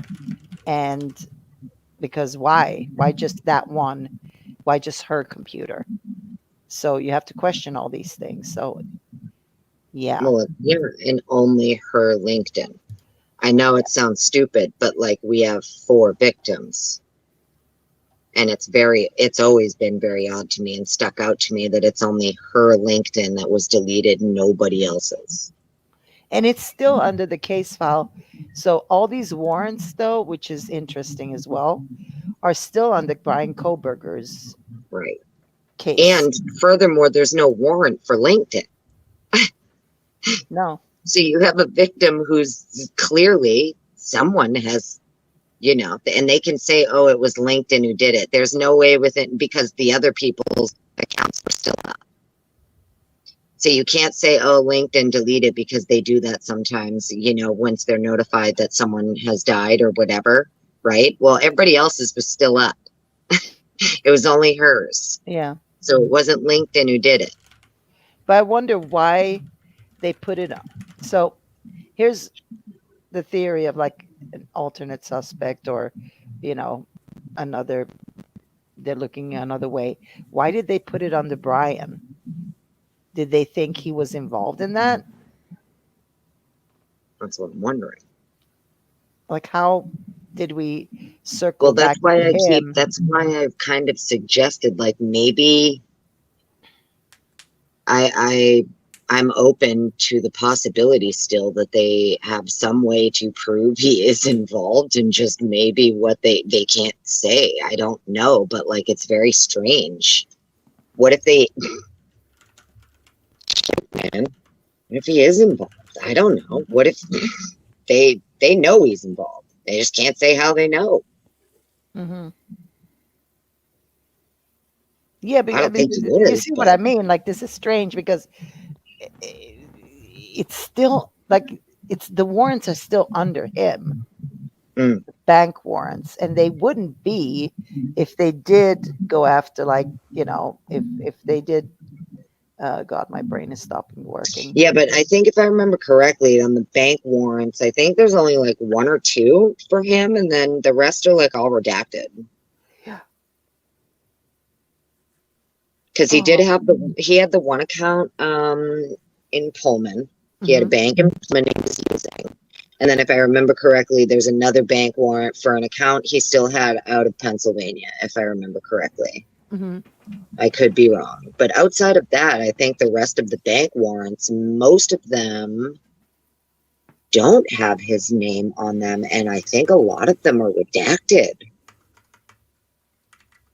Yeah, but like, if I could be wrong. It's been a very long time since if you I've think read about a them. parallel investigation hidden under, like, behind his case, there is a connection with Brian then, in some form or fashion.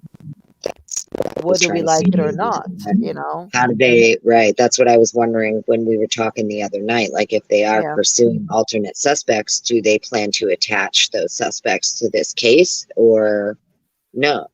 Or is he totally uninvolved and they plan to just dismiss charges? I don't know. Crazy. Lots of things to think about. All right. Well, here's what makes me think that he isn't involved. This is what solidified it for me. Because him knowing what he knows, the moment that it was mentioned to him, Cyray's coming on, and he knows who Cyray is. If he was guilty and he knew it, he would not allow his team to let Cyray look at that discovery, in my opinion, because Cyray is the guy that would pinch him right up. Cyray wouldn't have done it if he's guilty either. I don't think so. Agreed. No, it's just this theory to be, like we're saying it, he would have to have been involved in some form or fashion. Some kind of, I'm not saying he actually did it, the deed, because I don't think he was there, but somehow he's connected to the people that were, possibly. Hear me out. Is it possible in any way, shape, or form? No, it can't be. No, because they're claiming they have his car video in Pullman.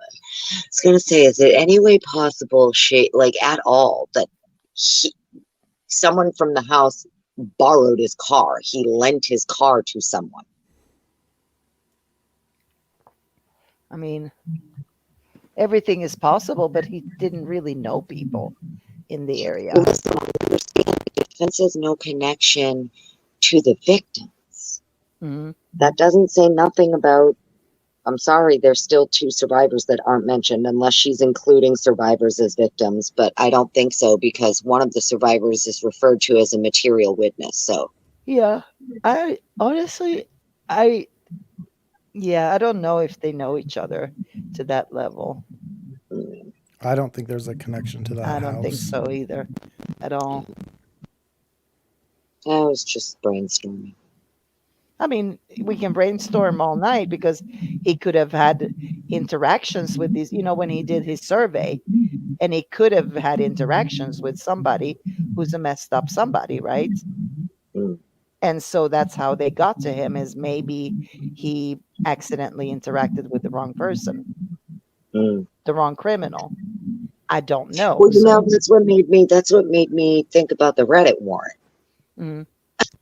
If you want to know the God's honest truth, I was like, maybe that is the connection. Maybe that's how they got to him. I initially thought, like, maybe her Reddit warrant is how they got to Brian. Because really, she's the one they were focusing on for so long. So I just assumed that that's how they got to him, was through her, But yeah, I don't know. I have no idea. I wish I knew more, obviously. And not because I want to be wrong. I just want to know. I really do. I'm sorry. I'm nosy that way. Or I'm invested, let's say, in this by now. But yeah, I mean, it is possible he could have come across a bad dudes, whatever.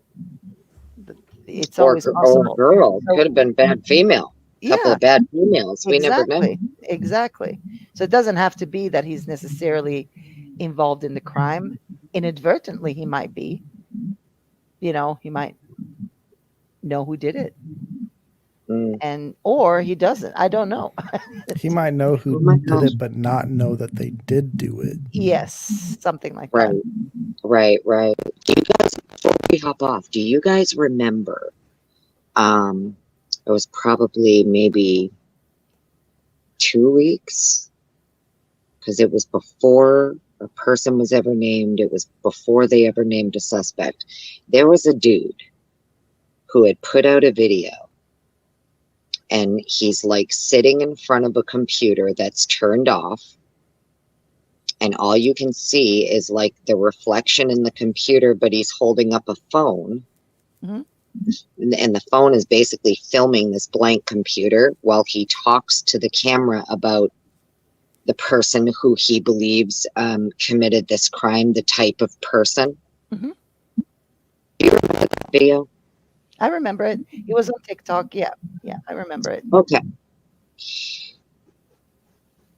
Does anybody know if that video is still up? Jelko was his name.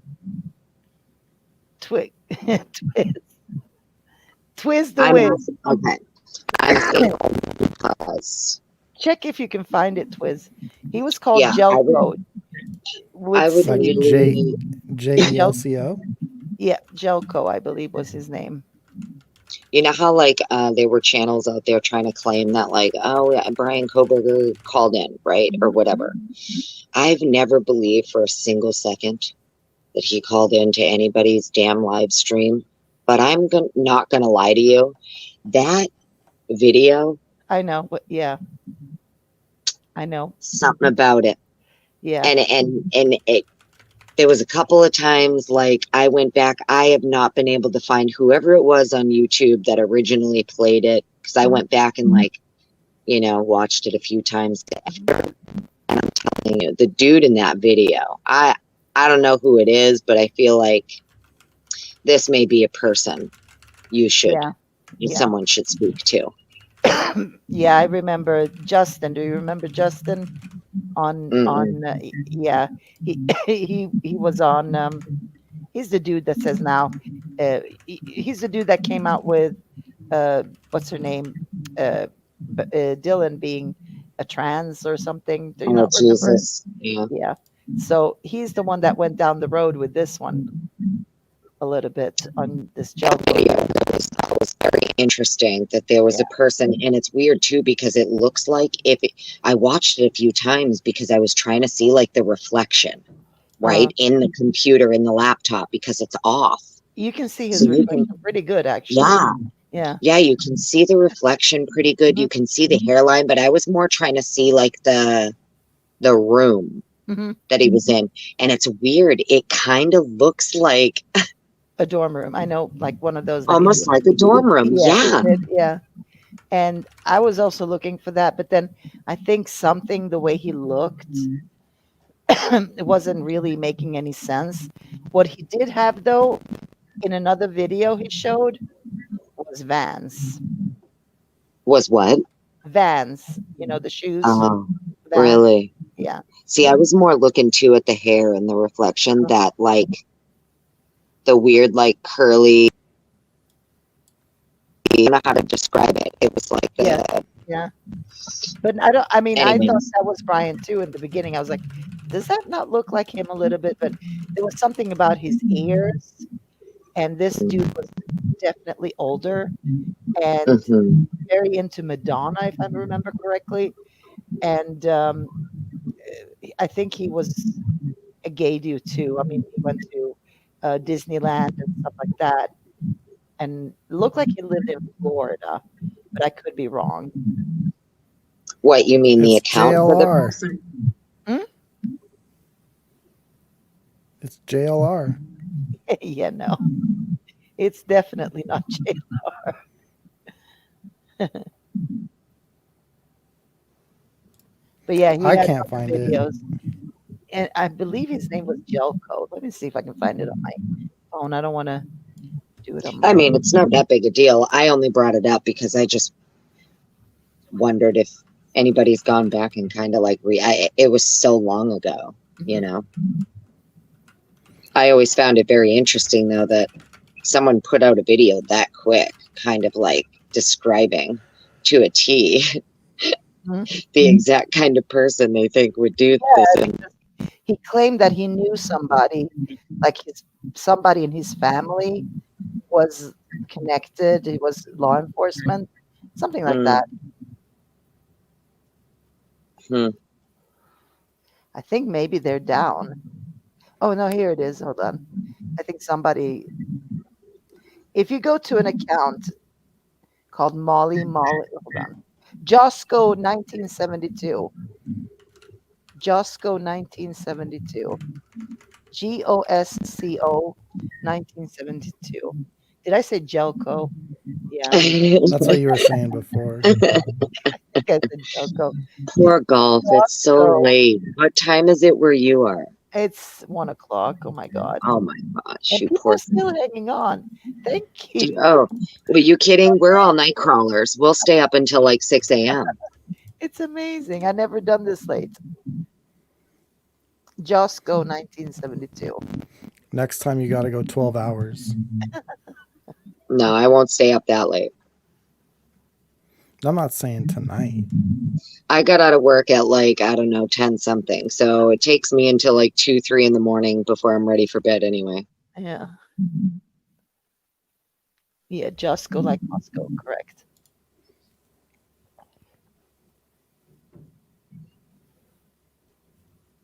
So the whole reason that I was saying about this guy's video is because this is just my personal opinion. But when he described him, because this was when he described the alleged assailant, this is before the arrest. Ryan's. Yeah. And I can't be the only one that was like, oh my God, he just described the lead detective.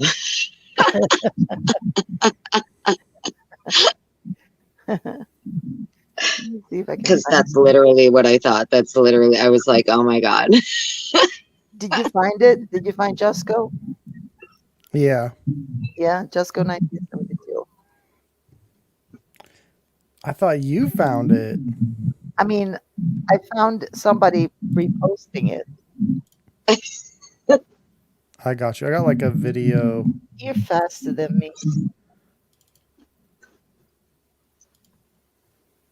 There we go. That's it. Wow, you found it. Oh, this is amazing. To quiet her, which I apologize for how. It's a little edited, but.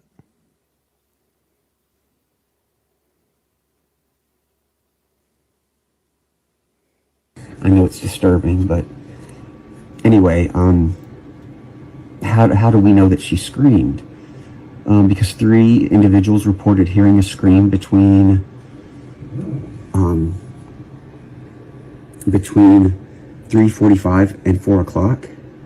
That's why the police have such a specific time frame as to when the murders occurred. But that's before I don't know if you noticed, there. but the authorities weren't called the next day until late in the morning, yet they had a very specific time frame when the murder happened.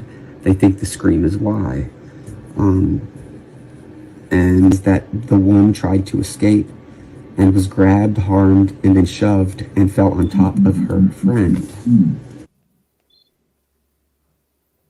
We should do a comparison. That is why this guy's voice to Brian's there's a lot of blood mixtures on this at the scene. I don't think it sounds anything like it. They're also desperately looking for this white car. The reason being is that it was seen speeding by an A&W gas station. I don't even know what that is, but anyway, that's, again, it could be wrong. I was just told it was seen speeding by an A.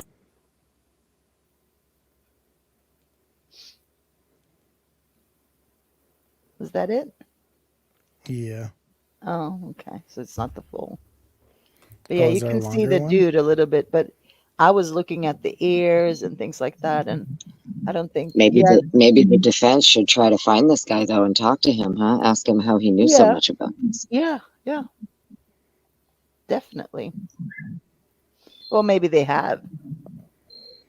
But he claims that the dude that talks, he claims that I think he says it in that video that he's got somebody who's in his family that works the case. Is why he knew a lot about it. Oh, gotcha. Yeah, see, I'm not on TikTok, so I don't follow none of this crap. Well, yeah, I don't think you had to be on TikTok when this was coming out. Everybody was talking about it. No, I thought that's what it was. It was like a TikTok video that had come out or something. Yeah. And then people posted it everywhere, and I think there was some videos made about it too on YouTube. So, what do you guys think is going to be decided on the hearing? What do you think? What do you think JJJ is going to do? Well, I don't know if they're going to allow the change of venue, though I think that's wrong because even the judge said that he was called to be a jury member in this case, which is like, come on. If somebody even calls the judge to be, and he had to exclude himself and ask for permission, that doesn't look good. So just taking it from that perspective, he should know the issues with this case, and he should know the issues around people being gung-ho that this is, a done deal, right? He should know all these things. So your prediction is he'll grant the motion for the change of venue? I don't think he will. No? I think What Bill do you Thompson thinks he's going to. I have a suspicion he might not, but I don't know. I'm not sure about that. This is just. I think Bill already. Yeah, they already know the answer. I think that's why he's trying to say just bring in jurors from Nez Perce. From another, yeah. Yeah. Because that's something that he's hoping the defense will concede on that and compromise. This is something that the defense brought up when they started this process. So it comes from them originally. Maybe had they not thrown that option in, they wouldn't have discussed it or put that as an option. But since they brought it up, I think that's what's going to happen. Is they just going to bus in people from other places. Yeah, it'll be like a compromise. Mm-hmm. Which is going to be hard because those jurors cannot stay in the same room. So if you think about it, it's going to be messy as hell. Like to keep you got to keep them all separated. That long period of time. Bill Thompson was crying about lack of hotel space and parking before. Yeah. I don't think it's going to go to trial though. So. Yeah. I don't know about that. I think it's going to trial. I think so too. I have a suspicion that it will, because they really want to exonerate him, and then that's the only way they're going to be able to do it. Unfortunately, in the eyes of the world, at least to some extent. I think the only way the defense would agree no trial is if not only do you dismiss these charges, but you're going to dismiss them without prejudice. You're going to dismiss them. That you're going to clear him fully. Right? There's no way that they're going to accept just you get off on a technicality thing where everybody gets to think he still did it, but he only got off on a technicality. I don't think the defense would compromise on something like that. I think they're going to prove him completely innocent. Right. That's why I think it's going to go to trial so that they I think you could do it without going to trial though. Yeah. I mean, if he is, then good, do it. But yeah, technicalities are never. Well, hear me out, right? So if you're the defense, as far as the DNA goes, you have the state saying, "Oh, certain stuff we're not going to use." Now, hear me out. If you're the defense and you know that not only was this DNA possibly illegally obtained or wasn't uploaded and tested when they claim it was, you want it in. You don't want it out. you want to be able to show. Do you know what I'm saying? So it's almost like it's like a catch-22 on that, because if you know for a fact that what they did with it was improper, you know, and you want to be able to show that, you want it to come in. I mean, that's always a gamble, though. Look at what happened with Karen Reed, because that's what they kind of tried with her. That's what I mean. What they could do, instead of going forwards with the suppressions, go backwards. Go from like the last piece of evidence that could get tossed out first, and go all the way back to the beginning. Because then you could prove in court, you know, one piece by one piece, that it wasn't him. Right. Yeah. Did you want to show us? Yeah, I found a longer version. Apparently. The man, or he was doing it, he was delivering it quickly and forcibly to quiet her, which I apologize for how, I know it's disturbing, but anyway, how do we know that she screamed? Because 3 individuals reported hearing a scream between 3:45 and 4 o'clock. That's why the police have such a specific time frame as to when the murders occurred, because I don't know if you noticed, but the authorities weren't called the next day until late in the morning, yet they had a very specific time frame when the murder happened. They think the scream is why. And after reviewing video files from the neighborhood, they reviewed security cameras in the area, and they have an audio file where I haven't heard it, but I was told that you can clearly hear from a female. That scream was recorded at exactly 3:38 a.m. Neighbors say they didn't call the police because they said there's often loud noise coming from the house.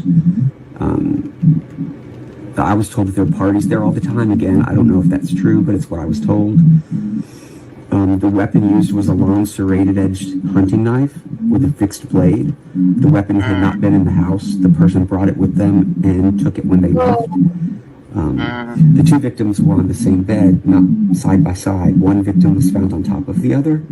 The reason is that the one tried to escape and was grabbed, harmed, and then shoved and fell on top of her friend. That is why there is there's a lot of blood mixtures on this at the scene.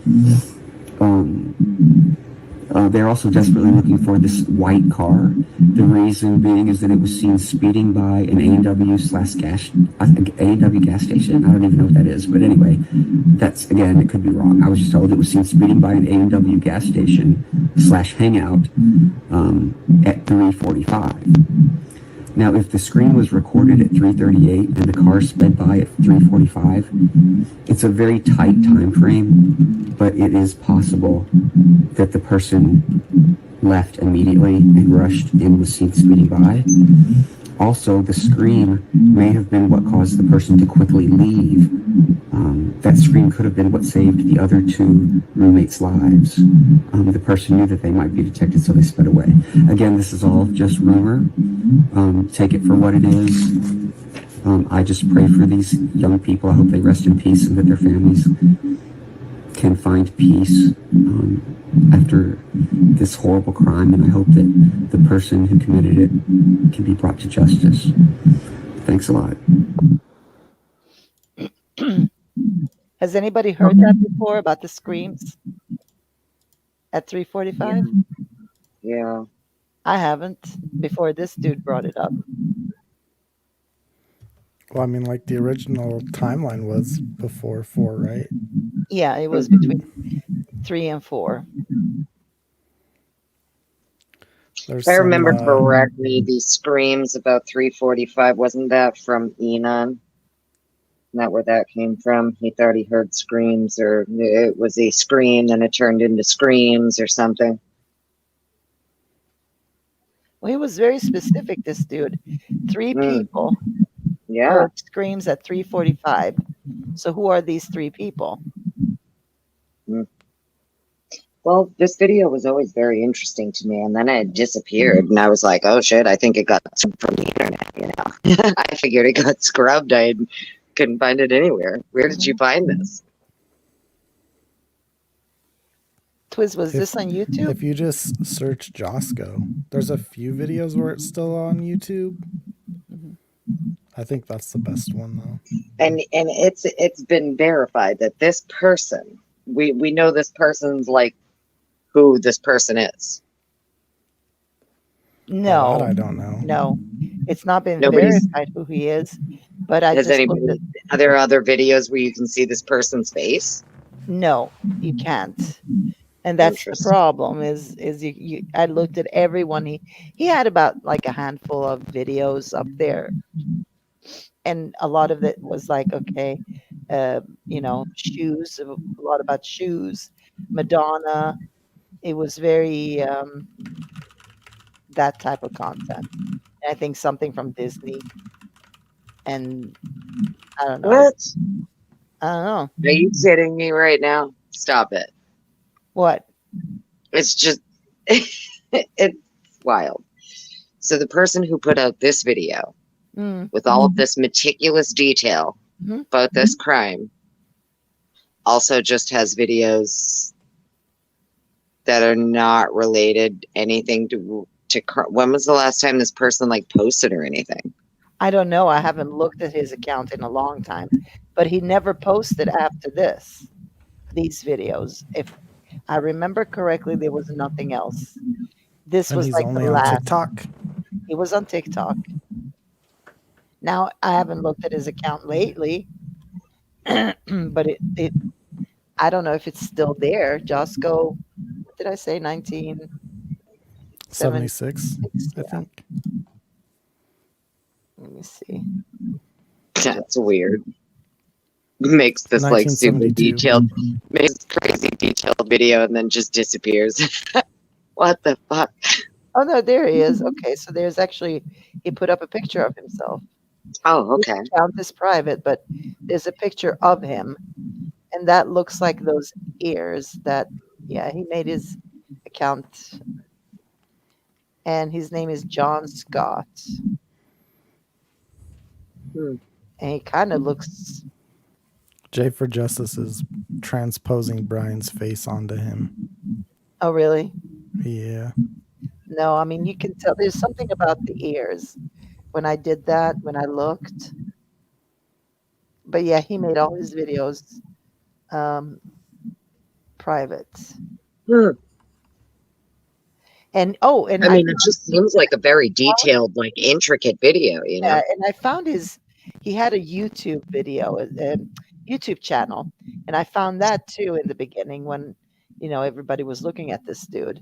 And that I think that's where I found all his like little shoes. It was all about shoes and Disney and Madonna and this and that. I can't remember if it was on TikTok or if it was on his YouTube channel. Yeah. But anyway. All right, we're nearing that hour. I need to go to bed. I am wore out. It has been amazingly fun. I want to thank you guys for being here with me on this panel, and I want to do it again. Not this late, but when my brain stops functioning 100%, maybe a little bit earlier. I'm not Twiz. I can't do it. Yeah, you can. You just have to try harder. I got to try harder. Oh, stop it. She needs to go to bed. I do. I wake up early because I No, work. I mean next time. Yeah, next time. If I didn't have to wake up early to work and stuff, I wouldn't mind. Well, that's what I'm saying. Just start earlier on your own clock, you know? I love being a night owl. Like I love being up all day or all night and then watch the sun come up in the morning. That's beautiful. But I can't when I work. Like, Anyway, thank you so much, guys, for being here. Good night. Thanks for having us. Thank you. Twiz, thank you. Tommy, thank you. Rory, thank you. Yoli, thank you. And Sleuthy, thank you for popping on as well. And everybody in chat, you are fantastic. my beautiful, beautiful moderators, thank you for sticking with me. And I know, Thomas, you must be tired too. I'm so That's what I said too. And then I ended up with 12. yeah, yeah. And everybody watching and listening, and even if you're not chatting, I appreciate you tuning in, and maybe follow us next time. As I say, next week, probably on Tuesday, I'll have the criminal defense lawyer here, and we'll discuss the Kohlberger case with him. And any questions, I'll put up a community post tomorrow morning, and well, whenever I wake up. And if you guys can just go ahead and put any questions you have surrounding this case, that would be fantastic. And I'll make sure to include them as well when I talk to him. And yeah, I'll see you all in the next one. See you Good Tuesday. night. Have a good night. Good night. Stay on, guys, for a moment, okay? Night, everybody.